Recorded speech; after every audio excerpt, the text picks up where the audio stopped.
Welcome to JC Reads. I'm glad you're here. Today's selection is a creator request.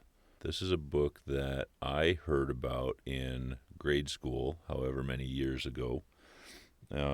Grade school or middle school, we were talking about history and English and the arts, and we talked about the radio broadcast of the book War of the Worlds, read by Orson Welles, written by H.G. Wells, that created some panic in the 1930s.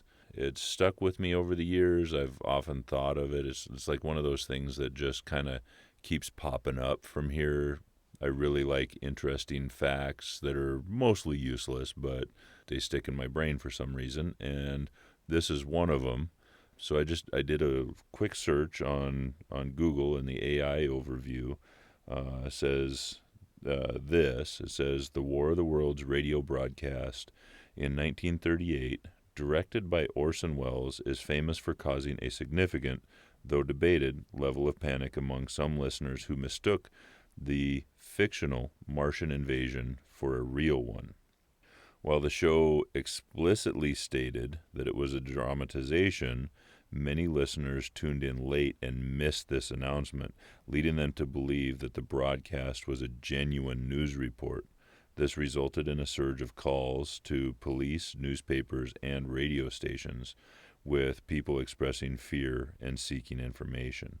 It says that the broadcast happened on October 30th, 1938, and it was produced by Orson Welles' Mercury Theater On Air, presented this adaptation of H.G. Wells' War of the Worlds. And it was presented as a series of simulated news bulletins. It struck me the amount of hysteria and whatnot through the medium, and my thought then was, man, must have been pretty realistic to convince that many people that it was actually real. And though it's popped up many times over the years in just the course of my life and whatnot, I've never actually read the book. I like to keep things interesting for me as well as for listeners or consumers of this content, or however you want to phrase it. So I'm looking forward to seeing how good this book is, that it could have deceived that many people into thinking that it's real, understanding that this is reading the original book in its original form, and it's not an adaptation, a rendering. I know that there have been a lot over the years, but I prefer to go straight to the source and see it for myself rather than listening to what other people have done. So relax while I read us a story. The War of the Worlds by H.G. Wells, Book 1, The Coming of the Martians. Chapter 1, The Eve of the War. No one would have believed in the last years of the 19th century that this world was being watched keenly and closely by intelligences greater than man's, and yet as mortal as his own. That as men busied themselves about their various concerns, they were scrutinized and studied, perhaps almost as narrowly as a man with a microscope might scrutinize the transient creatures that swarm and multiply in the drop of water. With infinite complacency, men went to and fro over this globe about their little affairs, serene in their assurance of their empire over matter. It is possible that the inferiority under the microscope do the same. No one gave a thought to the older worlds of space as sources of human danger, or thought of them only to dismiss the idea of life upon the impossible or improbable. It is curious to recall some of the mental habits of those departed days. At most, terrestrial men fancied there might be other men upon Mars, perhaps inferior to themselves, and ready to welcome a missionary enterprise. Yet across the gulf of space, minds that are to our minds as ours are to those of the beasts that perish, intellects vast and cool and unsympathetic, regarded this earth with envious eyes, and slowly and surely drew their plans against us, and early in the 20th century came the Great Disillusionment. The planet Mars, I scarcely need remind the reader, revolves about the sun at a mean distance of 140 million miles, and the light and heat it receives from the sun is barely half of that received by this world. It must be, if the nebular hypothesis has any truth, older than our world, and, long before this earth ceased to be molten, life upon its surface must have begun its course. The fact that it is scarcely 1/7 the volume of Earth must have accelerated its cooling to the temperature at which life could begin. It has air and water and all that is necessary for the support of animated existence. Yet so vain is man, and so blinded by his vanity, that no writer, up to the very end of the 19th century, expressed any idea that intelligent life might have developed there far, or indeed at all, beyond its earthly level. Nor was it generally understood that since Mars is older than our Earth, with scarcely a quarter of the superficial area, and remoter from the sun, it necessarily follows that it is not only more distant from life's beginning, but nearer its end. The secular cooling that must some day overtake our planet has already gone far indeed with our neighbor. Its physical condition is still largely a mystery, but we know now that even its equatorial region, the midday temperatures barely approaches that of our coldest winter. Its air is much more attenuated than ours. Its oceans have shrunk until they cover but 1/3 of its surface, and as its slow seasons change, huge snow caps gather and melt about either pole and periodically inundate its temperature zones.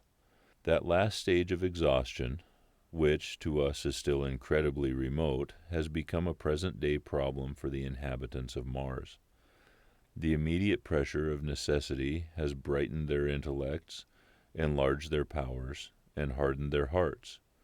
And looking across space, with instruments and intelligences such as we have scarcely dreamed of, they see, at its nearest distance of only 35 million miles sunward of them, a morning star of hope, our own warmer planet, green with vegetation and gray with water, with a cloudy atmosphere eloquent of fertilization, with glimpses through its drifting cloud wisps of broad stretches of populous country and narrow, navy-crowded seas. And we men, the creatures who inhabit this earth, must be to them at least as alien and lowly as are the monkeys and lemurs to us. The intellectual side of man already admits that life is an incessant struggle for existence, and it would seem that this too is the belief of the minds upon Mars. Their world is far gone in its cooling, and this world is still crowded with life, but crowded only with what they regard as inferior animals. To carry warfare sunward is, indeed, their only escape from the destruction that generation after generation creeps upon them. And before we judge them too harshly, we must remember what ruthless and utter destruction our own species has wrought, not only upon animals, such as the vanished bison and the dodo, but upon its inferior races. The Tasmanians, in spite of their human likeness, were entirely swept out of existence in a war of extermination waged by European immigrants in the space of 50 years. Are we such apostles of mercy as to complain if the Martians warred in their same spirit? The Martians seem to have calculated their descent with amazing subtlety. Their mathematical learning is evidently far in excess of ours, and to have carried out their preparations with a well-nigh perfect unanimity. Had our instruments permitted it, we might have seen the gathering trouble far back in the 19th century. Men like Schiaparelli watched the red planet. It is odd, by the by, that for countless centuries Mars has been the star of war, but failed to interpret the fluctuating appearances of the markings they mapped so well. All that time the Martians must have been getting ready. During the opposition of 1894, a great light was seen on the illuminated part of the disk, first at the Lick Observatory, then by Perrotin of Nice, and then by other observers. English readers heard of it in the first issue of Nature, dated August 2nd. I am inclined to think that this blaze may have been the casting of the huge gun. In the vast pit sunk into their planet, from which their shots were fired at us, peculiar markings, as yet unexplained, were seen near the site of that outbreak during the next two oppositions. The storm burst upon us 6 years ago now, as Mars approached opposition. Lavelle of Java set the wires of the astronomical exchange palpitating with the amazing intelligence of a huge outbreak of incandescent gas upon the planet. It had occurred towards midnight of the 12th, and the spectroscope, to which he had once resorted, indicated a mass of flaming gas, chiefly hydrogen, moving with an enormous velocity towards this earth. This jet of fire had become invisible about 12:15. He compared it to a colossal puff of flame suddenly and violently squirted out of the planet, as, quote, flaming gases rushed out of a gun, end quote. A singularly appropriate phrase it proved. Yet the next day there was nothing of this in the papers except a little note in the Daily Telegraph, and the world went on in ignorance of one of the gravest dangers that had ever threatened the human race. I might not have heard of the eruption at all had I not met Ogilvy, the well-known astronomer at Ottershaw.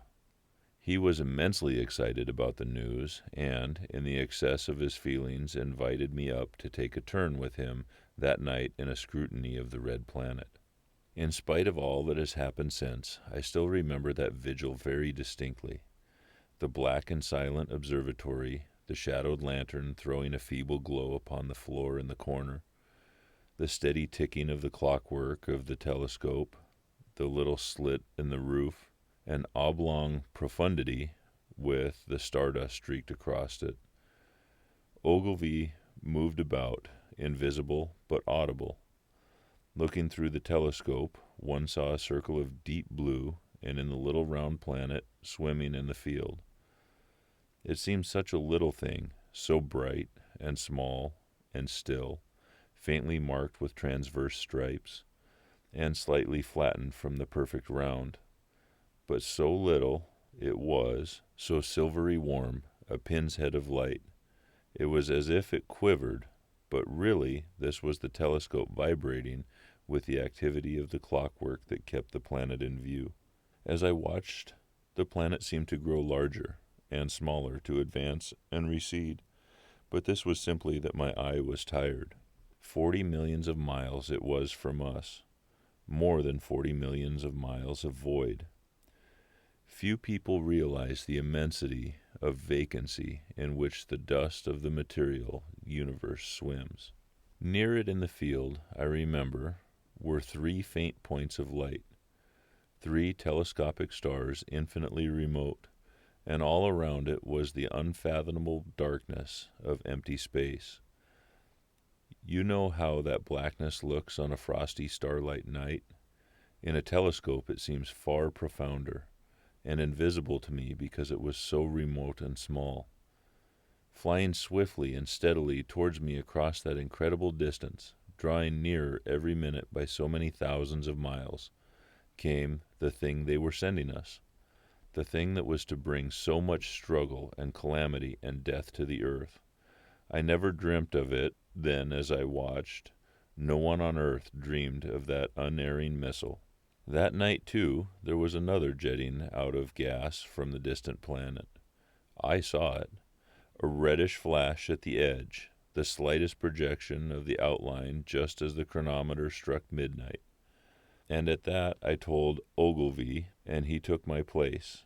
The night was warm, and I was thirsty, and I went stretching my legs clumsily and feeling my way in the darkness to the little table where the siphon stood, while Ogilvy exclaimed, at the streamer of gas that it came out towards us. That night, another invisible missile started on its way to the Earth from Mars, just a second or so under 24 hours after the first one. I remember how I sat on the table there in the blackness, with patches of green and crimson swimming before my eyes. I wished I had a light to smoke by, little suspecting the meaning of the minute gleam I had seen and all that it would presently bring me. Ogilvy watched till 1, then gave it up. We lit a lantern and walked over to his house. Down below in the darkness were Ottershaw and Chertsey and all their hundreds of people sleeping in peace. He was full of speculation that night about the condition of Mars, and scoffed at the vulgar idea of its having inhabitants who were signaling us. His idea was that meteorites must be falling in heavy shower upon the planet, or that a huge volcanic explosion was in progress. He pointed out to me how unlikely it was that organic evolution had taken the same direction in the 2 adjacent planets. The chances against anything manlike on Mars are 1,000,000 to 1, he said. Hundreds of observers saw the flame that night, and the night after about midnight, and again the night after, and so on for 10 nights, a flame each night. Why the shots ceased after the 10th no one on Earth has attempted to explain. It may be the gases of the firing caused the Martians inconvenience. Dense clouds of smoke or dust, visible through the powerful telescope on Earth as little gray, fluctuating patches, spread through the cleanness of the planet's atmosphere and obscured its more familiar features. Even the daily papers woke up to the disturbances at last, and popular notes appeared here, there, and everywhere concerning the volcanoes upon Mars. The serio-comic periodical Punch, I remember, made a happy use of it in the political cartoon, and all unsuspected, those missiles the Martians had fired at us drew earthward, rushing now at a pace of many miles a second through the empty gulf of space, hour by hour and day by day, nearer and nearer. It seems to me now almost incredibly wonderful that, with the swift fate hanging over us, men could go about their petty concerns as they did. I remember how jubilant Markham was at securing a new photograph of the planet for the illustrated paper he edited in those days. People in these latter times scarcely realize the abundance and enterprise of our 19th century papers. For my own part, I was much occupied in learning to ride the bicycle, and busy upon a series of papers discussing the probable developments of moral ideas as civilization progressed. One night, the first missile then could have scarcely been 10 million miles away, I went for a walk with my wife. It was starlight, and I explained the signs of the zodiac to her, and pointed out Mars, a bright dot of light creeping zenithward, towards which so many telescopes were pointed. It was a warm night. Coming home, a party of excursionists from Chertsey or Isleworth passed us singing and playing music. There were lights in the upper windows of the houses as the people went to bed. From the railway station in the distance came the sound of shunting trains, ringing and rumbling, softened almost into melody by the distance. My wife pointed out to me in the brightness of the red, green, and yellow signal lights hanging in the framework against the sky. It seemed so safe, yet the strangest of all things that came from Earth, from outer space, must have fallen while I was sitting there. Visible to me, had I only looked up as it passed. Some of those who saw its flight say it traveled with a hissing sound. I myself heard nothing of that. Many people in Berkshire, Surrey, and Middlesex must have seen the fall of it. At most, have thought that another meteorite had descended. No one seems to have troubled to look for the falling mass that night.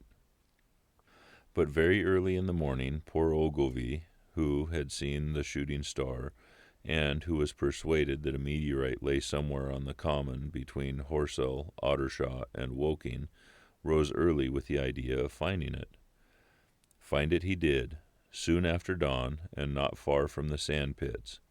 An enormous hole had been made by the impact of the projectile, and the sand and gravel had been flung violently in every direction over the heath, forming heaps visible 1.5 miles away.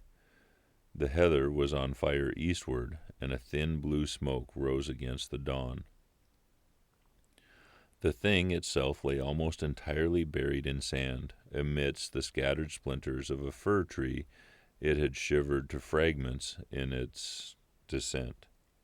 The uncovered part had the appearance of a huge cylinder, caked over and its outline softened by a thick, scaly, dun-colored incrustation. It had a diameter of about 30 yards. He approached the mass, surprised at the size and more so at the shape, since most meteorites are rounded more or less completely. It was, however, still so hot from its flight through the air as to forbid his near approach. A stirring noise within its cylinder he ascribed to the unequal cooling of its surface, for at that time it had not occurred to him that it might be hollow. He remained standing at the edge of the pit that the thing had made for itself, staring at its strange appearance, astonished chiefly at its unusual shape and color, and dimly perceiving even then some evidence of design in its arrival.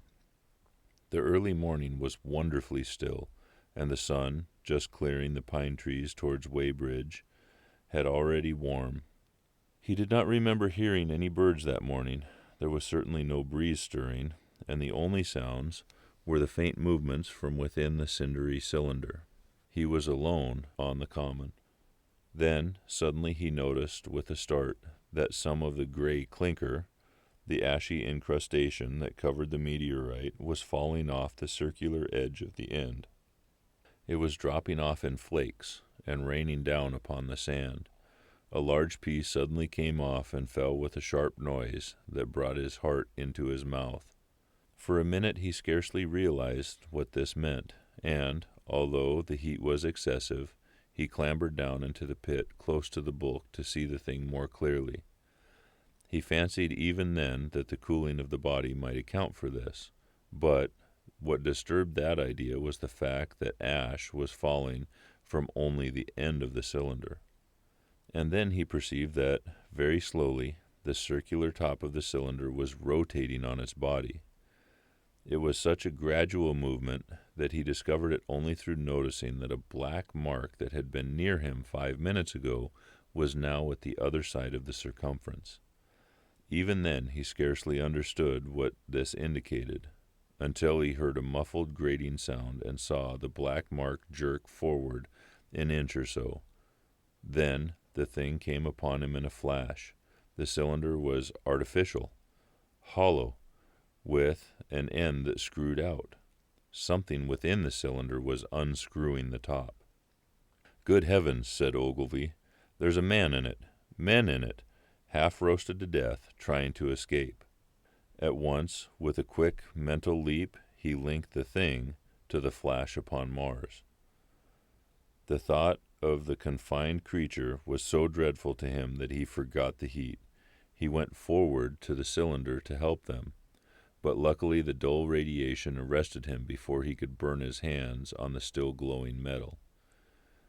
At that he stood irresolute for a moment, then turned, scrambled out of the pit, and set off running wildly into Woking.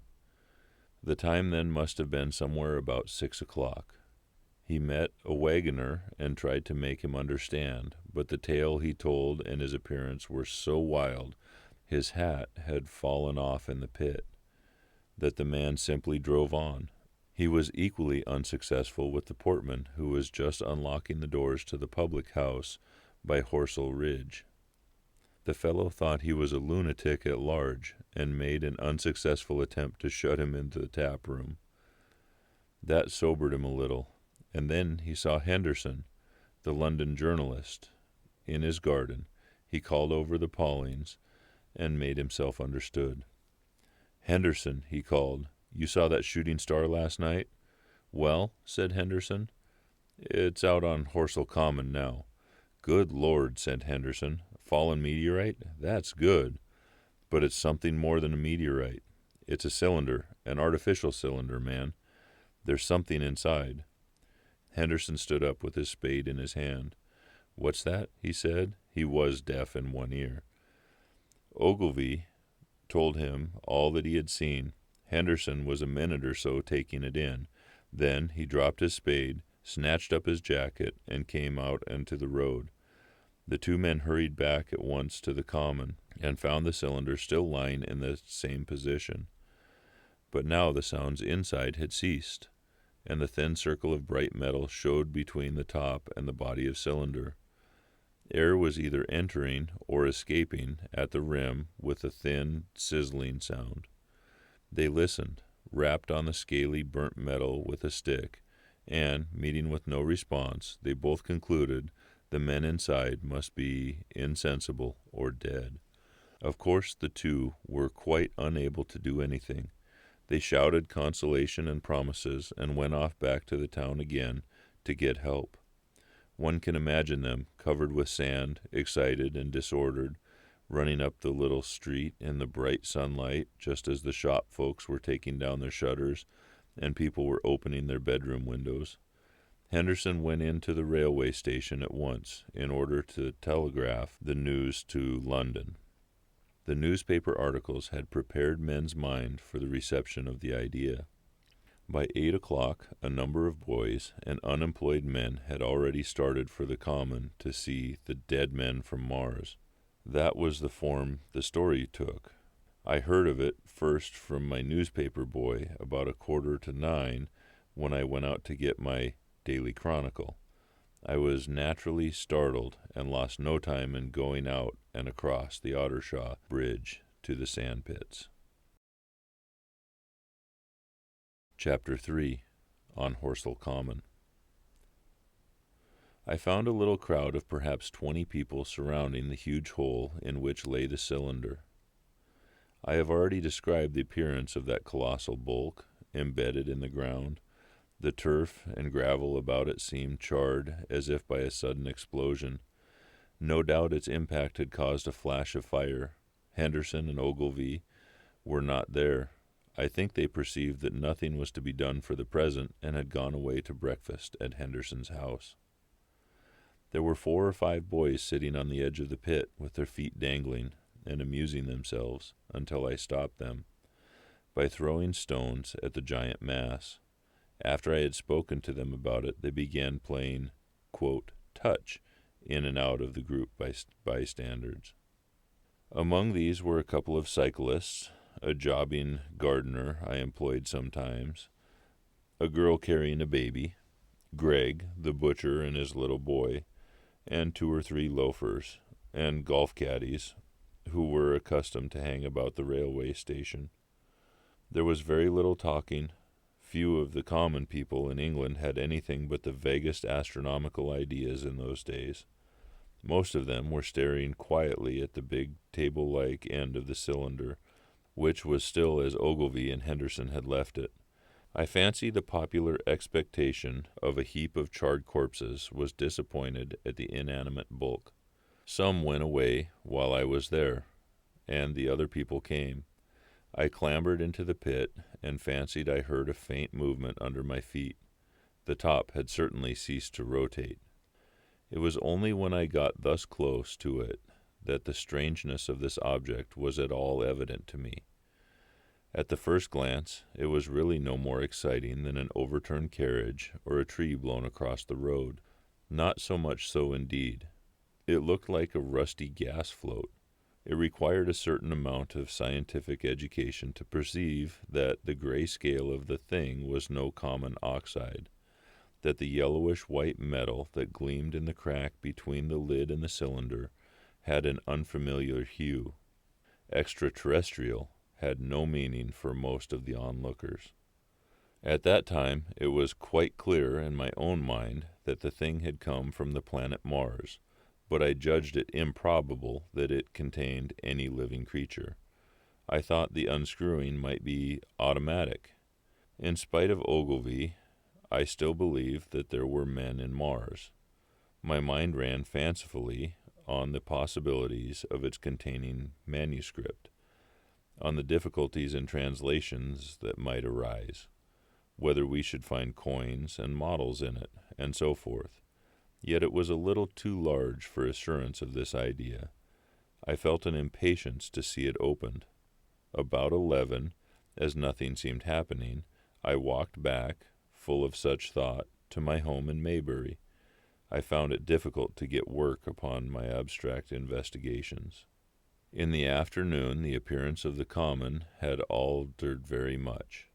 The early editions of the evening papers had startled London with enormous headlines. "A message received from Mars, remarkable story from Woking," and so forth. In addition, Ogilvy's wire to the Astronomical Exchange had roused every observatory in the three kingdoms. There were half a dozen flies or more from the Woking station standing in the road by the stand pits, a basket chaise from Chobham, and a rather lordly carriage. Besides that, there was quite a heap of bicycles. In addition, a large number of people must have walked, in spite of the heat of the day, from Woking and Chertsey, so that there was altogether quite a considerable crowd, one or two gaily dressed ladies among the others. It was glaringly hot, not a cloud in the sky, nor a breath of wind, and the only shadow was that of a few scattered pine trees. The burning heather had been extinguished, but the level ground towards Ottershaw was blackened as far as one could see, and still giving off vertical streamers of smoke. An enterprising sweet-stuff dealer in the Chobham road had sent up his son with a barrow-load of green apples and ginger beer. Going to the edge of the pit, I found it occupied by a group of about a half a dozen men, Henderson, Ogilvy, and a tall, fair-haired man that I afterwards learned was Stent, the astronomer royal, with several workmen wielding spades and pickaxes. Stent was giving directions in a clear, high-pitched voice. He was standing on the cylinder, which was now evidently much cooler. His face was crimson and streaming with perspiration, and something seemed to have irritated him. A large portion of the cylinder had been uncovered, though its lower end was still embedded. As soon as Ogilvy saw me among the staring crowd on the edge of the pit and called to me to come down, and asked me if I would mind going over to see Lord Hilton, the lord of the manor. The growing crowd, he said, was becoming a serious impediment to their excavations, especially the boys. They wanted a light railing put up, and help to keep the people back. He told me that a faint stirring was occasionally still audible within the case, but that the workmen had failed to unscrew the top, as it afforded no grip to them. The case appeared to be enormously thick, and it was possible that the faint sounds we heard represented a noisy tumult in the interior. I was very glad to do as he asked, and so become one of the privileged spectators within the contemplated enclosure. I failed to find Lord Hilton at his house, but I was told he was expected from London by the 6 o'clock train from Waterloo, and, as it was then about 5:15, I went home, had some tea, and walked up to the station to waylay him. Chapter 4. The Cylinder Opens. When I returned to the Common, the sun was setting. Scattered groups were hurrying from the direction of Woking, and one or two persons were returning. The crowd about the pit had increased, and stood out black against the lemon yellow of the sky. A couple of 100 people, perhaps. There were raised voices, and some sort of struggle appeared to be going on about the pit. Strange imaginings passed through my mind as I drew nearer and nearer Stent's voice. "Keep back! Keep back!" A boy came running towards me. "It's a-movin'," he said as he passed. "A screwin' and a screwin' out. I don't like it. I'm going home, I am." I went on to the crowd. There were really, I should think, 200 or 300 people elbowing and jostling at one another, and the one or two ladies were being by no means the least active. "He's fallen in the pit," cried someone. "Keep back," said several. The crowd swayed a little, and I elbowed my way through. Everyone seemed greatly excited. I heard a peculiar humming noise from the pit. "I say," said Ogilvy, "help keep these idiots back. We don't know what's in the confounded thing, you know." I saw a young man, a shop assistant, in Woking I believe he was, standing on the cylinder, trying to scramble out of the hole again. The crowd had pushed him in. The end of the cylinder was being screwed out from within. Nearly 2 feet of shining screw projected. Somebody blundered against me, and I narrowly missed being pitched onto the top of the screw. I turned, and as I did so the screw must have fell out, for the lid of the cylinder fell upon the gravel with a ringing concussion. I stuck my elbow into the person behind me and turned my head towards the thing again. For a moment that circular cavity seemed perfectly black. I had the sunset in my eyes. I think everyone expected to see a man emerge, possibly something a little unlike us terrestrial men, but in all essentials a man. I know I did. But, looking, I presently saw something stirring within the shadow. Grayish, billowy movements, one above another, and then 2 luminous discs, like eyes. Then something resembling a little gray snake, about the thickness of a walking stick, coiled up out of the writhing middle, and wriggled in the air towards me, and then another. A sudden chill came over me. There was a loud shriek from a woman behind. I half turned, keeping my eyes fixed upon the cylinder still, from which other tentacles were now projecting, and began pushing my way back from the edge of the pit. I saw astonishment giving place to horror on the faces of the people about me. I heard inarticulate exclamations on all sides. There was a general movement backwards. I saw the shopman struggling still on the edge of the pit. I found myself alone, and saw the people on the other side of the pit running off, Stent among them. I looked again at the cylinder, and ungovernable terror gripped me. I stood petrified and staring. A big, grayish, rounded bulk, the size of, perhaps, a bear, was rising slowly and painfully out of the cylinder. As it bulged up and caught the light, it glistened like wet leather. 2 large, dark-colored eyes were regarding me steadfastly. The mass that framed them, the head of the thing, was rounded, and had, one might say, a face.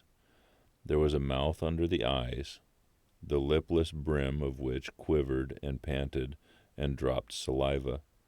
The whole creature heaved and pulsated convulsively. A lank tentacular appendage gripped the edge of the cylinder. Another swayed in the air. Those who have never seen a living Martian can scarcely imagine the strange horror of its appearance.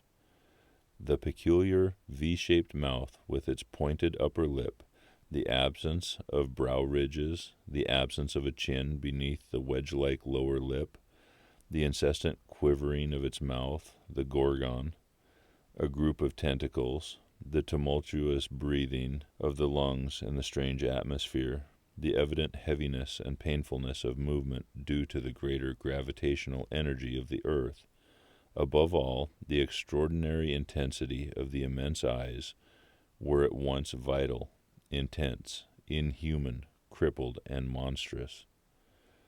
There was something fungoid in the oily brown skin, something in the clumsy deliberation of the tedious movements unspeakably nasty. Even at this first encounter, a glimpse, I was overcome with disgust and dread. Suddenly, the monster vanished. It had toppled over the brim of the cylinder and fallen into the pit, with a thud like the fall of a great mass of leather. I heard it give a peculiar, thick cry, and forthwith another one of these creatures appeared darkly in the deep shadow of the aperture. I turned, and, running madly, made for the first group of trees, perhaps 100 yards away. But I ran slantingly and stumbling, for I could not avert my face from these things. There, among some young pine trees and furze bushes, I stopped, panting, and waited further developments. The common round and the sandy pits was dotted with people, standing, like myself, in half-fascinated terror, staring at these creatures, or rather the heaped gravel at the edge of the pit in which they lay. And then, with a renewed horror, I saw a round, black object bobbing up and down on the edge of the pit. It was the head of the shopman who had fallen in, but showing as little black object against the hot western sky. Now he got his shoulder up and his knee, and again he seemed to slip back until only his head was visible. Suddenly he vanished, and I could have fancied a faint shriek had reached me. I had a momentary impulse to go back and help him that my fears overruled. Everything was quite invisible, hidden by the deep pit and the heap of sand that the fall of the cylinder had made. Anyone coming along the road from Chobham or Woking would have been amazed at the sight.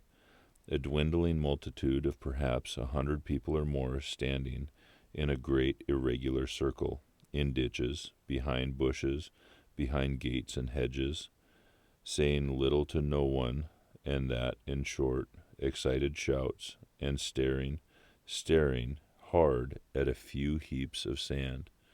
The barrow of ginger beer stood, a queer derelict, black against the burning sky, and in the sand pits was a row of deserted vehicles with their hoses feeding out of nose bags or pawing at the ground. Chapter 5. The Heat Ray.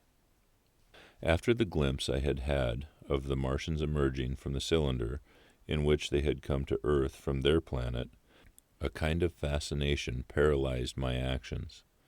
I remained standing, knee-deep in the heather, staring at the mound that hid them. I was a battleground of fear and curiosity. I did not dare go back towards the pit, but I felt a passionate longing to peer in. I began walking, therefore, in a big curve, seeking some point of vantage, and continually looking at the sand heaps that hid these newcomers to our earth. Once a leash of thin black whips, like the arms of an octopus, flashed across the sunset and was immediately withdrawn, and afterwards a thin rod rose up, joint by joint, bearing at its apex a circular disc that spun with a wobbling motion. What could be going on there? Most of the spectators had gathered in one or two groups, one a little crowd towards Woking, the other a knot of people in the direction of Chobham. Evidently, they shared my mental conflict. There were few near me.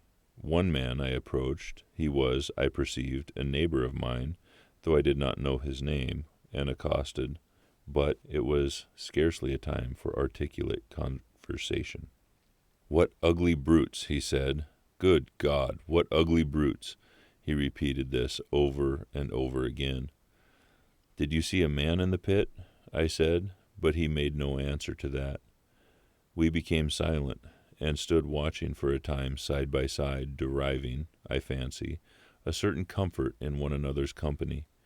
Then I shifted my position to a little knoll that gave me the advantage of a yard or more of elevation, and when I looked for him presently he was walking towards Woking. The sunset faded to twilight before anything further happened.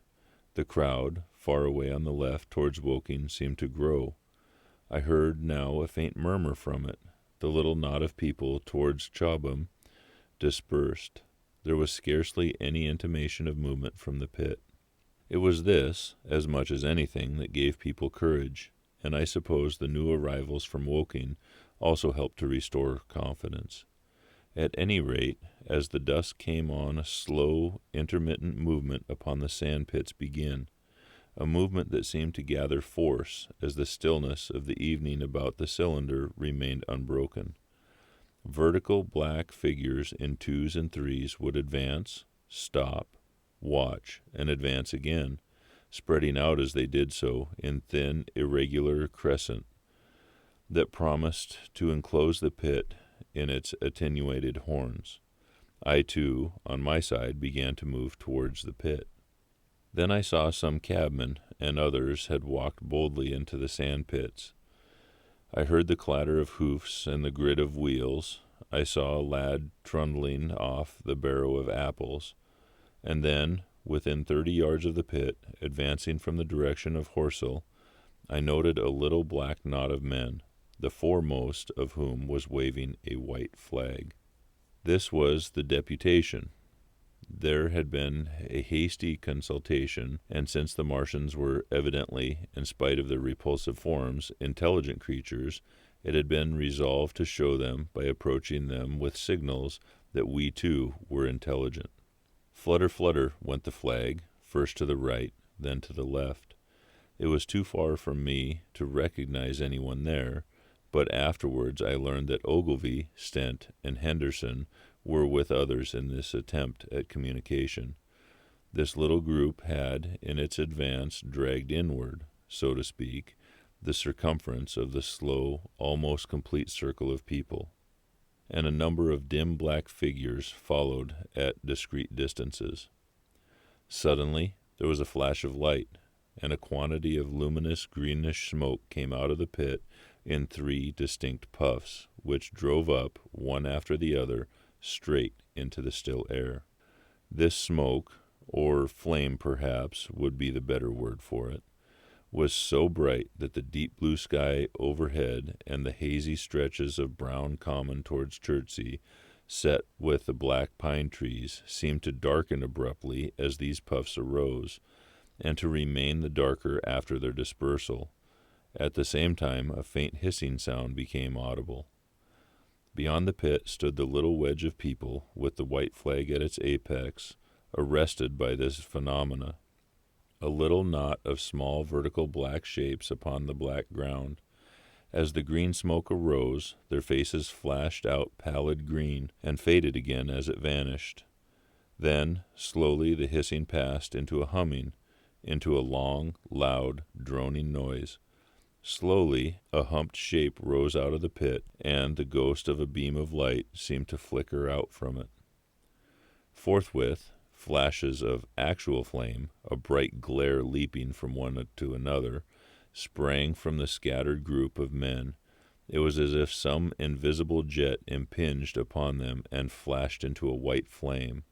It was as if each man were suddenly and momentarily turned to fire. Then, by the light of their own destruction, I saw them staggering and falling, and their supporters turning to run. I stood staring, not as yet realizing that this was death leaping from man to man in that little distant crowd. All I felt was that it was something very strange, an almost noiseless and blinding flash of light, and a man fell headlong and lay still.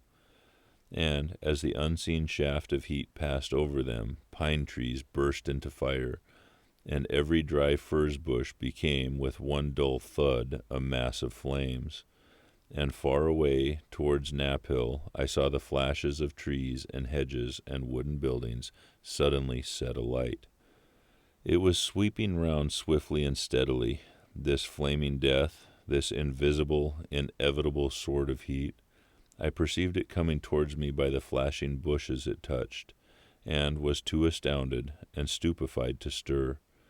I heard the crackle of the fire in the distant sand pits, and the sudden squeal of a horse that was as suddenly stilled. Then it was as if an invisible yet intensely heated finger were drawn through the heather between me and the Martians, and all along a curving line beyond the sand pits the dark grounded smoke and crackled. Something fell with a crash far away to the left, where the road from Woking station opens out on the common. Forthwith the hissing and humming ceased, and the black dome-like object sank down out of sight into the pit. All this had happened with such swiftness that I had stood motionless, dumbfounded and dazzled by the flashes of light. Had that death swept through a full circle, it most inevitably would have slain me in surprise. But it passed and spared me, and left the night about me suddenly dark and unfamiliar. The undulating common seemed now dark, almost to blackness, except where its roadways lay gray and pale under the deep blue sky of the early night. It was dark and suddenly void of men. Overhead, the stars were mustering, and in the sky was a pale, bright, almost greenish blue. The tops of the pine trees and the roofs of Horsell came out sharp and black against the western afterglow. The Martians and their appliances were altogether invisible, save for that thin mast upon which their restless mirror wobbled. Patches of bush and isolated trees here and there smoked and glowed still, and the houses towards Woking Station were sending up spires of flame into the stillness of the evening air. Nothing was changed, save for that and a terrible astonishment. The little group of black specks with the flag of white had been swept out of existence, and the stillness of the evening, so it seemed to me, had scarcely been broken. It came to me that I was upon this dark common, helpless, unprotected, and alone. Suddenly, like a thing falling upon me from without, came fear. With an effort, I turned and began stumbling, running through the heather.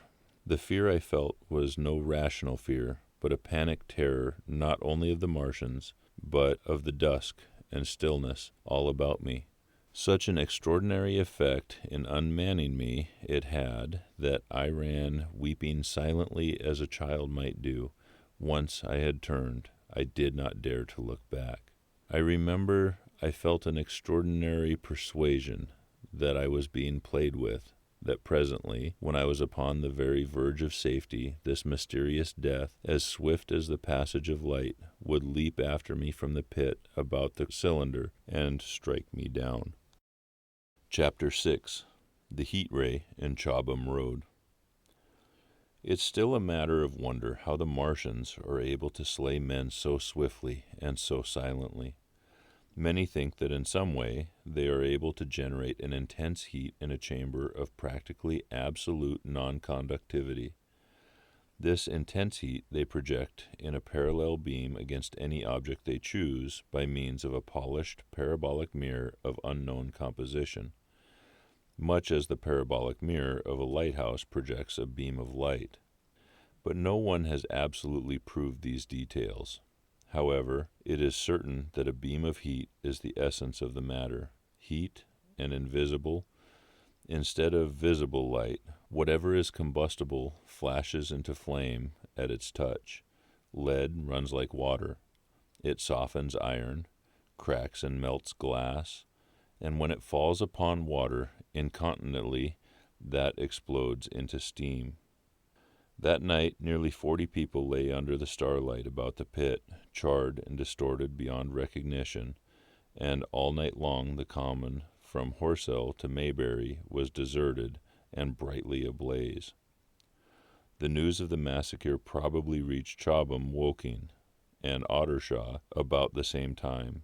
In Woking, the shops had closed when the tragedy happened, and a number of people, shop people and so forth, attracted by the stories they had heard, were walking over the Horsell Ridge and among the road between the hedges that runs out at last upon the common.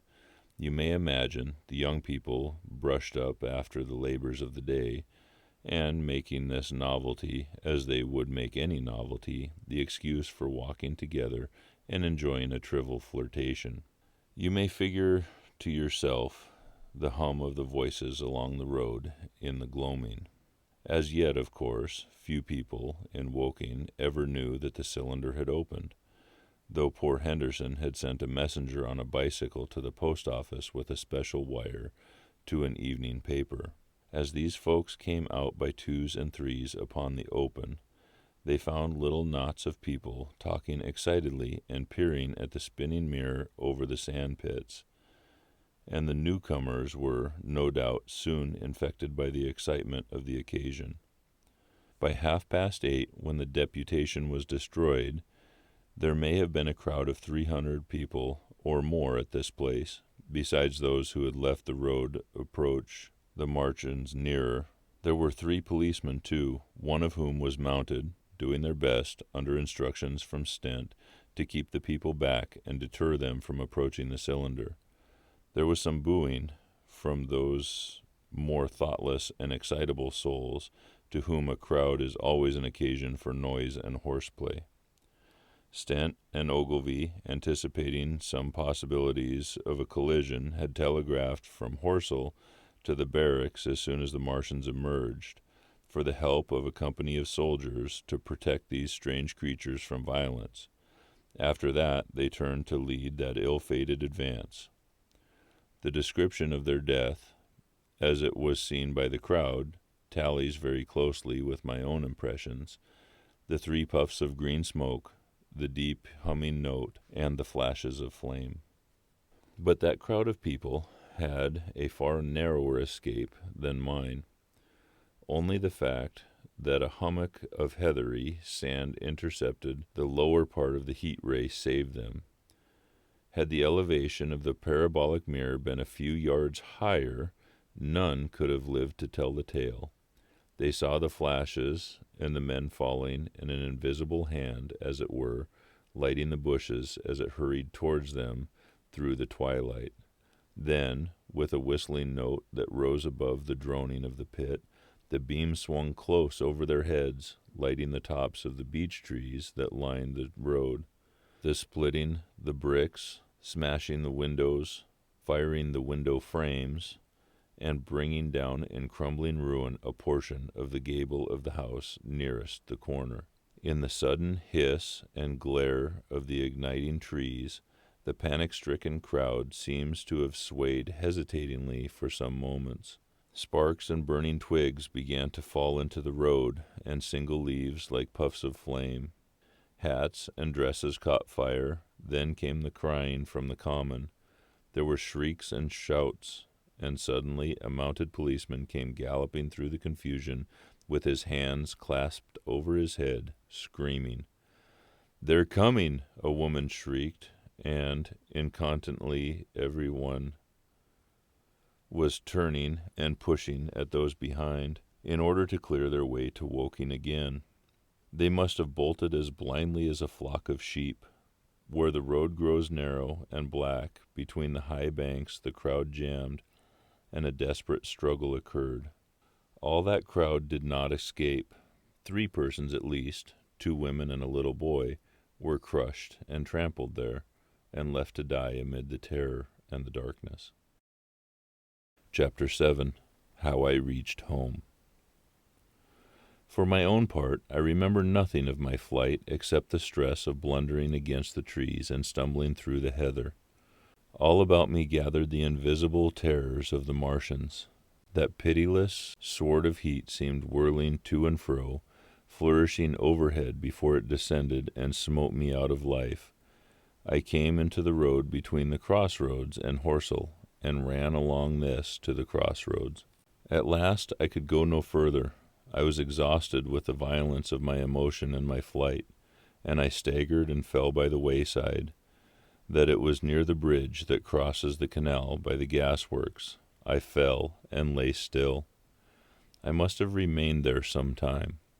I sat up, strangely perplexed. For a moment, perhaps I could not clearly understand how I came there. My terror had fallen from me like a garment. My hat had gone, and my collar had burst away from its fastener. A few minutes before, there had only been 3 real things before me: the immensity of the night and space and nature, my own feebleness and anguish, and the near approach of death. Now it was as if something turned over, and the point of view altered abruptly. There was no sensible transition from one state of mind to the other. I was immediately of the self of every day again, a decent, ordinary citizen. The silent common, the impulse of my flight, the starting flames, were as if they had been a dream. I asked myself, had these latter things indeed happened? I could not credit it. I rose and walked unsteadily up the steep incline of the bridge. My mind was blank wonder. My muscles and nerves seemed drained of their strength. I dare say I staggered drunkenly. A head rose over the arch. and the figure of a workman carrying a basket appeared. Beside him ran a little boy. He passed me, wishing me good night. I was minded to speak to him, but I did not. I answered his greeting with a meaningless mumble, and went on over the bridge.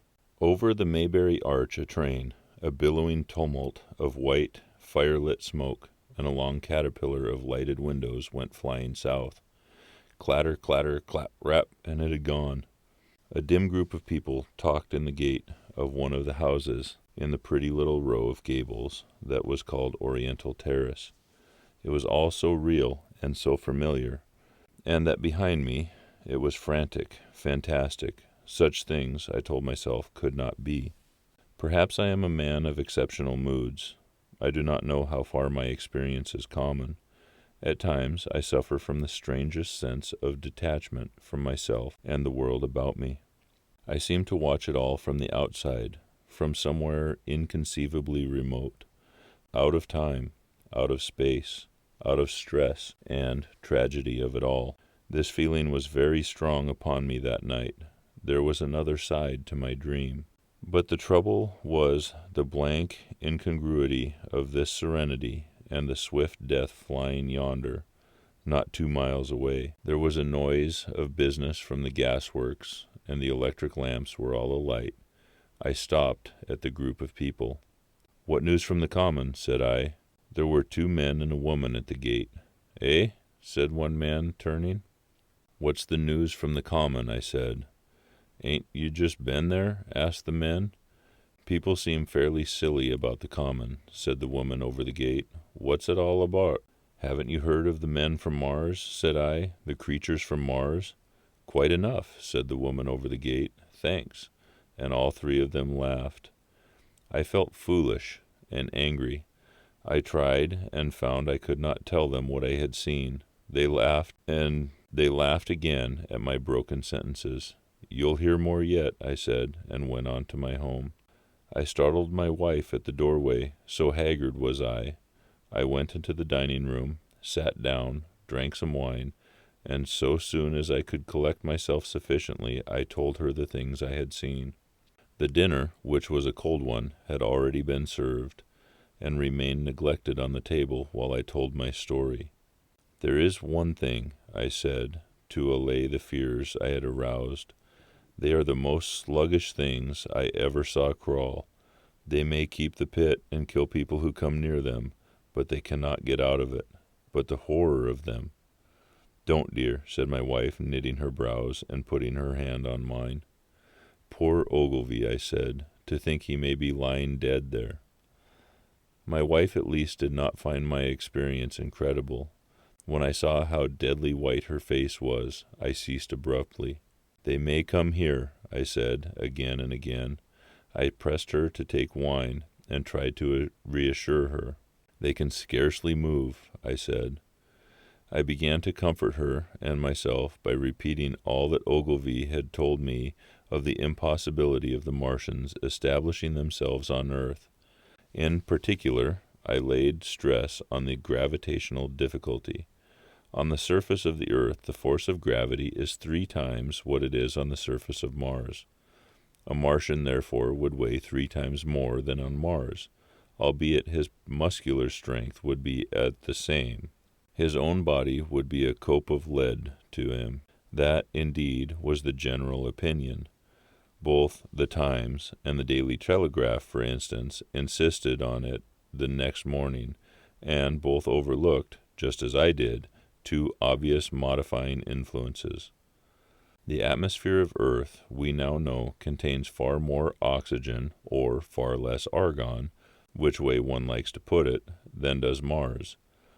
The invigorating influences of this excess oxygen upon the Martians indisputably did much to counterbalance the increased weight of their bodies.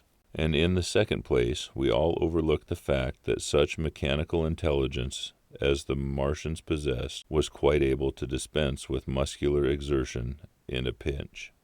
But I did not consider these points at the time, and so my reasoning was dead against the chances of the invaders, with wine and food and confidence at my own table, and the necessity of reassuring my wife, I grew by insensible degrees courageous and secure. "They have done a foolish thing," said I, fingering my wine-glass. "They are dangerous because, no doubt, they are mad with terror. Perhaps they expected to find no living things, certainly no intelligent living things." "A shell in a pit," said I. "If the worst comes to the worst, we'll kill them all." The intense excitement of the events had no doubt left my perceptive powers in a state of erethism. I remember that dinner table with extraordinary vividness even now. My dear wife's sweet, anxious face peering at me from under the pink lampshade, the white cloth with its silver and glass table furniture, for in those days even philosophical writers had many little luxuries. The crimson-purple wine in my glass are photographically distinct. At the end of it I sat, tempering nuts with a cigarette, regretting Ogilvy's rashness, and denouncing the short-sighted timidity of the Martians. So some respectable dodo in the Mauritius might have lorded it in its nest, and discussed the arrival of that shipful of pitiless sailors in want of animal food. "We will peck them to death tomorrow, my dear." I did not know it, but that was the last civilized dinner I was to eat for very many strange and terrible days. Chapter 8. Friday Night. The most extraordinary thing to my mind of all the strange and wonderful things that happened upon that Friday was the dovetailing of the commonplace habits of our social order with the first beginnings of the series of events that was to topple that social order headlong. If on Friday night you had taken a pair of compasses and drawn a circle with a radius of 5 miles around the Woking sand pits, I doubt if you'd have had one human being outside it, unless it were some relation of Stent, or of the 3 or 4 cyclists of London people lying dead on the Common, whose emotions or habits were at all affected by the newcomers. Many people had heard of the cylinder, of course, and talked about it in their leisure, but it certainly did not make the sensation that an ultimatum to Germany would have done.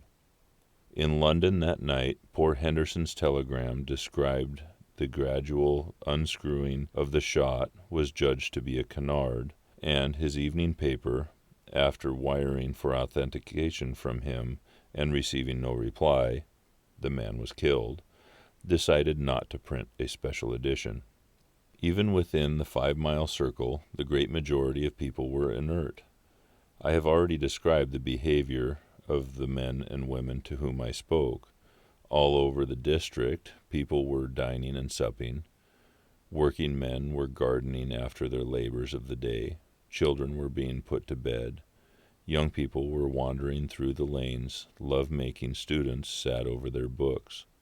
Maybe there was a murmur in the village streets, a novel and dominant topic in the public houses, and here and there a messenger or even an eyewitness of the latter occurrences caused a whirl of excitement, a shouting, and a running to and fro. But for the most part, the daily routine of working, eating, drinking, sleeping, went on as it had done for countless years, as though no planet Mars existed in the sky. Even at Woking Station and Horsell and Chobham, that was the case. In Woking Junction, until a late hour, trains were stopping and going on. Others were shunting on the sidings. Passengers were alighting and waiting, and everything was proceeding in the most ordinary way. A boy from the town trenching on Smith's Monopoly was selling papers with the afternoon's news. The ringing impact of trucks, the sharp whistle of the engines from the junction, mingled with their shouts of "Men from Mars." Excited men came to the stations about 9 o'clock with incredible tidings, and caused no more disturbance than drunkards might have done. People rattling London-wards peered into the darkness outside the carriage windows and saw only a rare, flickering, vanishing spark dance up from the direction of Horsell, a red glow and a thin veil of smoke driving across the stars, and thought nothing more serious than a heath fire was happening. It was only round the edge of the common that any disturbance was perceptible. There were half a dozen villas burning on the Woking border. There were lights in all the houses on the common side of the three villages, and the people there kept awake till dawn.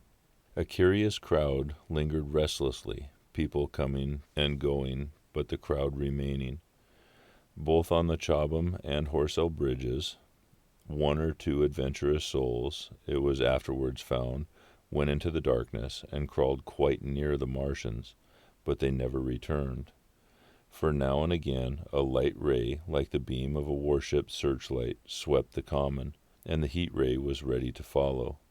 Save for such, that big area of common was silent and desolate, and the charred bodies lay about on it all night under the stars, and all the next day a noise of hammering from the pit was heard by many people. So you have the state of things on Friday night. In the center, sticking into the skin of our old planet Earth like a poisoned dart, was this cylinder. But the poison was scarcely working yet. Around it was a patch of silent common, smoldering in places, and with a few dark, dimly seen objects lying in contorted attitudes here and there. Here and there was burning a bush or tree. Beyond was a fringe of excitement, and farther than that fringe the inflammation had not crept as yet. In the rest of the world the stream of life still flowed as it had flowed for immemorial years. The fever of war that would presently clog vein and artery, dead nerve, and destroy brain had still to develop. All night long the Martians were hammering and stirring, sleepless, indefatigable.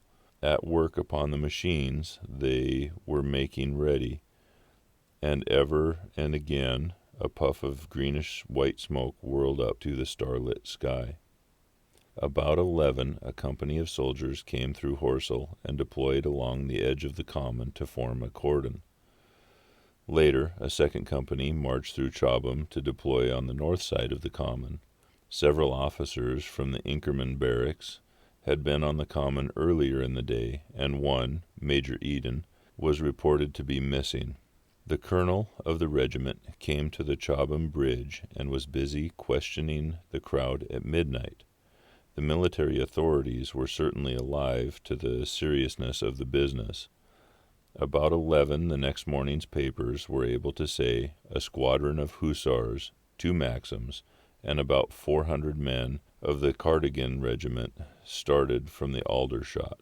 A few seconds after midnight the crowd in Chertsey Road, Woking, saw a star fall from heaven into the pine woods to the northwest. It had a greenish color and caused a silent brightness like a summer lighting. This was the second cylinder. Chapter 9. The Fighting Begins. Saturday lives in my memory as a day of suspense. It was a day of lassitude, too, hot and close, with, I am told, a rapidly fluctuating barometer. I had slept but little, though my wife had succeeded in sleeping, and I rose early. I went into my garden before breakfast and stood listening, but towards the common there was nothing stirring but a lark. The milkman came as usual.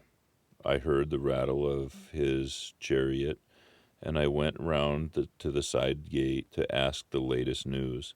He told me that during the night the Martians had been surrounded by troops and that guns were expected. Then, a familiar, reassuring note, I heard a train running towards Woking. "They aren't to be killed," said the milkman, "if that can possibly be avoided." I saw my neighbor gardening, chatted with him for a time, and then strolled into breakfast. It was a most unexceptional morning. My neighbor was of opinion that the troops would be able to capture or destroy the Martians during the day. "It's a pity they make themselves so unapproachable," he said. "It would be curious to know how they live on another planet. We might learn a thing or two." He came up to the fence and extended a handful of strawberries, for his gardening was as generous as it was enthusiastic. At the same time he told me of the burning of the pine woods about the Byfleet golf links. "They say," he said, that there's another of those blessed things fallen there, number 2. But one's enough, surely. This lot'll cost the insurance people a pretty penny before everything's settled." He laughed with an air of the greatest good humor as he said this. "The woods," he said, "were still burning," and pointed out a haze of smoke to me. "They will be hot underfoot for days, on account of the thick soil of pine needles and turf," he said, and then grew serious over poor Ogilvy. After breakfast, instead of working, I decided to walk down towards the common. Under the railway bridge, I found a group of soldiers. Sappers, I think, men in small round caps, dirty red jackets unbuttoned, and showing their blue shirts, dark trousers, and boots coming to the calf.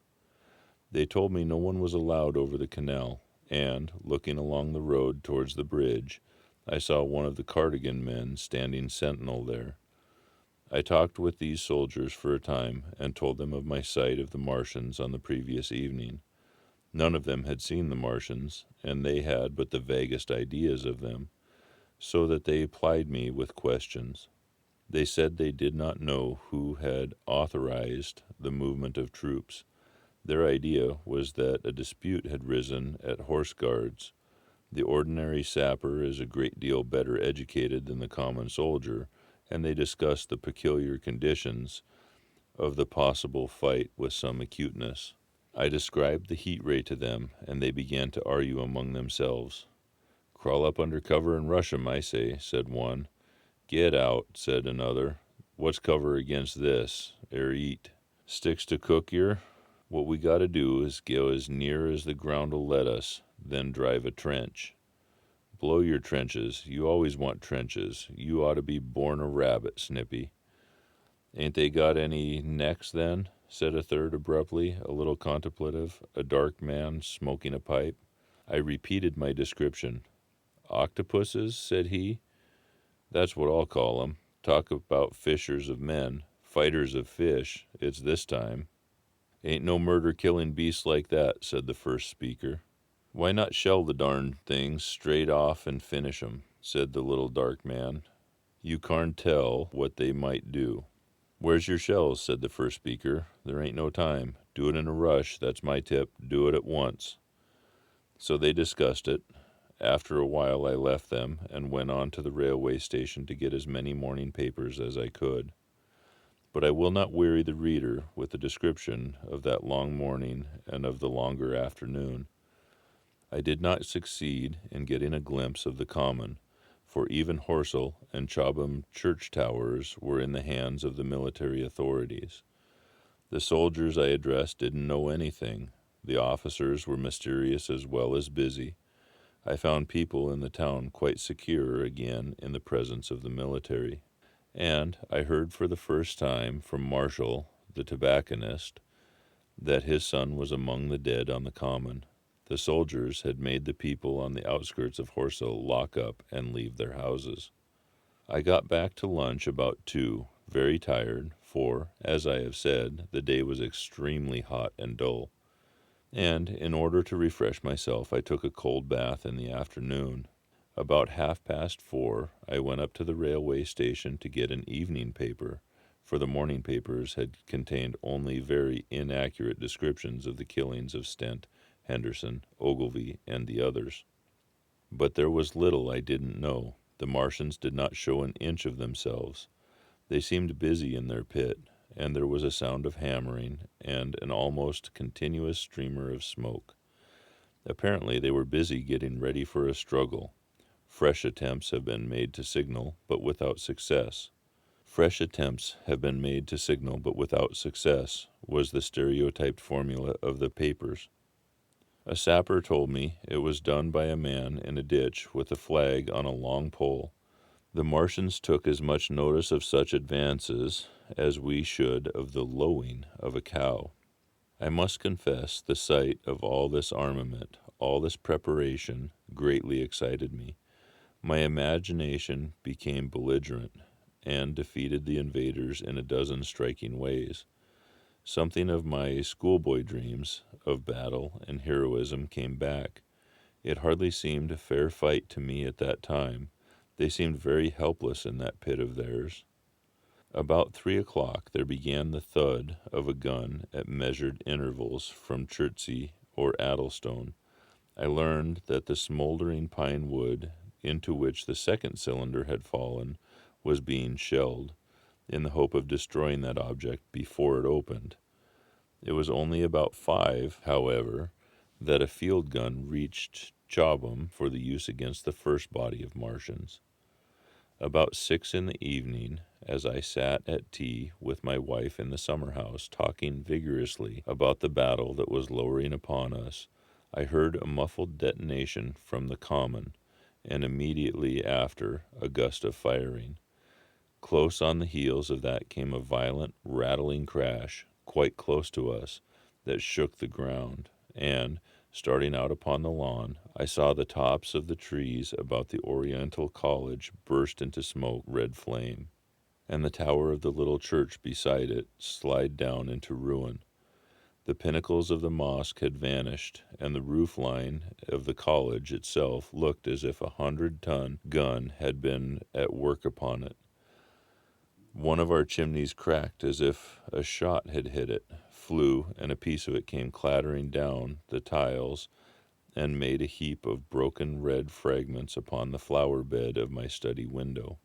I and my wife stood amazed. Then I realized that the chest of Mayberry Hill must be within range of the Martian's heat ray, now that college was cleared out of the way. At that I gripped my wife's arm, and without ceremony ran her out into the road. Then I fetched out the servant, telling her I would go upstairs myself for the box she was clamoring for. "We can't possibly stay here," I said, and as I spoke the firing reopened for a moment upon the common. "But where are we to go?" said my wife in horror. I thought, perplexed. Then I remembered her cousins at Leatherhead. "Leatherhead!" I shouted above the sudden noise. She looked away from me downhill. The people were coming out of their houses astonished. "How are we to get to Leatherhead?" she said. Down the hill I saw a bevy of hussars ride under the railway bridge. 3 galloped through the open gates of the Oriental College. 2 others dismounted and began running from house to house. The sun shining through the smoke that drove up from the tops of the trees seemed blood red, and threw an unfamiliar, lurid light upon everything. "Stop here," said I. "You are safe here," and I started off at once for the Spotted Dog, for I knew the landlord had a horse and dog cart. I ran, for I perceived that in a moment every one upon this side of the hill would be moving. I found him in his bar, quite unaware of what was going on behind his house. A man stood with his back to me, talking to him. "I must have £1," said the landlord, "and I've no one to drive it." "I'll give you 2, said I over the stranger's shoulder. "What for?" "And I'll bring it back by midnight," I said. "Lord," said the landlord, "what's the hurry? I'm selling my bit of pig. £2, and you bring it back. What's going on now?" I explained hastily that I had to leave my home, and so secured the dog cart. At that time, it did not seem to me nearly so urgent that the landlord should leave his.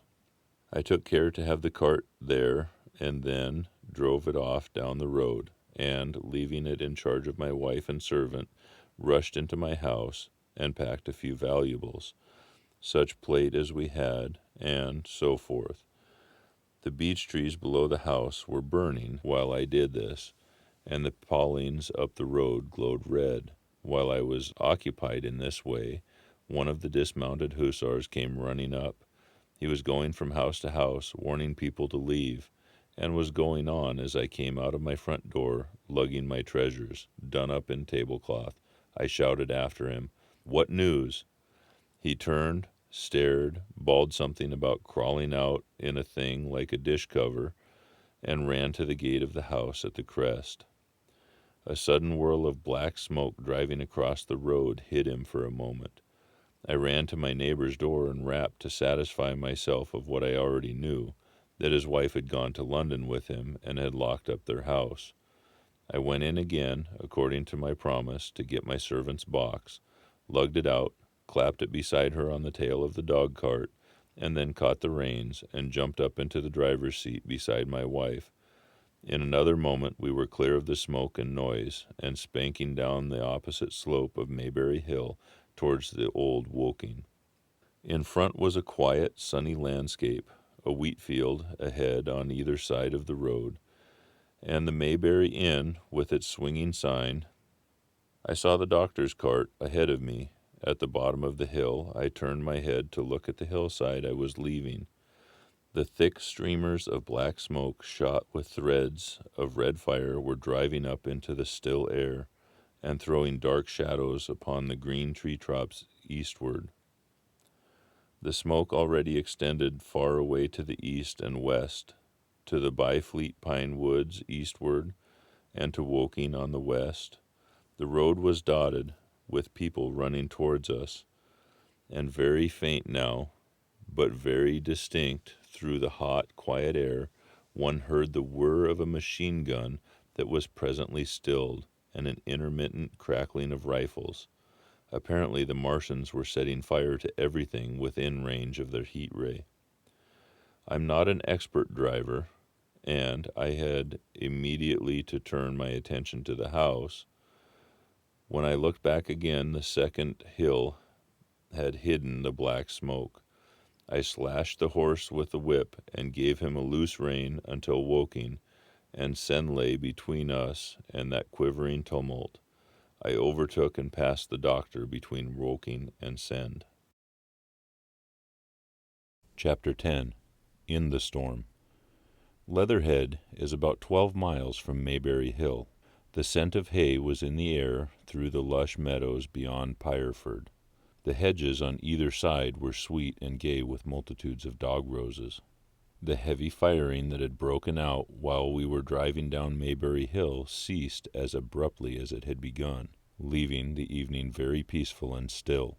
We got to Leatherhead without misadventure about 9 o'clock, and the horse had an hour's rest while I took supper with my cousins and commended my wife to their care. My wife was curiously silent throughout the drive and seemed oppressed with forebodings of evil. I talked to her reassuringly, pointing out that the Martians were tied to the pit by sheer heaviness, and, at the most, could but crawl a little out of it. But she answered only in monosyllables. Had it not been for my promise to the innkeeper, she would, I think, have urged me to stay in Leatherhead that night. Would that I had. Her face, I remember, was very white as we parted. For my own part, I had been feverishly excited all day. Something very like the war fever that occasionally runs through a civilized community had got into my blood, and in my heart I was not so very sorry that I had to return to Maybury that night. I was even afraid that that last fusillade I had heard might mean the extermination of our invaders from Mars. I can best express my state of mind by saying that I wanted to be in at the death. It was nearly 11 when I started to return. The night was unexpectedly dark to me. Walking out of the lighted passage of my cousin's house, it seemed indeed black, and it was as hot and close as the day. Overhead the clouds were driving fast, albeit not a breath stirred the shrubs about us. My cousin's man lit both lamps. Happily, I knew the road intimately. My wife stood in the light of the doorway and watched me until I jumped up into the dog-cart. Then, abruptly she turned and went in, leaving my cousins side by side, wishing me a good hap. I was a little depressed at first, with the contagion of my wife's fears, but very soon my thoughts reverted to the Martians. At that time I was absolutely in the dark as to the course of the evening's fighting. I did not even know the circumstances that had precipitated the conflict. As I came through Ockham, for that is the way I returned, and not through Send and Old Woking, I saw along the western horizon a blood-red glow, which, as I drew nearer, crept slowly up the sky. The driving clouds of the gathering thunderstorm mingled there with the masses of black and red smoke. Ripley Street was deserted, and except for a lighted window or so the village showed not a sign of life. But I narrowly escaped an accident at the corner of the road to Pireford, where a knot of people stood, with their backs to me. They said nothing to me as I passed. I do not know what they knew of the things happening beyond the hill, nor do I know if the silent houses I passed on my way were sleeping securely, or deserted and empty, or harassed and watching against the terror of the night. From Ripley until I came through Pireford, I was in the valley of the Wey, and the red glare was hidden from me. As I ascended the little hill beyond Pireford Church, the glare came into view again, and the trees about me shivered with the first intimation of the storm that was upon me. Then I heard the midnight pealing out from Pireford Church behind me, and then came the silhouette of Maybury Hill, with its treetops and roofs black and sharp against the red. Even as I beheld this lurid green glare lit the road about me and showed the distant woods towards Addlestone, I felt a tug at the reins. I saw that the driving clouds had been pierced, as it were, by a thread of green fire, suddenly lighting their confusion and falling into the field to my left. It was the third falling star. Close on its apparition, and blindingly violet by contrast, danced out the first lightning of the gathering storm, and the thunder burst like a rocket overhead. The horse took the bit between his teeth and bolted. A moderate incline runs towards the foot of Maybury Hill, and down this we clattered. Once the lightning had begun, it went on in as rapid a succession of flashes as I had ever seen, the thunderclaps treading one on the heels of the other, and, with a strange crackling accompaniment, sounded more like the working of a gigantic electric machine than the usual detonating reverberations. The flickering light was blinding and confusing, and a thin hail smote gustily at my face as I drove down the slope. At first I regarded little but the road before me, and then abruptly my attention was arrested by something that was moving rapidly down the opposite slope of Maybury Hill. At first I took it for the wet roof of a house, but one flash following another showed it to be a swift, rolling movement. It was an elusive vision, a moment of bewildering darkness, and then, in a flash-like daylight, the red masses of the orphanage near the crest of the hill, the green tops of the pine trees, and this problematical object came out clear and sharp and bright. And this thing I saw, how can I describe it? A monstrous tripod, higher than many houses, striding over the young pine trees and smashing them aside in its career. A walking engine of glittering metal striding now across the heather, articulate ropes of steel dangling from it, and the clattering tumult of its passage mingling with the riot of the thunder. A flash, and it came out vividly, heeling over one way with 2 feet in the air, to vanish and reappear almost instantly, as it seemed, with the next flash 100 yards nearer. Can you imagine a milking stool tilted and bowled violently along the ground?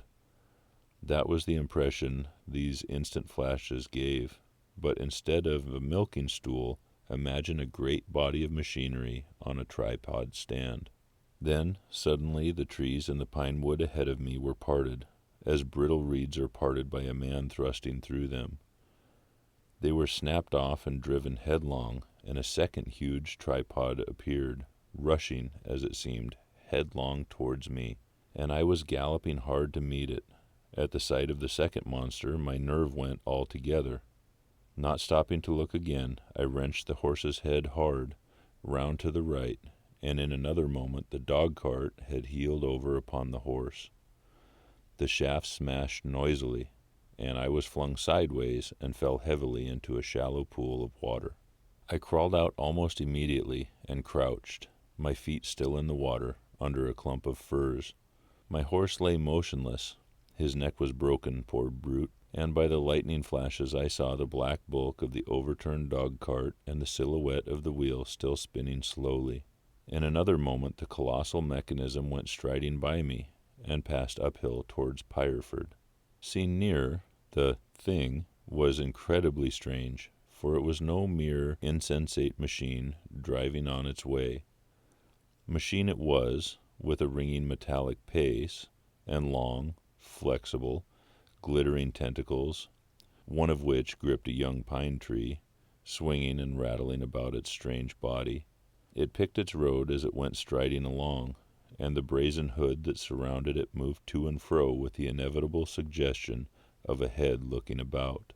Behind the main body was a huge mass of white metal, like a gigantic fisherman's basket, and puffs of green smoke squirted out from the joints of the limbs as the monster swept by me, and in an instant it was gone. So much I saw then, all vaguely for the flickering of the lightning and blinding highlights in dense black shadows. As it passed, it set up an exultant, deafening howl that drowned the thunder. Alloo! Alloo! And in another minute it was with its companion, half a mile away, stooping over something in the field. I have no doubt that this thing in its field was the third of the 10 cylinders they had fired at us from Mars. For some minutes I lay there in the rain and darkness, watching, by the intermittent light, these monstrous beings of metal moving about the distance over the hedge tops. A thin hail was now beginning, and as it came and went their figures grew misty and then flashed into clearness again. Now and then came a gap in the lightning, and the night swallowed them up. I was soaked with hail above and puddle water below. It was some time before my blank astonishment would let me struggle up the bank to drier position, or think at all of my imminent peril. Not far from me was a little one-room squatter's hut of wood surrounded by a patch of potato garden. I struggled to my feet at last, and crouching and making use of every chance of cover, I made a run for this. I hammered at the door, but could not make the people hear, if there were any people inside. And after a time I desisted, and availing myself of a ditch for the greater part of the way, succeeded in crawling, unobserved by these monstrous machines, into the pine wood towards Weybrige. Under cover of this, I pushed on, wet and shivering now, towards my own house. I walked among the trees, trying to find the footpath. It was very dark indeed in the wood, for the lightning was now becoming infrequent, and the hail, which was pouring down in a torrent, fell in columns through the gaps in the heavy foliage. If I had fully realized the meaning of all the things I had seen, I should have immediately worked my way around through Byfleet to Street Chobham, and so gone back to rejoin my wife at Leatherhead. But that night the strangeness of the things about me and my physical wretchedness prevented me, for I was bruised, weary, wet to the skin, deafened, and blinded by the storm.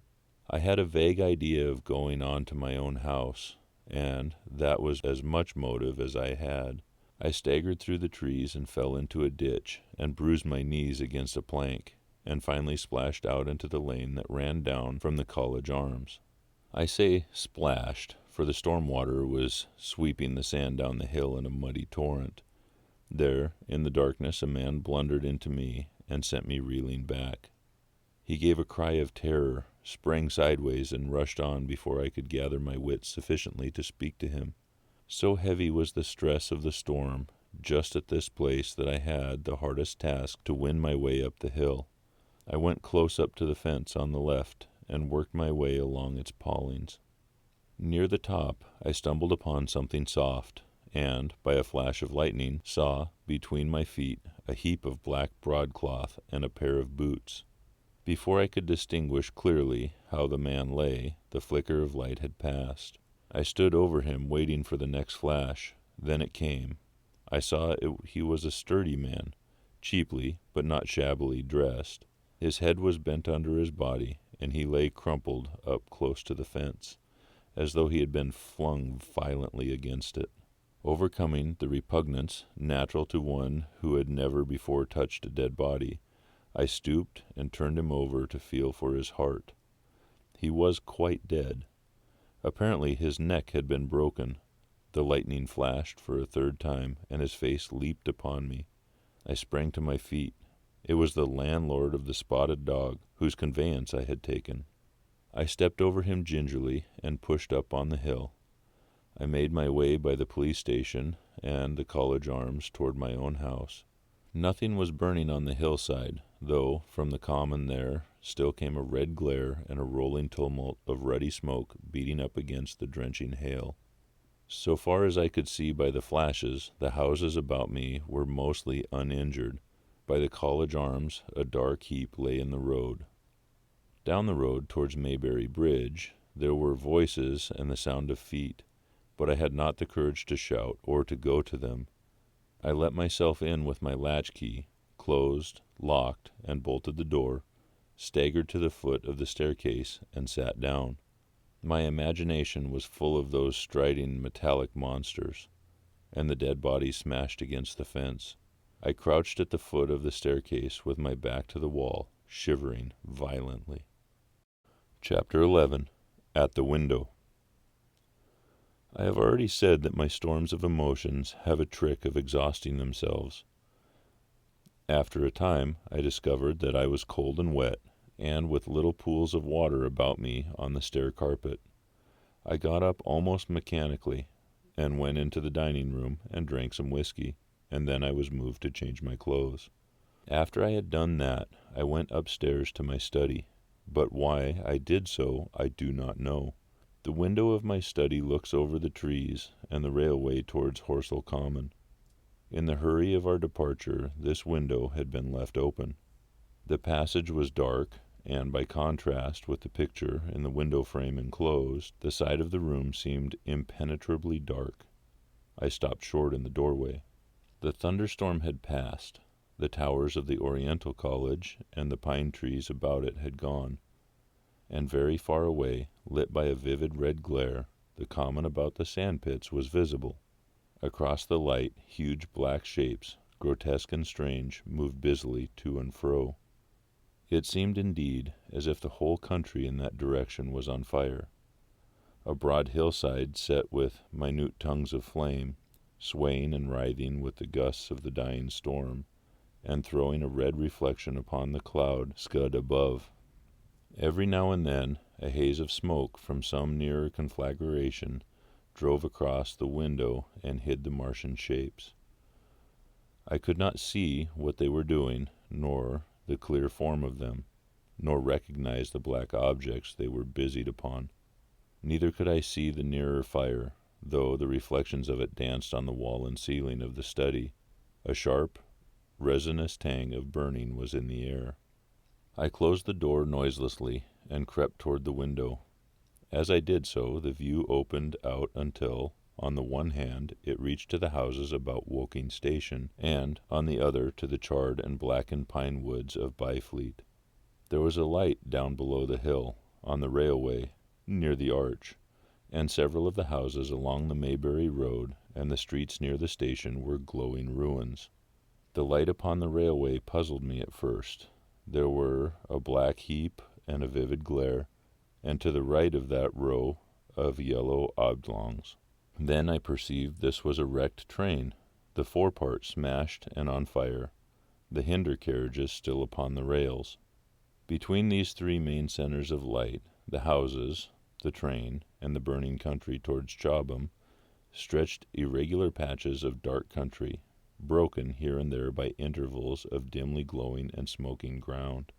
It was the strangest spectacle, that black expanse set with fire. It reminded me, more than anything else, of the potteries at night. At first I could distinguish no people at all, though I peered intently for them. Later, I saw against the light of Woking Station a number of black figures hurrying after one another across the line. And this was the little world in which I had been living securely for years, this fiery chaos. What had happened in the last 7 hours I still did not know, nor did I know, though I was beginning to guess, the relation between these mechanical colossi and the sluggish lumps I had seen disgorged from the cylinder. With a queer feeling of impersonal interest, I turned my desk chair to the window, sat down, and stared at the blackened country, and particularly at these gigantic black things that were going to and fro in the glare about the sandpits. They seemed amazingly busy. I began to ask myself what they could be. Were they intelligent mechanisms? Such a thing I felt was impossible. did a Martian sit within each, ruling, directing, using, much as a man's brain sits and rules in his body. I began to compare the things to human machines, to ask myself for the first time in my life how an ironclad or steam engine would seem to an intelligent lower animal. The storm had left the sky clear, and over the smoke of the burning land, the little fading pinpoint of Mars was dropping into the west when a soldier came into my garden. I heard a slight scraping at the fence, and rousing myself from the lethargy that had fallen upon me, I looked down and saw him dimly, clambering over the paulings. At the sight of another human being, my torpor passed, and I leaned out of the window eagerly. "St," I said in a whisper. He stopped astride the fence in doubt. Then he came over and across the lawn to the corner of the house. He bent down and stepped softly. "Who's there?" he said, also whispering, standing under the window and peering up. "Where are you going?" I asked. "God knows." "Are you trying to hide?" "That's it." "Come into my house," I said. I went down, unfastened the door, and let him in, and locked the door again. I could not see his face. He was hatless, and his coat was unbuttoned. "My God," he said, as I drew him in. "What has happened?" I asked. "What hasn't?" In the obscurity, I could see he had made a gesture of despair. "They wiped us out. They simply wiped us out," he repeated again and again. He followed me, almost mechanically, into the dining room. "Take some whiskey," I said, pouring out a stiff dose. He drank it. Then, abruptly, he sat down before the table, put his head on his arms, and began to sob and weep like a little boy, in a perfect passion of emotion, while I, with curious forgetfulness of my own recent despair, stood beside him wondering. It was a long time before he could steady his nerves to answer my questions, and then he answered perplexingly and brokenly. He was a driver in the artillery, and had only come into action about 7. At that time the firing was going on across the common, and, it was said, the first party of Martians were crawling slowly towards their second cylinder, under cover of a metal shield. Later, this shield staggered up on tripod legs and became the first of the fighting machines I had seen. The gun he drove had been unlimbered near Horsell in order to command the sandpits, and its arrival it was that precipitated the action.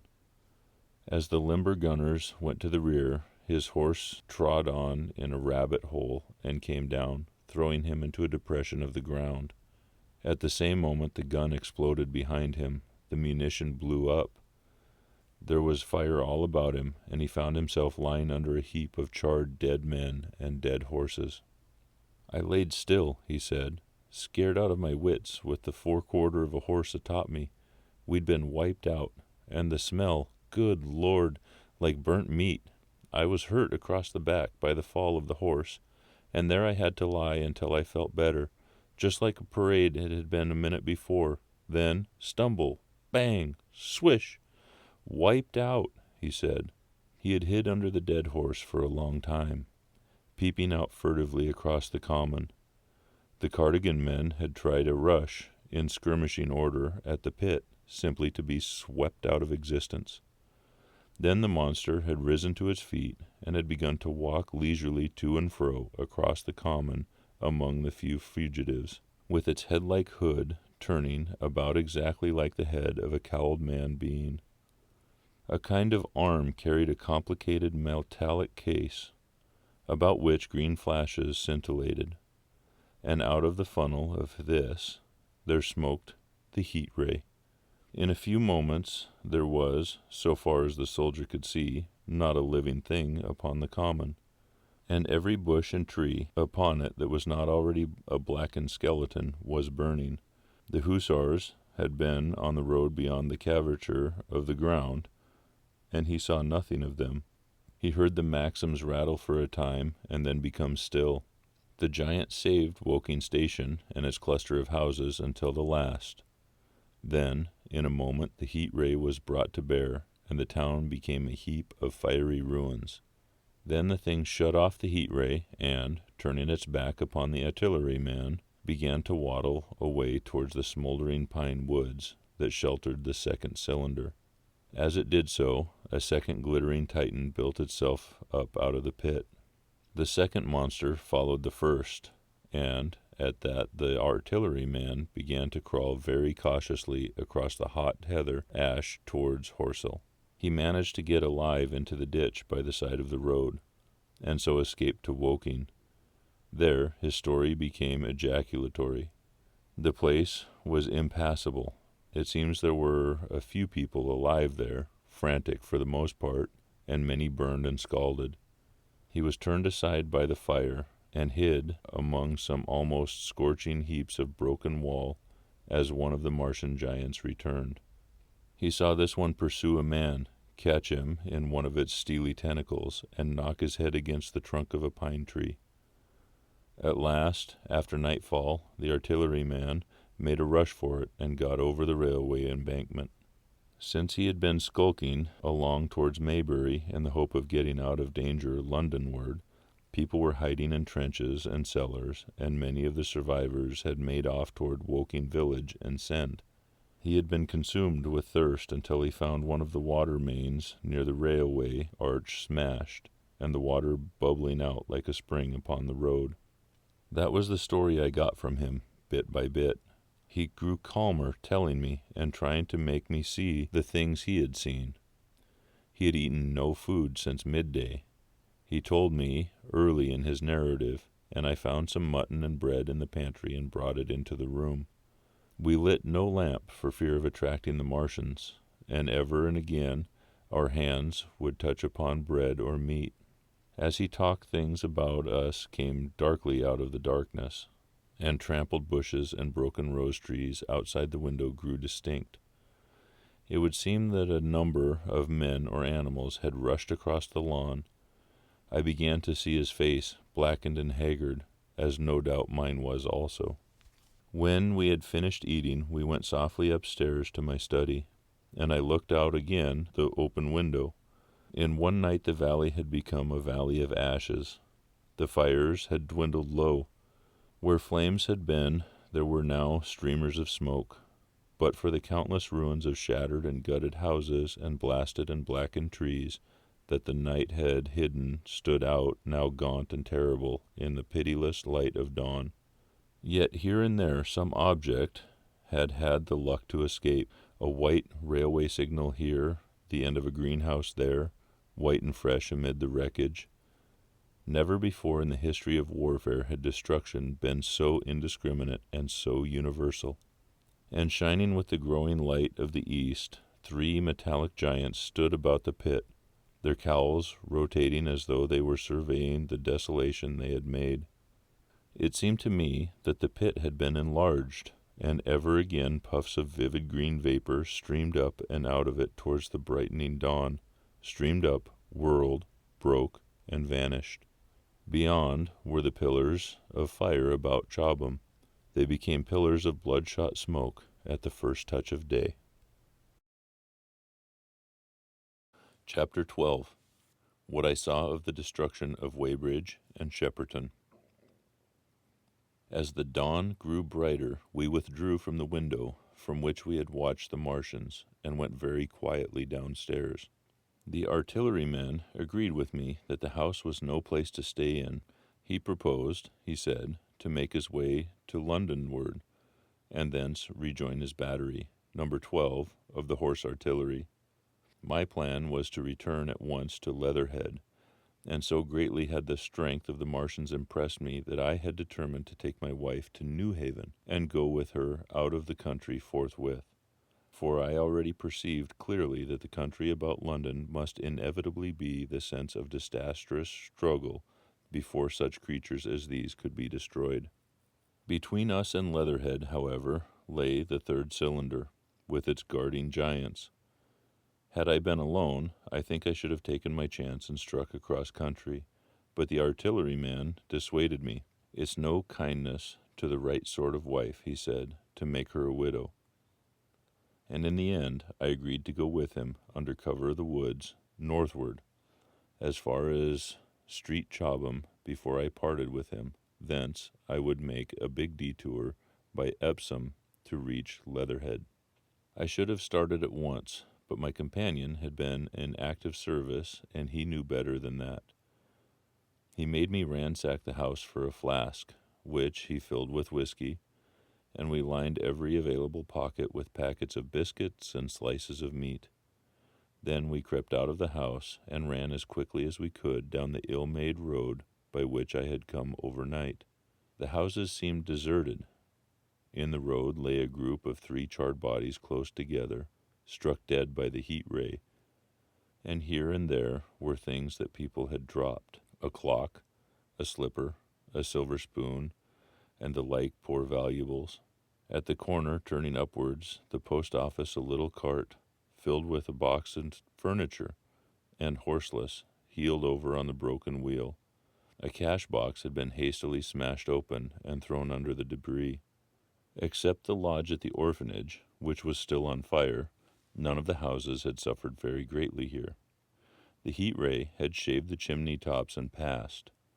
Yet, save ourselves, there did not seem to be a living soul on Maybury Hill. The majority of the inhabitants had escaped, I suppose by way of the old Woking road, the road I had taken when I drove to Leatherhead, or they had hidden. We went down the lane by the body of the men in black, sodden now from the overnight hail, and broke into the wood at the foot of the hill. We pushed through these towards the railway without meeting a soul. The woods across the line were but scarred and blackened ruins of woods. For the most part the trees had fallen, but a certain proportion stood still, dismal gray stems with dark brown foliage instead of green. On our side, the fire had done no more than scorch the nearer trees. It had failed to secure its footing. In one place, the woodmen had been at work on Saturday. Trees felled and freshly trimmed lay in a clearing, with heaps of sawdust by the sawing machine and its engine. Hard by was a temporary hut, deserted. There was not a breath of wind this morning, and everything was strangely still. Even the birds were hushed, and, as we hurried along, I and the artilleryman talked in whispers and looked now and again over our shoulders. Once or twice we stopped to listen. After a time we drew near the road, and as we did so we heard the clatter of hoofs and saw through the tree stems 3 cavalry soldiers riding slowly towards Woking. We hailed them, and they halted while we hurried towards them. It was a lieutenant and a couple of privates of the 8th Hussars, with a stand like a theodolite, which the artilleryman told me was a heliograph. "You are the first men I've seen coming this way this morning," said the lieutenant. "What's brewing?" His voice and face were eager. The men behind him stared curiously. The artilleryman jumped down the bank and into the road and saluted. "Gun destroyed last night, sir. Have been hiding. Trying to rejoin batteries, sir. You'll come into the sight of the Martians, I expect, about a half a mile along this road." "What the dickens are they like?" asked the lieutenant. "Giants in armor, sir. 100 feet high, 3 legs and a body like aluminum, with a mighty head, great in a hood, sir." "Get out," said the lieutenant. "What confounded nonsense." "You'll see, sir. They carry a kind of box, sir, that shoots fire and strikes you dead." "What do you mean, a gun?" "No, sir," and the artilleryman began a vivid account of the heat ray. Halfway through, the lieutenant interrupted him and looked up at me. I was still standing on the bank by the side of the road. "It's perfectly true," I said. "Well," said the lieutenant, "I suppose it's my business to see it too. Look here," to the artillerymen. "We're detailed here clearing people out of their houses. You'd better go along and report yourself to Brigadier General Marvin, and tell him all you know. He's at Weybrige. Know the way?" "I do," I said, and turned his horse southward again. "Half a mile, you say?" said he. "At most," I answered, and pointed over the treetops southward. He thanked me and rode on, and we saw them no more. Farther along, we came upon a group of 3 women and 2 children in the road, busy clearing out a laborer's cottage. They had got a hold of a little hand truck and were piling it up with unclean-looking bundles of shabby furniture. They were all too assiduously engaged to talk to us as we passed. By Byfleet Station, we emerged from the pine trees and found the country calm and peaceful under the morning sunlight. We were far beyond the range of the heat ray there, and, had it not been for the silent desertion of some of the houses, the stirring movement of the packing in others, and the knot of soldiers standing on the bridge over the railway and staring down the line towards Woking, the day would have seemed very like any other Sunday. Several farm wagons and carts were moving creakily along the road to Addlestone, and suddenly through the gate of field we saw, across a stretch of flat meadow, 6 12-pounders standing nearly equal distances pointing towards Woking. The gunners stood by the guns waiting, and the ammunition wagons were at a business-like distance. The men stood almost as if under inspection. "That's good," I said. "They'll get one fair shot in at any rate." The artilleryman hesitated at the gate. "Shall I go on?" he said. Farther on towards Weybrige, just over the bridge, there were a number of men in white fatigue jackets throwing up a long rampart, and more guns behind. "It's bows and arrows against the lightning anyhow," said the artilleryman. "They haven't seen a fire beam yet." Officers, who were not actively engaged, stood and stared over the treetops southwestward, and the men digging would stop every now and again to stare in the same direction. Byfleet was in a tumult, people packing, and a score of hussars, some of them dismounted, some on horseback, were hunting them about. 3 or 4 black government wagons, with crosses and white circles, and an old omnibus, among other vehicles, were being loaded in the village street. There were scores of people, most of them sufficiently sabbatical to have assumed their best clothes. The soldiers were having the greatest difficulty in making them realize the gravity of their position. We saw one shriveled old fellow with a huge box and a score or more of flower pots containing orchids, angrily expostulating with the corporal who would leave them behind. I stopped and gripped his arm. "Do you know what's over there?" I said, pointing at the pine tops that hid the Martians. "Eh?" he said, turning. I was explaining that these will be death, I shouted. "Death is coming. Death." And leaving him to digest that if he could, I hurried on after the artilleryman. At the corner I looked back. The soldier had left him, and he was still standing by his box, with the pots of orchids on the lid of it, and staring vaguely over the trees. No one in Weybrige could tell us where the headquarters were established. The whole place was in such confusion as I had ever seen in any town before. Carts, carriages everywhere, the most astonishing miscellany of conveyances and horseflesh. The respectable inhabitants of the place, men in golf and boating costumes, wives prettily dressed, were packing, riverside loafers energetically helping, children excited and, for the most part, highly delighted at this astonishing variation of their Sunday experiences. In the midst of it all, the worthy vicar was very pluckily holding an early celebration, and his bell was jangling about the excitement. I and the artilleryman, seated on the step of the drinking fountain, made a very passable meal upon what we had brought with us. Patrols of soldiers, here no longer hussars, but grenadiers in white, were warning people to move now, or to take refuge in their cellars as soon as the firing began. We saw as we crossed the railway bridge that a growing crowd of people had assembled in and about the railway station, and the swarming platform was piled with boxes and packages. The ordinary traffic had been stopped, I believe, in order to allow the passage of troops and guns to Chertsey, and I have heard since that a savage struggle occurred for places in the special trains that were put on at a later hour. We remained at Weybrige until midday, and at that hour we found ourselves at the place near Shepperton Lock, where the Wey and Thames join. Part of the time we spent helping 2 old women to pack their little cart. The Wey has a treble mouth, and at this point the boats are to be hired, and there was a ferry across the river. On the Shepperton side was an inn with a lawn, and beyond the tower of Shepperton Church, It has been replaced by a spire, rose above the trees. Here we found an excited and noisy crowd of fugitives.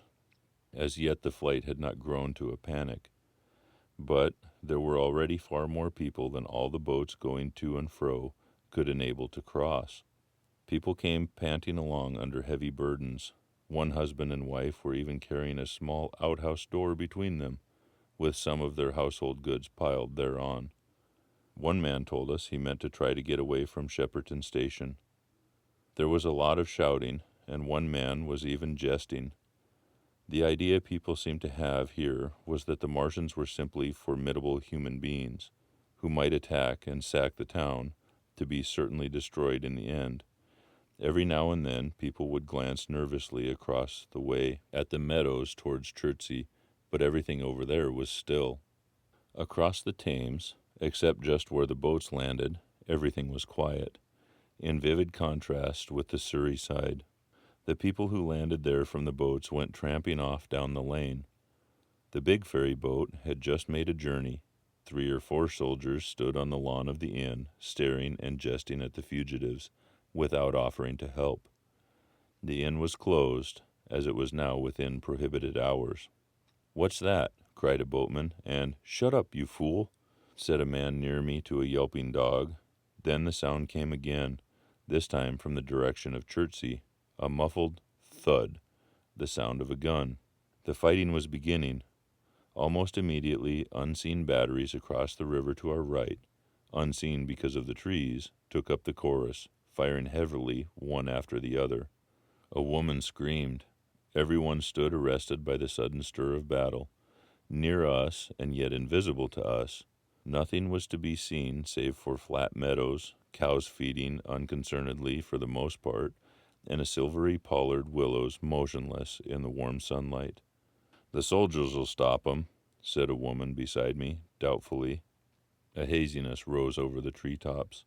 Then suddenly we saw a rush of smoke far away up the river, a puff of smoke that jerked up into the air and hung, and forthwith the ground heaved underfoot, and a heavy explosion shook the air, smashing 2 or 3 windows in the houses near, and leaving us astonished. "Here they are," shouted a man in a blue jersey. "Yonder, do you see them there? Yonder." Quickly, one after the other, 1, 2, 3, 4 of the armored Martians appeared, far away over the little trees across the flat meadows, and stretched towards Chertsey, and striding hurriedly towards the river. Little cowled figures, as they seemed at first, going with the rolling motion, and as fast as flying birds. Then, advancing obliquely towards us, came a 5th. Their armored bodies glittered in the sun as they swept swiftly forward upon the guns, growing rapidly larger as they drew nearer. One, on the extreme left, the remotest that is, flourished a huge case high in the air, and the ghostly, terrible heat ray, as I had already seen on Friday night, smote towards Chertsey and struck the town. At sight of these strange, swift, and terrible creatures, the crowd near the water's edge seemed to me, for a moment, horror-struck. There was no screaming or shouting, but a silence, then a hoarse murmur and a movement of feet, a splashing from the water. A man, too frightened to drop the portmanteau that he had carried on his shoulder, swung around and sent me staggering with a blow from the corner of his burden. A woman thrust at me with her hand and rushed past me. I turned with the rush of the people, but I was not too terrified for thought. The terrible heat ray was in my mind. To get under water, that was it. "Get under water," I shouted, unheeded. I faced out again and rushed towards the approaching Martian, rushed right down the gravelly beach and headlong into the water. Others did the same. A boatload of people, putting back, came leaping out as I rushed past. The stones under my feet were muddy and slippery, and the river was so low that I ran perhaps 20 feet, scarcely waist deep.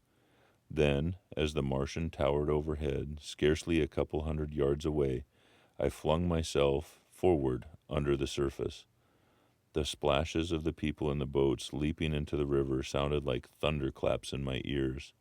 People were landing hastily on both sides of the river. But the Martian machine took no more notice, for the moment, of the people running this way and that than would of the confusion of ants in a nest against which his foot had kicked.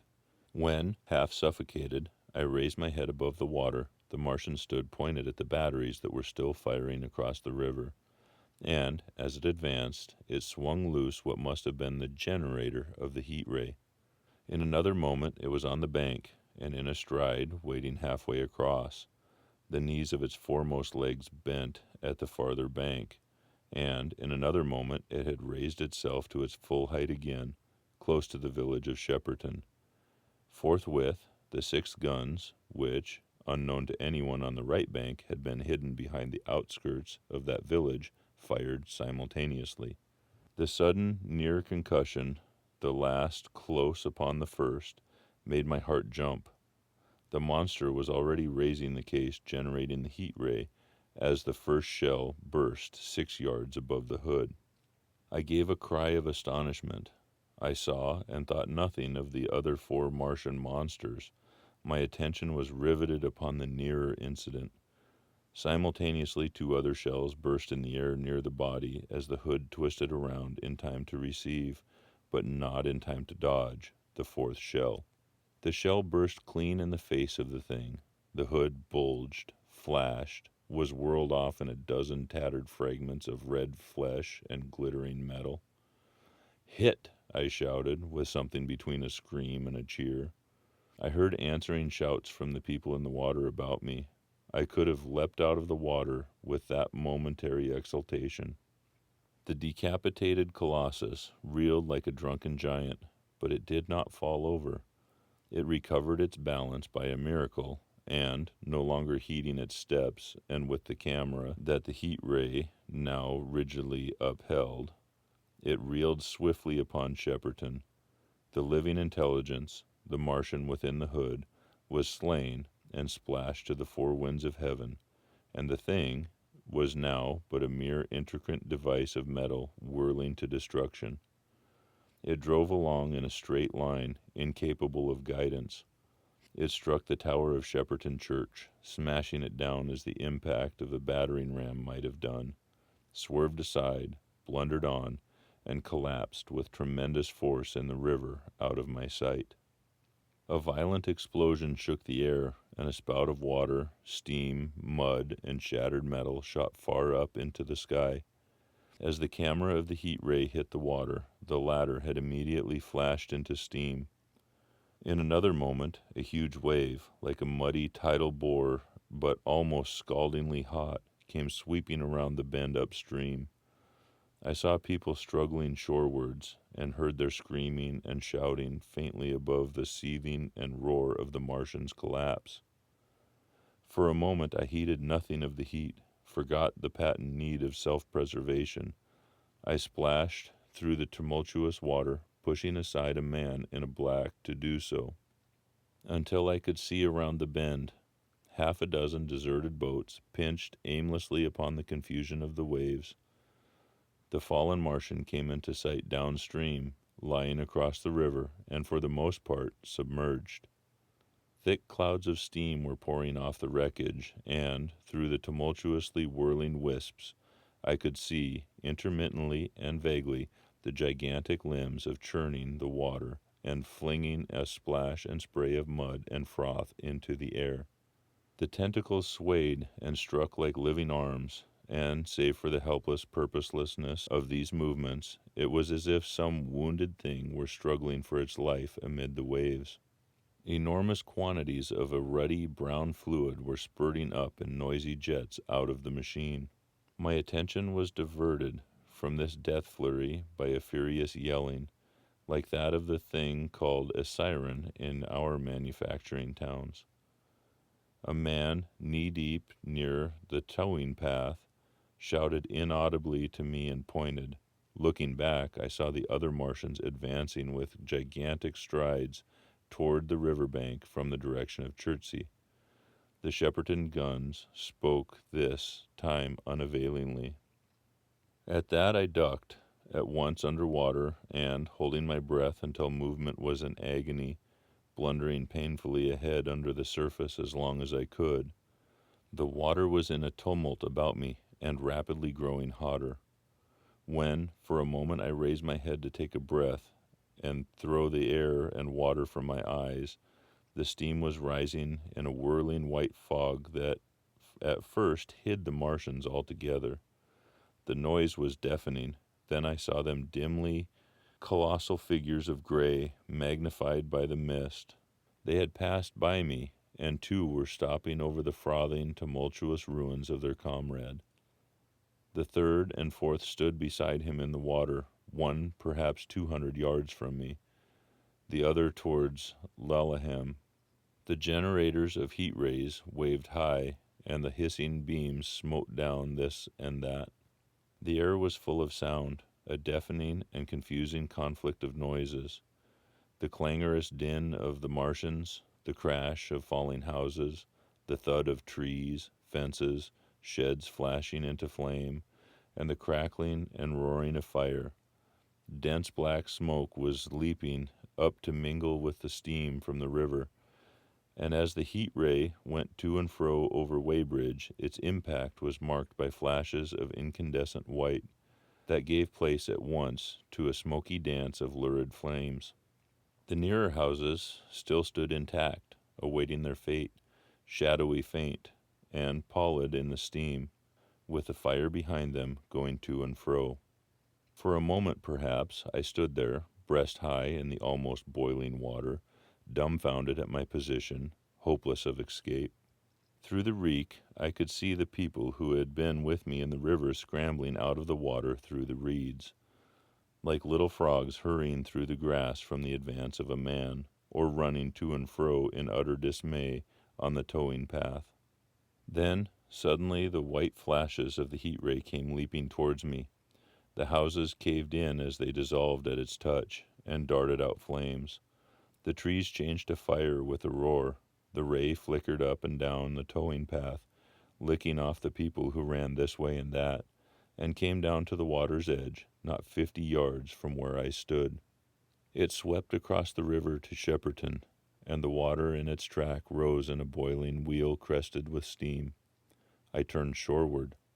In another moment the huge wave, well nigh at the boiling point, had rushed upon me. I screamed aloud and scalded, half-blinded, agonized. I staggered through the leaping, hissing water towards the shore. Had my foot stumbled, it would have been the end. I fell helplessly, in full sight of the Martians, upon the broad, bare, gravelly spit that runs down to the mark of angle of Wey and Thames. I expected nothing but death. I have a dim memory of the foot of the Martian coming down within a score of yards of my head, driving straight into the loose gravel, whirling it this way and that, and lifting again, of a long suspense, and then of the four carrying the debris of their comrade between them, now clear and presently faint through the veil of smoke, receding interminably, as it seemed to me, across the vast space of river and meadow. And then, very slowly, I realized that by a miracle I had escaped. Chapter 13. How I Fell In with the Curate. After getting this sudden lesson in the power of terrestrial weapons, the Martians retreated to their original position upon Horsell Common, and, in their haste, and encumbered with the debris of their smashed companion, they no doubt overlooked many such a stray and negligible victim as myself. Had they left their comrade and pushed on forthwith, there was nothing at that time between them and London but batteries of 12-pounder guns, and they would certainly have reached the capital in advance of the tidings of their approach. As sudden, dreadful, and destructive their advent would have been as the earthquake that destroyed Lisbon a century ago. But they were in no hurry. Cylinder followed cylinder on its interplanetary flight. Every 24 hours brought them reinforcement, and meanwhile the military and naval authorities, now fully alive to the tremendous power of their antagonists, worked with furious energy. Every minute a fresh gun came into position until, before twilight, every copse every row of suburban villas on the hilly slopes about Kingston and Richmond masked an excellent black muzzle, and through the charred and desolated area, perhaps 20 square miles together, that encircled the Martian encampment on Horsell Common, through charred and ruined villages among the green trees, though the blackened and smoking arcades that had been but a day ago pine spinneys, crawled the devoted scouts with the heliographs that were presently to warn the gunners of the Martian approach. But the Martians now understood our command of artillery and the danger of human proximity, and not a man ventured within a mile of either cylinder, save at the price of his life. It would seem that these giants spent the earlier part of the afternoon in going to and fro, transferring everything from the second and third cylinders, the second in Addlestone golf links and the third at Pyresford, to their original pit on Horsell Common. Over that, above the blackened heather and ruined buildings that stretched far and wide, stood one as sentinel, while the rest abandoned their vast fighting machines and descended into the pit. They were hard at work far into the night, and the towering pillar of dense green smoke that rose therefrom could be seen from the hills about Morrow, and even, it is said, from Banstead and Epsom Downs. And while the Martians behind me were thus preparing for their next sally, and in front of the humanity gathered for battle, I made my way with infinite pains and labor from the fire and smoke burning of Weybrige towards London. I saw an abandoned boat, very small and remote, drifting downstream and throwing off the most of my sodden clothes. I went after it, gained it, and so escaped out of that destruction. There were no oars in the boat, but I contrived to paddle, as well as my parboiled hands would allow, down the river towards Halliford and Walton, going very tediously and continually looking behind me, as you may well understand. I followed the river because I considered that the edge gave me my best chance to escape should these giants return. The hot water from the Martians' overthrow drifted downstream with me, so that for the best part of a mile I could see a little of either bank. Once, however, I made out a string of black figures hurrying across the meadows from the direction of Weybrige. Halliford, it seemed, was deserted, and several of the houses facing the river were on fire. It was strange to see the place quite tranquil, quite desolate, under the hot blue sky with the smoke and little threads of flame going straight up into the heat of the afternoon. Never before had I seen houses burning without the accompaniment of an obstructive crowd. A little farther on the dry reeds up the bank were smoking and glowing, and a line of fire inland was marching steadily across a late field of hay. For a long time I drifted, so painful and weary was I after the violence I had been through, and so intense the heat upon the water. Then my fears got the better of me again, and I resumed my paddling. The sun scorched my bare back. At last, as the bridge at Walton was coming into sight around the bend, my fever and faintness overcame my fears, and I landed on the Middlesex bank and lay down, deadly sick, amid the long grass. I suppose the time was then about 4 or 5 o'clock. I got up presently, walked perhaps a half a mile without meeting a soul, and then lay down again in the shadow of a hedge. I seem to remember talking wanderingly to myself during that last spurt. I was also very thirsty and bitterly regretful I had drunk no more water. It was a curious thing that I felt angry with my wife. I cannot account for it, but my impotent desire to reach Leatherhead worried me excessively. I do not clearly remember the arrival of the curate, so that probably I dozed. I became aware of him as a seated figure in soot-smudged shirt-sleeves, and, with his upturned, clean-shaven face, staring at a faint flickering that danced over the sky. The sky was what is called a mackerel sky, rows and rows of faint down plumes of cloud, just tinted with the midsummer sunset. I sat up, and, at the rustle of my motion, he looked at me quickly. "Have you any water?" I asked abruptly. He shook his head. "You've been asking for water for the last hour," he said. For a moment we were silent, taking stock of each other. I dare say he found me a strange enough figure, naked, save for my water-soaked trousers and socks, scalded, and my face and shoulders blackened by the smoke. His face was a fair weakness, his chin retreated, and his hair lay in crisp, almost flaxen curls on his low forehead. His eyes were rather large, pale blue, and blankly staring. He spoke abruptly, looking vacantly away from me.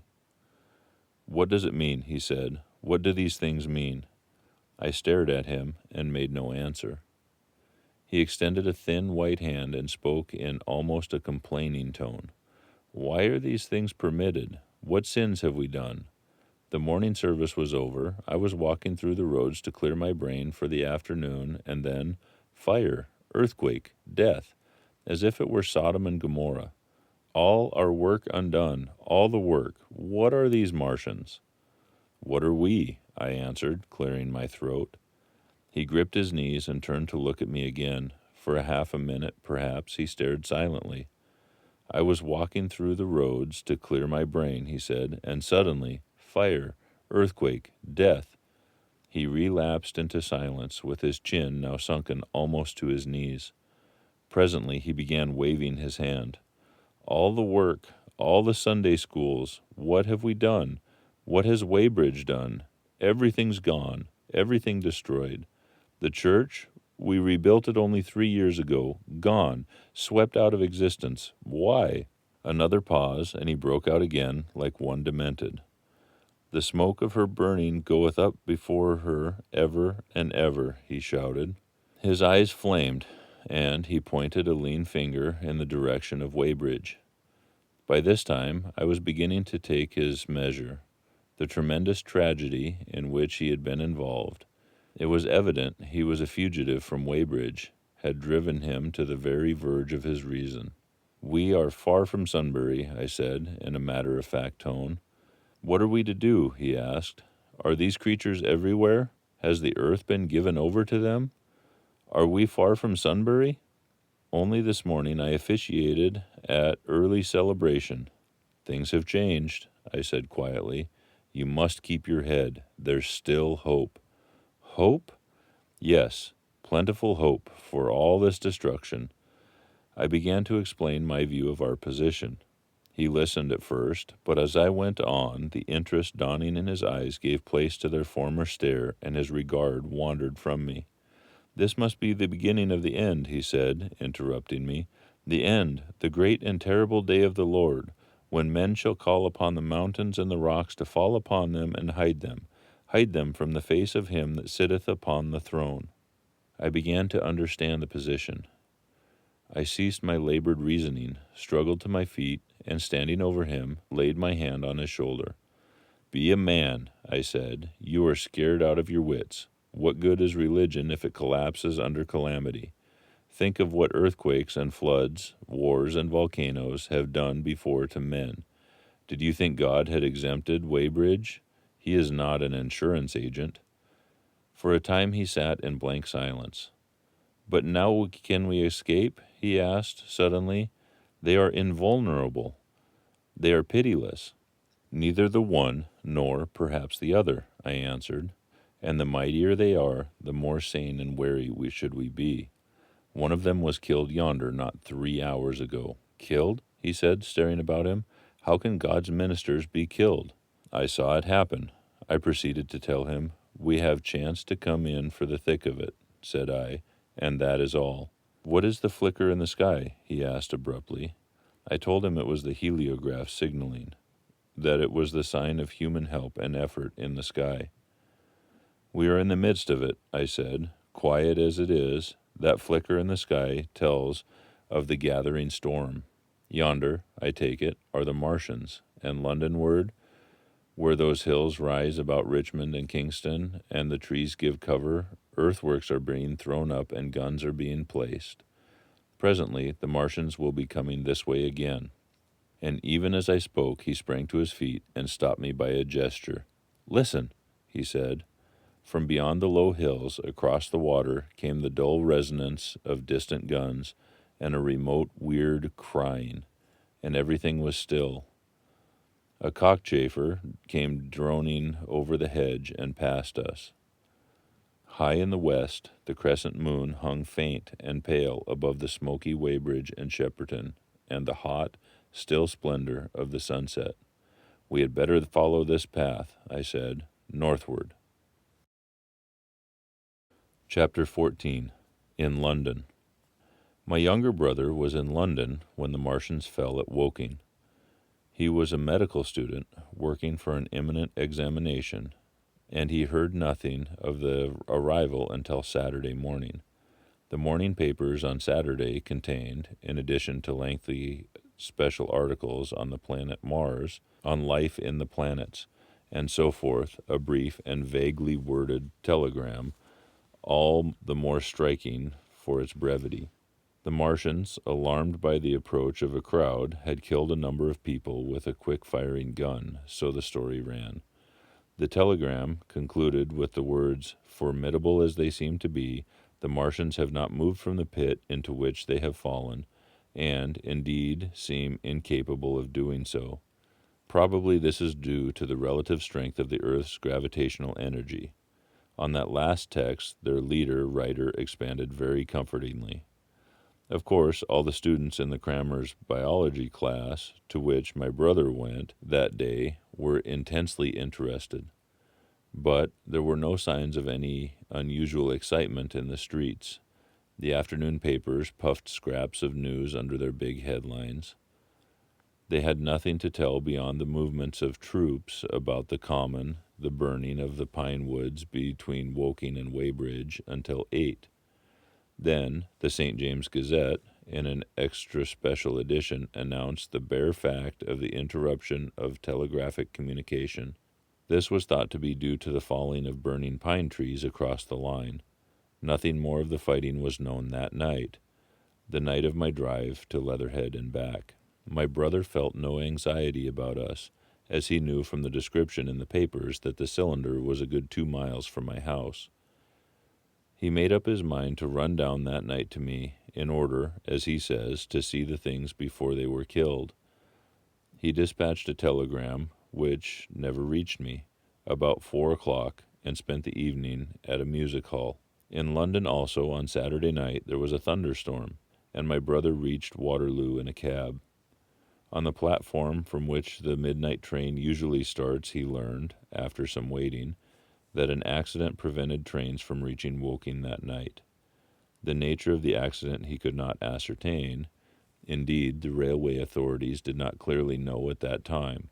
There was very little excitement in the station, as the officials, failing to realize that anything further than a breakdown between Byfleet and Woking Junction had occurred, were running the theatre trains, which usually pass through Woking, round by Virginia Water or Guildford. They were busy making the necessary arrangements to alter the route of the Southampton and Portsmouth Sunday League excursions. A nocturnal newspaper reporter, mistaking my brother for the traffic manager, to whom he bears a slight resemblance, waylaid and tried to interview him. Few people, excepting the railway officials, connected the breakdown with the Martians. I have read, in another account of these events, that on Sunday morning all London was electrified by the news from Woking. As a matter of fact, there was nothing to justify that very extravagant phrase. Plenty of Londoners did not hear of the Martians until the panic of Monday morning. Those who did took some time to realize all that the hastily worded telegrams in the Sunday papers conveyed. The majority of people in London do not read Sunday papers. The habit of personal security, moreover, is so deeply fixed in the Londoner's mind, and starting intelligence so much a matter of course in the papers, that they could read without any personal tremors, "About 7 o'clock last night the Martians came out of the cylinder, and, moving about under an armor of metallic shields, have completely wrecked Woking Station with the adjacent houses, and massacred an entire battalion of the Cardigan Regiment. No details are known. Maxims have been absolutely useless against their armor. The field guns have been disabled by them. Flying hussars have been galloping into Chertsey. The Martians appear to be moving slowly towards Chertsey or Windsor. Great anxiety prevails in West Surrey, and earthworks are being thrown up to check the advance Londonward. That was how the Sunday Sun put it, and a clever and remarkably prompt, quote, handbook, unquote, article in the Referee compared the affair to a menagerie suddenly let loose in a village. No one in London knew positively of the nature of the armored Martians, and there was still a fixed idea that these monsters must be sluggish, crawling, creepily, painfully. Such expressions occurred in almost all the earlier reports. None of the telegrams could have been written by an eyewitness of their advance. The Sunday papers printed separate editions as further news came to hand, some even in default of it, but there was practically nothing more to tell people until late in the afternoon, when the authorities gave the press agencies the news in their possession.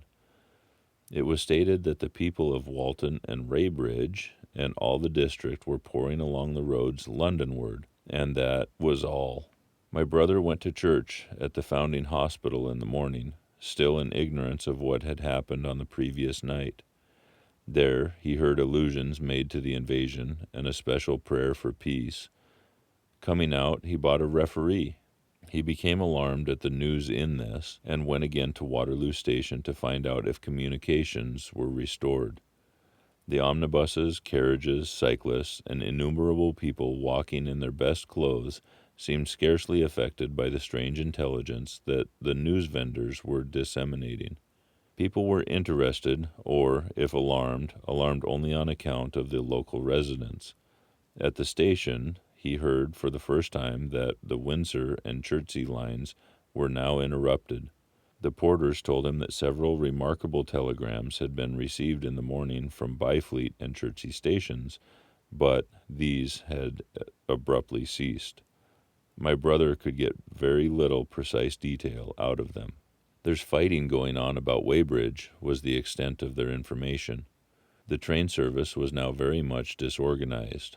Quite a number of people who had been expecting friends from places on the southwestern network were standing about in the station. One gray-headed old gentleman came and abused the Southwestern Company bitterly to my brother. "It wants showing up," he said. One or two trains came in from Richmond, Putney, and Kingston, containing people who had gone out for a day's boating and found the locks closed and a feeling of panic in the air. A man in a blue and white blazer addressed my brother, full of strange tidings. "There's hosts of people driving into Kingston in traps, and carts and things, with boxes of valuables and all that," he said. "They came from Molesey and Weybrige and Walton, and they say there's been guns heard at Chertsey, heavy firing, and that mounted soldiers have told them to get off at once before the Martians are coming. We heard guns firing at Hampton Court Station, but we thought it was thunder. What the dickens does it all mean? The Martians can't get out of their pit, can they?" My brother could not tell him.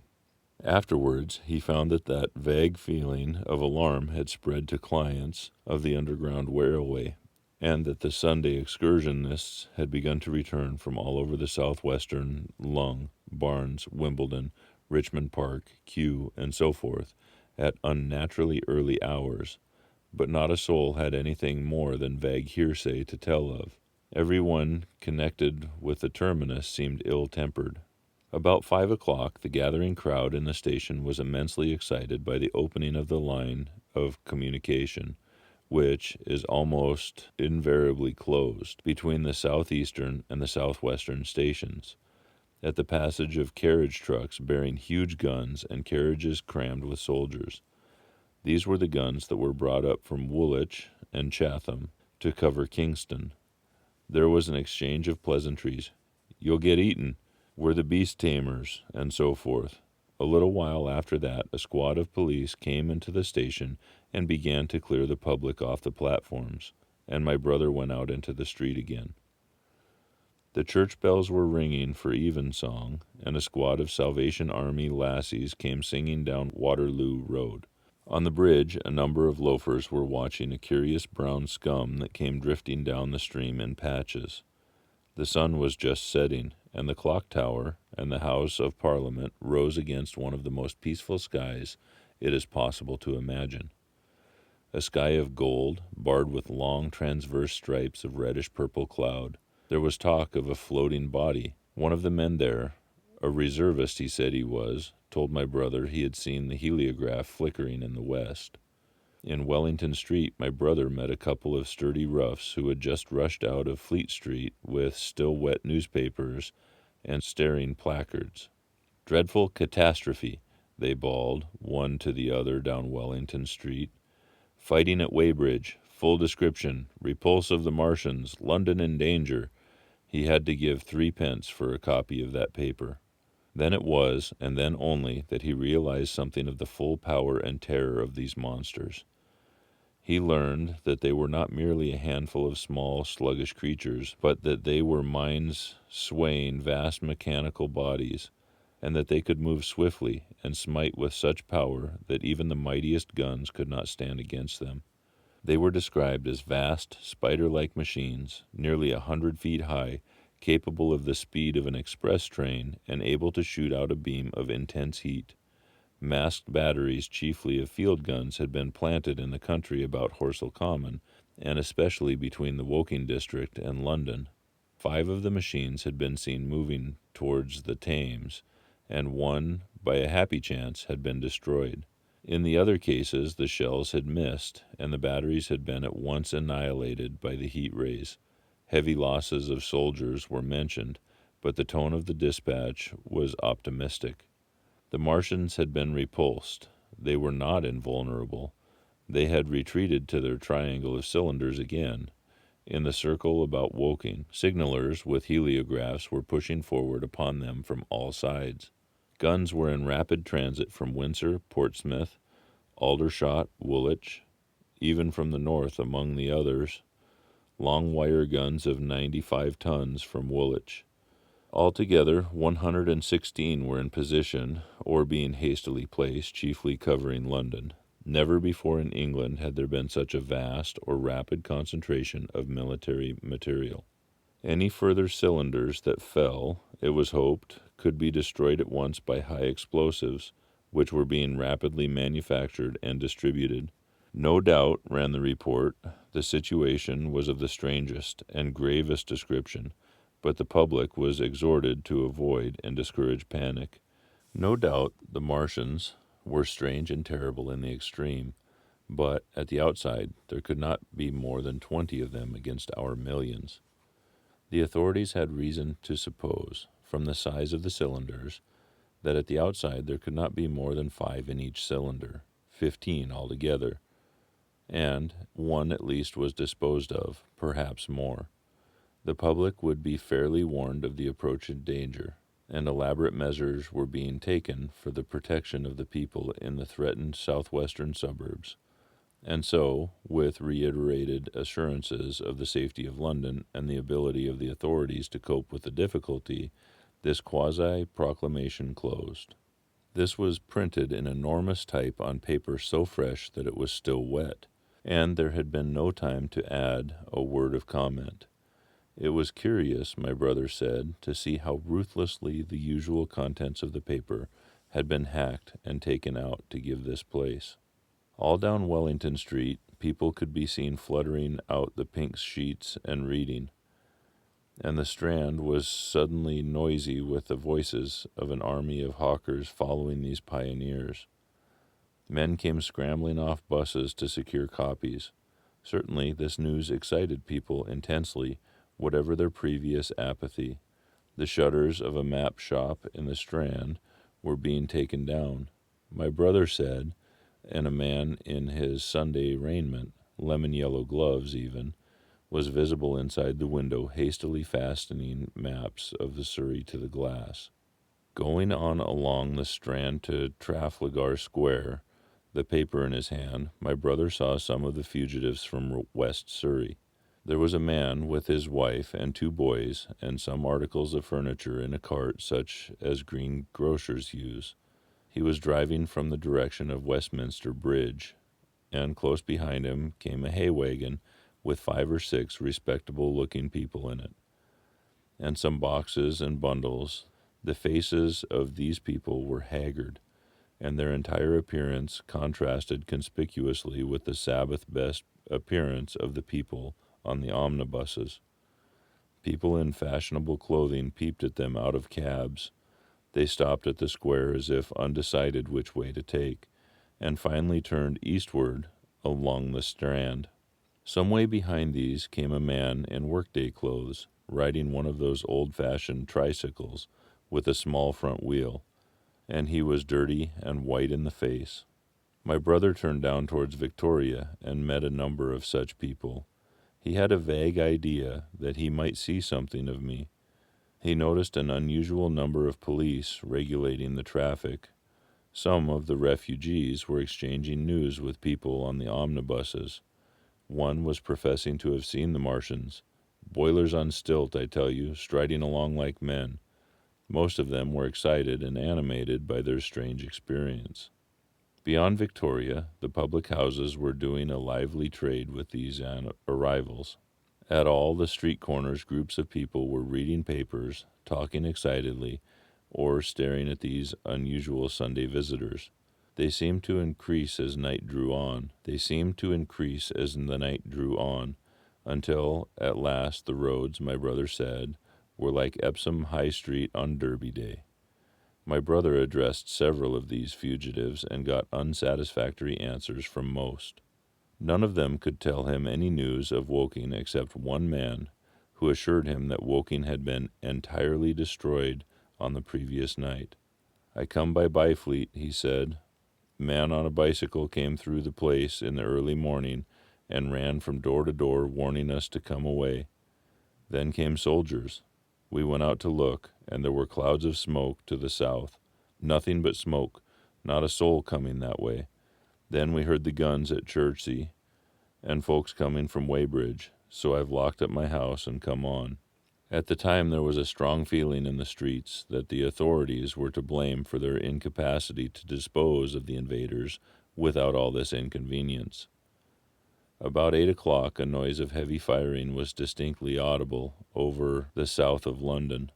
My brother could not hear it for the traffic in the main thoroughfares, but by striking through the quiet back streets to the river he was able to distinguish it quite plainly. He walked from Westminster to his apartments near Regent's Park about 2. He was now very anxious on my account and disturbed at the evident magnitude of the trouble. His mind was inclined to run, even as mine had run on Saturday, on military details. He thought of all those silent, expectant guns, of the suddenly nomadic countryside. He tried to imagine boilers on stilts 100 feet high. There were 1 or 2 cartloads of refugees passing along Oxford Street, and several in the Marylebone Road. But so slowly was the news spreading that Regent Street and Portland Place were full of their usual Sunday night promenaders, albeit they talked in groups, and along the edge of Regent's Park there were as many silent couples walking out together under the scattered gas lamps as ever there had been. The night was warm and still, and a little oppressive. The sound of guns continued intermittently, and after midnight there seemed to be sheet lightning in the south. He read and reread the paper, fearing the worst had happened to me. He was restless, and after supper prowled out again aimlessly. He returned and tried in vain to divert his attention to his examination notes. He went to bed a little after midnight, and was awakened from lurid dreams in the small hours of Monday by the sound of door-knockers, feet running in the street, distant drumming, and a clamor of red bells. Red reflections danced on the ceiling.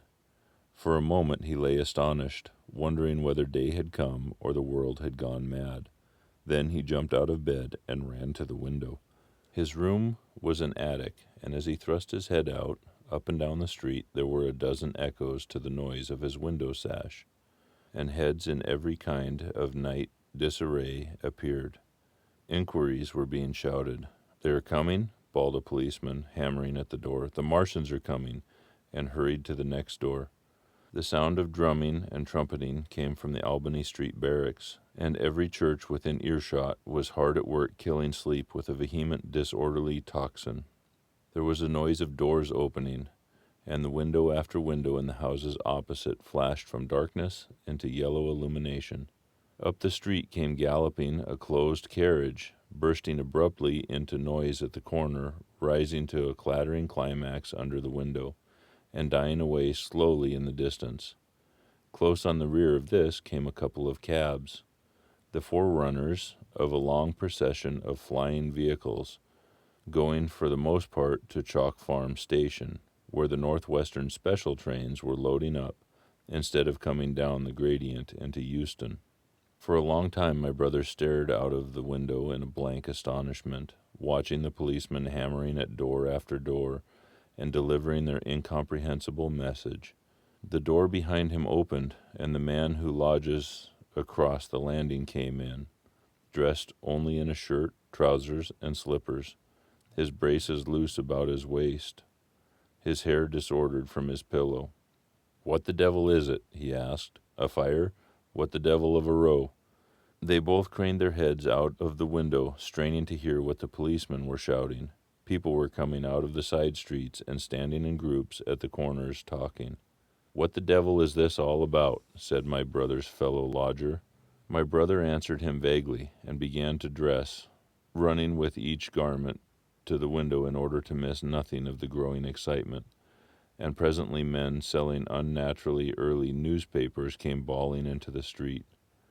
London in danger of suffocation, the Kingston and Richmond defences forced, fearing massacres in the Thames Valley. And all about him, in the rooms below, in the houses on each side and across the road, and behind in the park terraces, and in the 100 other streets of that part of Marylebone, and Westbourne Park District, and St. Pancras, and westward and northward in Kilburn, and St. John's Wood, and Hampstead, and eastward in Shoreditch, and Highbury, and Haggerston, and Hoxton, and indeed through all the vastness of London, from Ealing to East Ham, people were rubbing their eyes and opening windows to stare out and ask aimless questions, dressing hastily, for the first breath of the coming storm of fear blew through the streets. It was the dawn of the great panic. London, which had gone to bed on Sunday night, oblivious and inert, was awakened in the small hours of Monday morning to a vivid sense of danger. Unable from his window to learn what was happening, my brother went down and out into the street, just as the sky between the parapets of the houses grew pink with the early dawn. The flying people on foot and in vehicles grew more numerous every moment. "Black smoke," he heard people crying again and again. "Black smoke." The contagion of such a unanimous fear was inevitable. As my brother hesitated on the doorstep, he saw another news vendor approaching, and got a paper forthwith. The man was running away with the rest, and selling his papers for a shilling as he ran, a grotesque mingling of profit and panic. And from this paper my brother read that catastrophic dispatch from the commander-in-chief. "The Martians are able to discharge enormous clouds of black and poisonous vapor by means of rockets. They have smothered our batteries, destroyed Richmond, Kingston, and Wimbledon, and are advancing slowly towards London, destroying everything on the way. It is impossible to stop them. There is no safety from the black smoke but in instant flight." That was all, but it was enough. The whole population of the great 6 million city was stirring, slipping, running. Presently it would be pouring en masse northward. "Black smoke," the voices cried. "Fire." The bells of the neighboring church made a jangling tumult. A cart, carelessly driven, smashed, amid shrieks and curses, against the water trough up the street. Sickly yellow lights went to and fro in the houses, and some of the passing cabs flaunted unextinguished lamps. And overhead the dawn was growing brighter, clear, steady, and calm. He heard footsteps running to and fro in the rooms, and, up and down the stairs behind him, his landlady came to the door, loosely wrapped in dressing-gown and shawl. Her husband followed, ejaculating. As my brother began to realize the import of all these things, he turned hastily to his own room, put all his available money, some £10 altogether, into his pockets, and Chapter 15. What Happened in Surrey. It was while the curate had sat and talked so wildly to me under the hedge in the flat meadow near Halliford, and while my brother was watching the fugitives stream over Westminster Bridge, that the Martians had reassumed the offensive. So far as one can ascertain from the conflicting accounts that have been put forth, the majority of them remained busied with the preparations in Horsell Pit until 9 that night, hurrying on some operation that disengaged huge volumes of green smoke. But 3 certainly came out about 8 o'clock, and, advancing slowly and cautiously, made their way through Byfleet and Pireford toward Ripley and Weybrige, and so came in sight of the expectant batteries against the setting sun. These Martians did not advance in a body, but in a line, each perhaps a mile and a half from his nearest fellow. They communicated with one another by means of siren-like howls, running up and down the scale from one note to another. It was this howling and firing of the guns at Ripley and St. George's Hill that we had heard at Upper Halliford. The Ripley gunners, unseasoned artillery volunteers who ought never to have been placed in such a position, fired one wild, premature, ineffectual volley and bolted on horse and foot through the deserted village, while the Martian, without using his heat ray, walked serenely over to their guns, stepped gingerly among them, passed in front of them, and so came unexpectedly upon the guns in Painshill Park, which he destroyed. The St. George's Hill men, however, were better led, or of a better metal. Hidden by a pine wood as they were, they seemed to have been quite unsuspected by the Martian nearest them. They laid their guns as deliberately as if they had been on parade, and fired about 1,000 yards range. The shells flashed all around him, and he was seen to advance a few paces, stagger, and go down. Everybody yelled together, and the guns were reloaded in a frantic haste. The overthrown Martian set up a prolonged ululation, and immediately a second glittering giant answered him, appeared over the trees to the south. It would seem the left leg of the tripod had been smashed by one of the shells. The whole of the second volley flew wide of the Martian on the ground, and simultaneously both his companions brought their heat rays to bear on the battery. The ammunition blew up, the pine trees all about the guns flashed into fire, and the only 1 or 2 of the men who were already running over the crest of the hill escaped.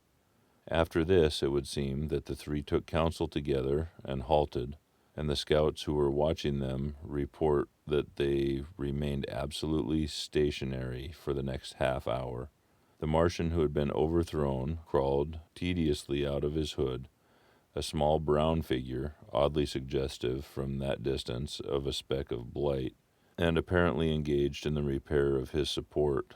About 9 he had finished for his cowl, and had been seen above the trees again.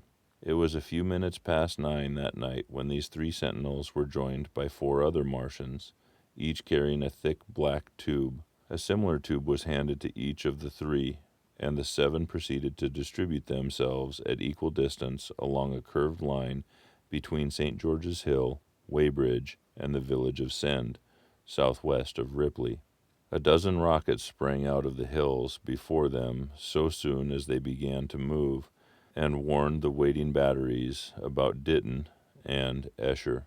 At the same time, 4 of their fighting machines, similarly armed with tubes, crossed the river, and 2 of them, black against the western sky, came into sight of myself and the curate as we hurried wearily and painfully along the road that runs northward out of Halliford. They moved, as it seemed to us, upon a cloud, for a milky mist covered the fields and rose to 1/3 of their height. At this sight the curate cried faintly in his throat and began running, but I knew it was no good running from a Martian, and I turned aside and crawled through the dewy nettles and brambles into a broad ditch by the side of the road. He looked back, saw what I was doing, and turned to join me. The two halted, the nearer to us standing and facing Sunbury, the remoter being a gray indistinctness towards the evening star, away towards Staines. The occasional howling of the Martians had ceased. They took up their positions in the huge crescent about their cylinders in absolute silence. It was a crescent with 12 miles between its horns. Never since the devastating gunpowder was the beginning of a battle so still. To us, and to an observer about Ripley, it would have been precisely the same effect. The Martians seemed in solitary possession of the darkening night, lit only as it was by the slender moon, the stars, the afterglow of the daylight, and the ruddy glare from St. George's Hill and the woods of Payne's Hill. But facing that crescent everywhere, at Staines, Hounslow, Ditton, Esther, Ockham, behind hills and woods south of the river and across the flat meadows to the north of it, wherever a cluster of trees or village houses gave sufficient cover, the guns were waiting. The signal rockets burst and rained their sparks through the night and vanished, and the spirit of all those watching batteries rose to a tense expectation. The Martians had but to advance into the line of fire, and instantly those motionless black forms of men, those guns glittering so darkly in the early night, would explode into a thunderous fury of battle. No doubt the thought that was uppermost in 1,000 of those vigilant minds, even as it was uppermost in mine, was the riddle, how much they understood of us. Did they grasp that we and our millions were organized, disciplined, working together, or did they interpret our spurts of fire, the sudden stinging of our shells, our steady investment of their encampment, as we should the furious unanimity of onslaught in a distributed hive of bees? Did they dream they might exterminate us? At that time, no one knew what food they needed. 100 such questions struggled together in my mind as I watched the vast sentinel shape. And in the back of my mind was the sense of all the huge, unknown, and hidden forces Londonward. Had they prepared pitfalls? Were the powder mills at Hounslow ready as a snare? Would the Londoners have the heart and courage to make a greater Moscow of their mighty province of houses? Then, after an interminable time, as it seemed to us, crouching and peering through the hedge, came a sound like the distant concussion of a gun. Another nearer, and then another, and then the Martian beside us raised his tube on high and discharged it, gunwise, with a heavy report that made the ground heave. The one towards Staines answered him. There was no flash, no smoke, simply a loaded detonation. I was so excited by these heavy minute guns following one another that I so far forgot my personal safety and my scalded hands as to clamber up to the hedge and stare towards Sunbury. As I did so, a second report followed with a big projectile hurtled overhead towards Hounslow.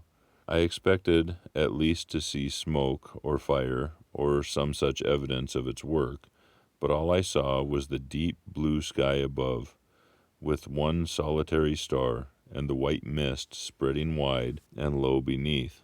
And there had been no crash, no answering explosion. The silence was restored. The minute lengthened to 3. "What has happened?" said the curate, standing up beside me. "Heaven knows," said I. A bat flickered by and vanished. A distant tumult of shouting began and ceased. I looked again at the Martian, and saw he was now moving eastward along the river bank with a swift, rolling motion.